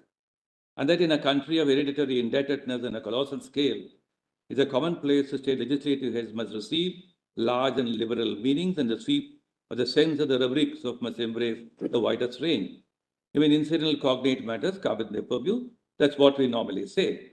Now turn to paragraph 55. The next ground of attack in his multiform presentation is that the gold loan part of Debt Act is void because Parliament has occupied the field. It's also been heard that there is inconsistency between the Debt Act and the Gold Control Act, and pro tanto, the former fails to have effect. Let us look at the basics of the legal situation before us, before examining the wealth of learning counsel has accumulated. Article 246 vests exclusive power for matters enumerated in list 1. State legislatures enjoy power topics list 2, so and so and so. Plainly, therefore, The state can legislate upon any entry in the state list.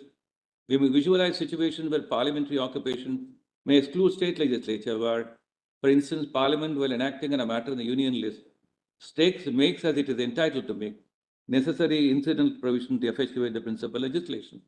Such ancillary extensions may trench upon state field in list 2.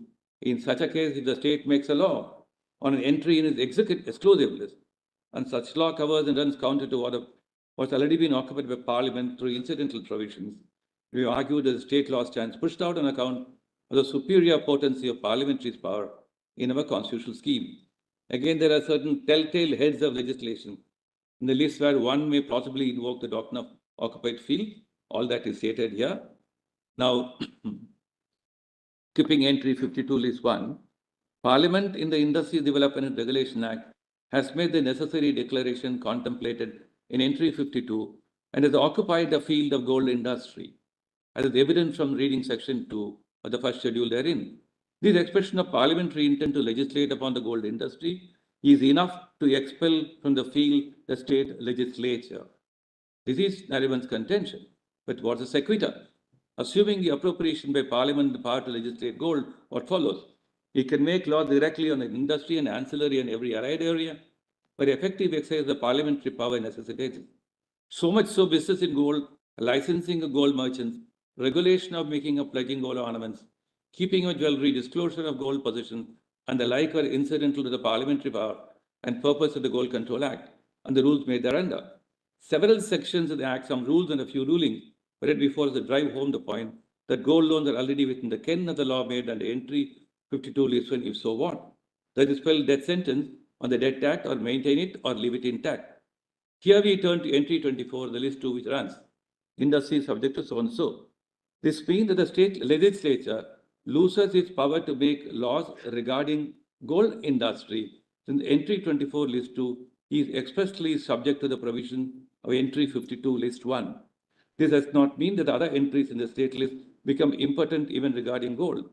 The state legislature can make laws regarding money lending, even gold is involved in entry 30, entry 34, gambling in gold, impose sales tax on gold, entry 54, regulate with municipal laws under entry 5, trade restrictions entry 26, type of buildings for gold shops, etc.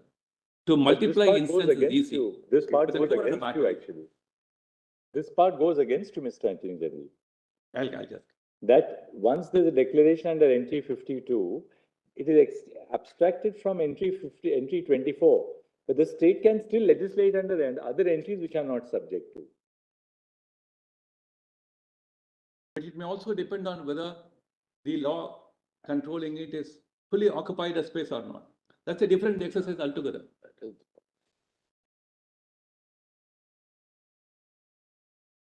Then paragraph 59. They refer to Kannan-Devan Hills. Paragraph 58. This court put the point tersely while dealing with entry 52 of union list.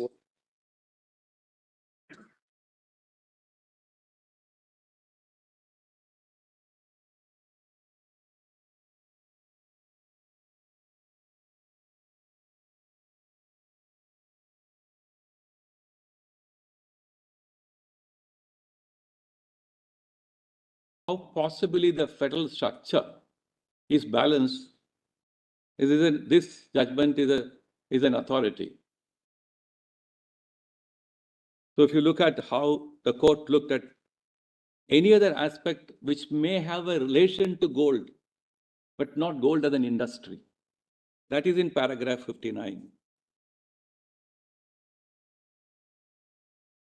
Is authority for the proposition that while entry 23 of list 2, in the light of the fact that in entry 52 of list 1, Parliament has made a Gold Control Act, has become inoperative to legislate on industry. There is no inhibition whatever in state legislation on subjects other than that particular industry. Money lending is one such subject, and the power to legislate thereon remains intact. So the attempt made here to say that entry 8 is other than industry relating to liquor or a fermenting industry would fall under this test.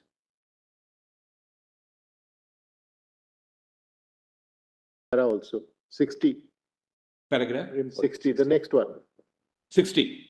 That's right.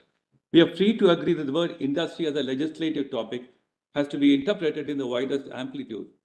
We also find that the fact that dealings in gold, including pledging, have been covered in part with the Gold Control Act.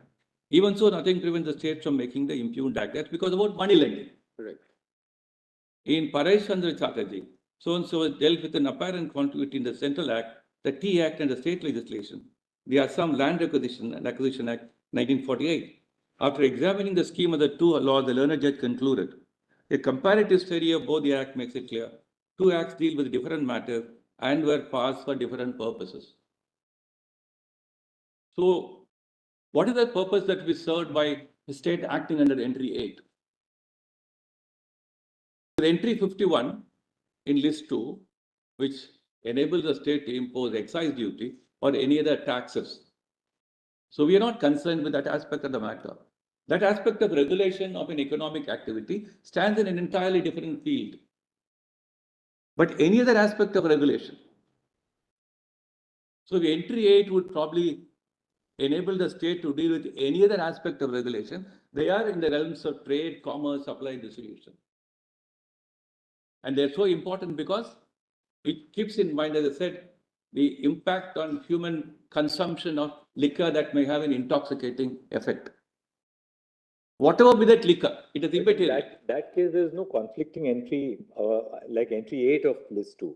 In that case, there was no entry corresponding to entry 8 of list 2, right? That's right.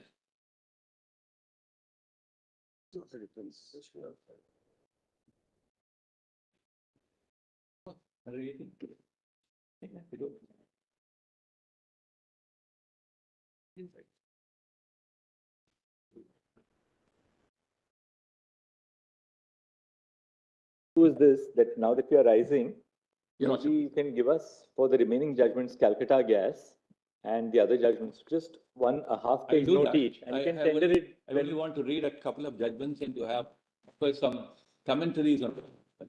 That I would have very quickly. We can suggest to the No, I may require about 10-15 minutes to just complete the narrations. Just give us writing, No. 2 pages, 2 or 3 pages. I'll review it in writing and read it out, subject to your lordship's permission.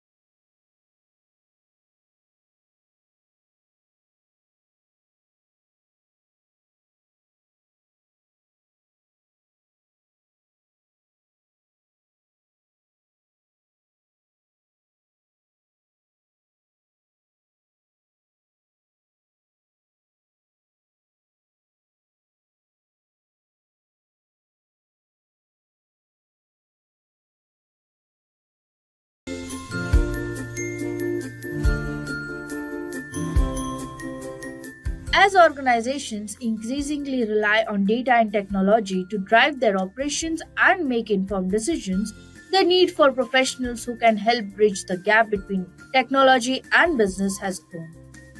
And then there comes the business analyst who play a crucial role in helping the organization.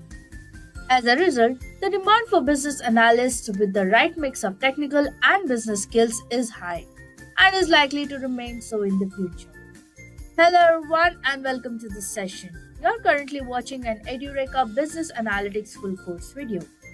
By the end of this video, you will have a thorough understanding of business analytics from theory to practical applications. Now, if you love watching videos like these, then subscribe to Edureka's YouTube channel and click the bell button to never miss out any updates from us. Also, if you wish to obtain Edureka's certification course, then please see the link in the description below. Now it's time to begin with our agenda, where we'll have a brief overview of what we will cover in this Business Analytics full course video. We will start with understanding the current trends and how to become a business analyst. Next, we will see what does a business analyst do. Now, it's time to delve deep into the technical concepts of business analytics. We'll start with the predictive analysis using Python, after which we will work on data analytics using Excel. Next, we will go ahead with understanding the Agile methodology, followed by the Scrum methodology. We will also see how to become a BI analyst. Well, we truly hope that this session assists you in getting jobs in the industry. In order to accomplish this, we will look at some of the important business analytics interview questions with answers. So stick till the end. Now let's start with our session with how to become a business analyst.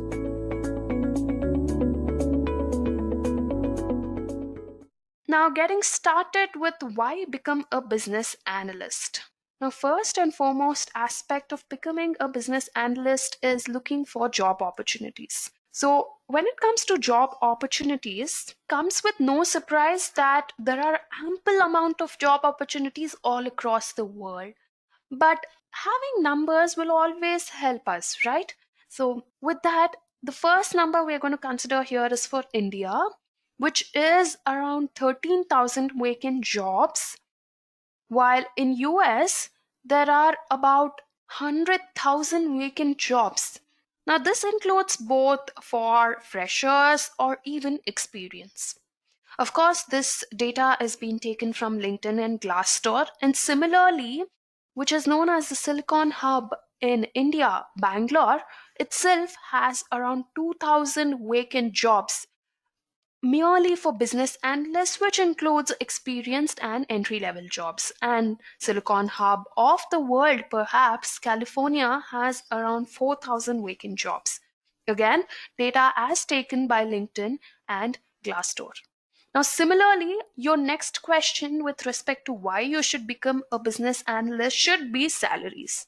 We have got you covered on that basis as well as an average salary right from entry level to an experienced average in India will earn up to 7 lakh per year, and while in US will earn up to 77,000 per year. Now this again is taken by LinkedIn and Glassdoor. Now with these kinds of aspects and data in your hand, why do you want to wait? Just go ahead and start your preparation. Before that, you'll have hundreds of questions to be answered. Now, do not worry because we have got all your doubts to be solved in this video itself. The next thing that you will have is companies hiring. Definitely, there are ample number of companies hiring from basic entry level to experience level. Now, the companies that are hiring are even in product based and service based. Now, they could be high-end companies such as IBM, Deloitte, Capgemini, Oracle, Accenture, and to any of the startups as well. Now, these are some of the companies that I've mentioned here. There are many more adding on to this list. With that said, how to become a business analyst? Well, there are many aspects again to consider. First being the job description. Now, in job description, you can see what exactly a company or a recruiter is looking for in you as a business analyst. Firstly, I've considered a Amazon job description. Here, Amazon is looking for almost entry-level business analyst itself with just at least 1 year of experience. Now, with this, you can see in the highlighted portions that Amazon is basically looking for a highly advanced proficiency in SQL, Microsoft Excel, statistical analysis. He might also be looking for a person who is well versed in data visualization tools such as Tableau or even Power BI here, QuickSight. And he must be good in identifying and accessing relevant data with extremely powerful insights on analysis and to draw conclusions. So from this, we can draw a gist that for becoming a business analyst in Amazon, as per this job description, he needs to be good in SQL, at least know few tools of Microsoft, good in data analysis, use Tableau or any such data analytical tools, statistic analysis as well. Similarly, why don't we look at one of the other descriptions to understand better? Here I've considered IBM, and again in IBM, as you can see, SQL is predominantly asked. The next thing is basic programming languages along with again Microsoft tools. Data modeling and modeling techniques are something else that's been asked in IBM here.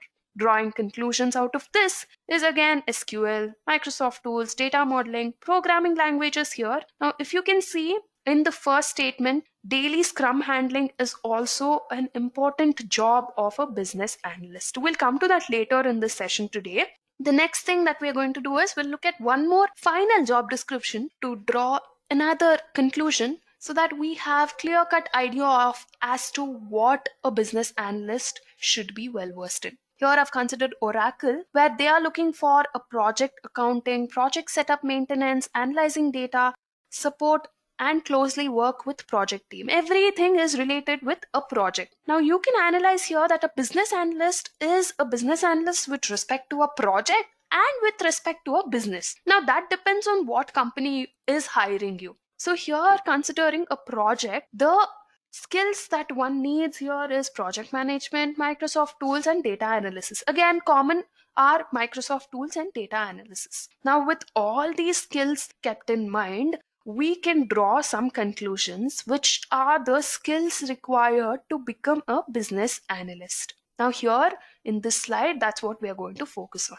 From the job descriptions that we just went through, we saw that SQL or any other database concepts are something that is very, very important. Now, knowing SQL is very important as SQL itself helps in understanding the data, writing queries as a business analyst. The next thing is Microsoft tools. Now, if you are an experienced candidate and you're switching careers towards business analyst, it is an added advantage for you, as we as IT professionals would have come across one or the other or three even Microsoft tools in a regular basis. So this is an easier aspect for us. So knowing Excel in an advanced manner will always help you in approaching towards business analysis. The next thing is analytical skills, which is a very important aspect for a business analyst. Now, we saw in one of the job description that programming skills is also needed. Of course, you don't have to write codes here. It is not a core technical job anyway. So knowing basics of programming language will also help. As you know, business analysts do not have to do any core technical coding here. So knowing basics of programming language will also help him. Now, if you are from a technical background, then if you have a little coding knowledge also will come in handy. The next thing is statistical analysis. Now, knowing statistical analysis is quite important as a business analyst, he needs to run through all the data related documents or any kind of information which involves statistical decision making. The next thing is program management skills. Now, all these skills that I'm discussing here are actually the skills which you have training in on our website. Now, if you go to edureka.co, you will find there is course for Microsoft Excel, there is course for analytical skills, any kind of programming language, or even project management. There is a certification that you can get in PMP as well. So as a business analyst, like I was saying, project management is one of the basic skills that you need to know. How to manage a project, what is the problem statement, how to satisfy the customer, what exactly do the stakeholders keep in mind. Everything from end to end you need to know. The next thing is Scrum management. Now, when a particular project is being started, from the person who is a developer, who is an investor, who is the client, who is the end user, everyone needs to be on the same page. For this, Scrum is very important.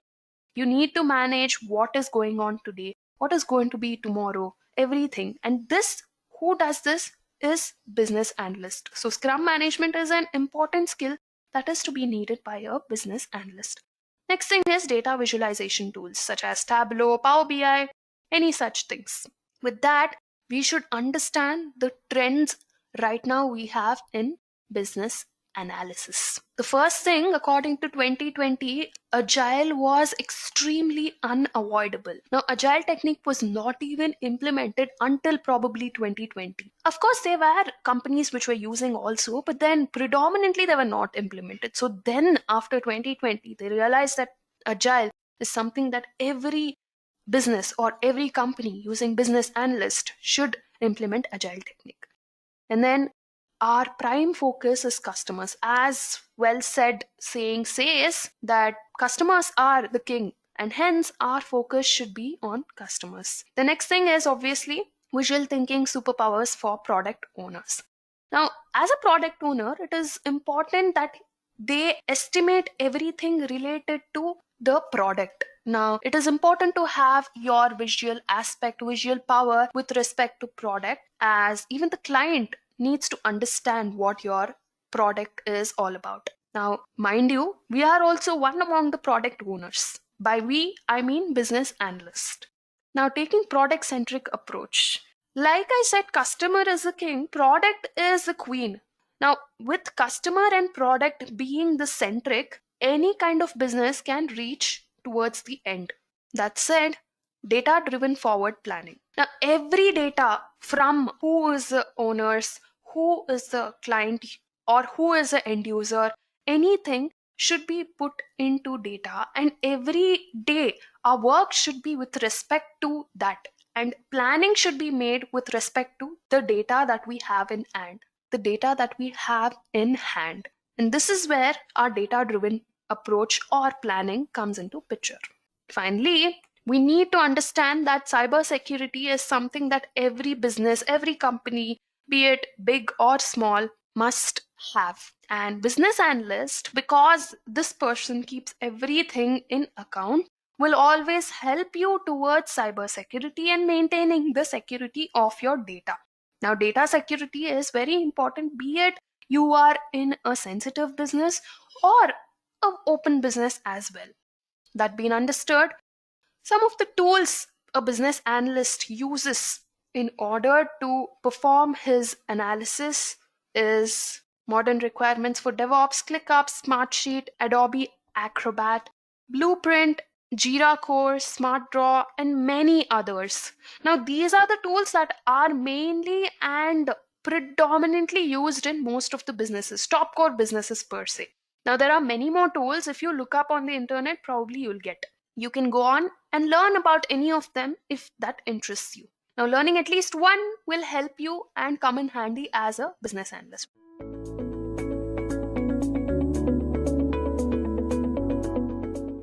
Who is a business analyst? So, a business analyst is somebody who bridges the gap between internal IT team and the business using data analytics to assess processes, determine requirements, and deliver data-driven recommendations, and finally present reports to executives and stakeholders.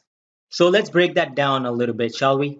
First, a business analyst is a person who stands between the internal IT team and the client that has certain requirements. So a business analyst understands those requirements, whatever it may be, to build an app, to get an insight on what direction their business should take, whatever it may be. They understand all of the requirements for the clients, and they act as a proxy for the clients and help the IT team develop the results that are going to be satisfactory for the client, that will help the client make data-driven decisions. And that is exactly what a business analyst is. So now you might ask yourself, well, that is all nice and dandy, but what do they actually do in order to accomplish that? So let's use an example of Stuart, who is a business analyst working for an application development firm. And so that's the business analyst. And let's take a look at the client. So the client in this example is Martha, who is an IT manager at a modern hospital, who is tasked with making a mobile application that allows its customers to make appointments, consult doctors, view their medical reports and receipts, and make payments for hospital bills through their online account, all without having to wait in line, which is so much of a discomfort and inconvenience for patients. So Martha thinks instead of hiring a whole team to make this application, she's just going to approach a company that is going to help her with this. So Martha approaches Stuart's company to see if they can help her with making the app. That's where she meets Stuart, who's been assigned to work on Martha's project from start to finish. Martha discusses the vision behind the app, and Stuart probes Martha to form a picture of what the final product should be like.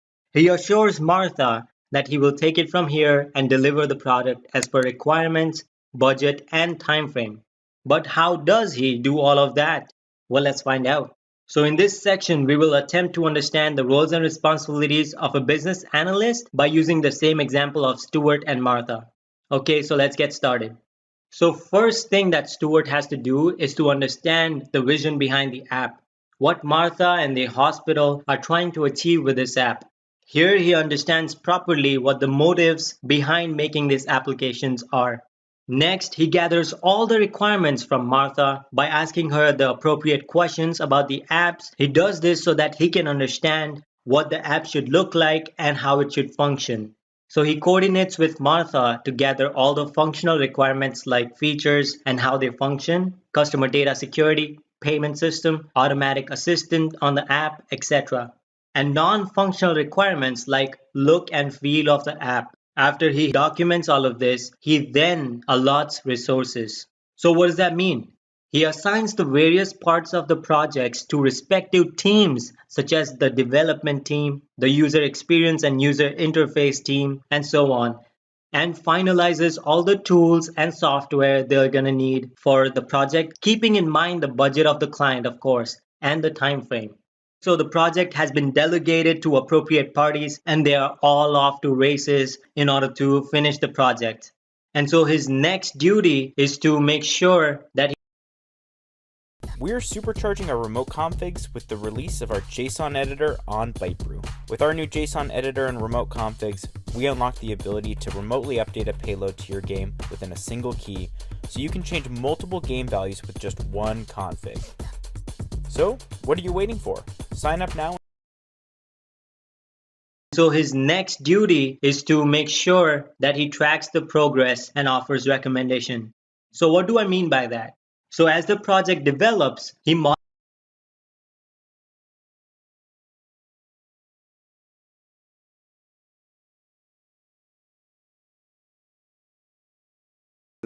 listening to him, this old 1932, the ice company case in New York State Ice Company was a Lehman. So what is charged with public purpose and public interest? So a process, an industry, a thing, a material, an object, any one of them, if they're charged with a public purpose or a public interest, then state will have an interest in dealing with it in such manner as the state may like to do. So entry 52.1 may have to be seen from that point of view.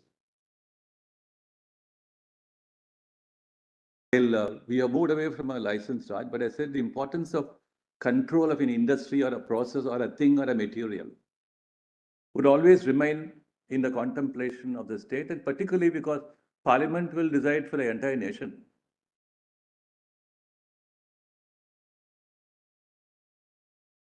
Well, we're trying on the lighter side talking about intoxication, the whole historical aspects of intoxication. We are not talking about merely probably in one level, the bacchanalian aspect of it. The whole Greek word Bacchus, which is used also in Shakespeare's Midsummer's Night's Dream. We call that the root or the riot of the tipsy revelry. So therefore we are trying to look at meanings from a constitutional point of view, which may make sense for understanding the distribution of powers and authorities.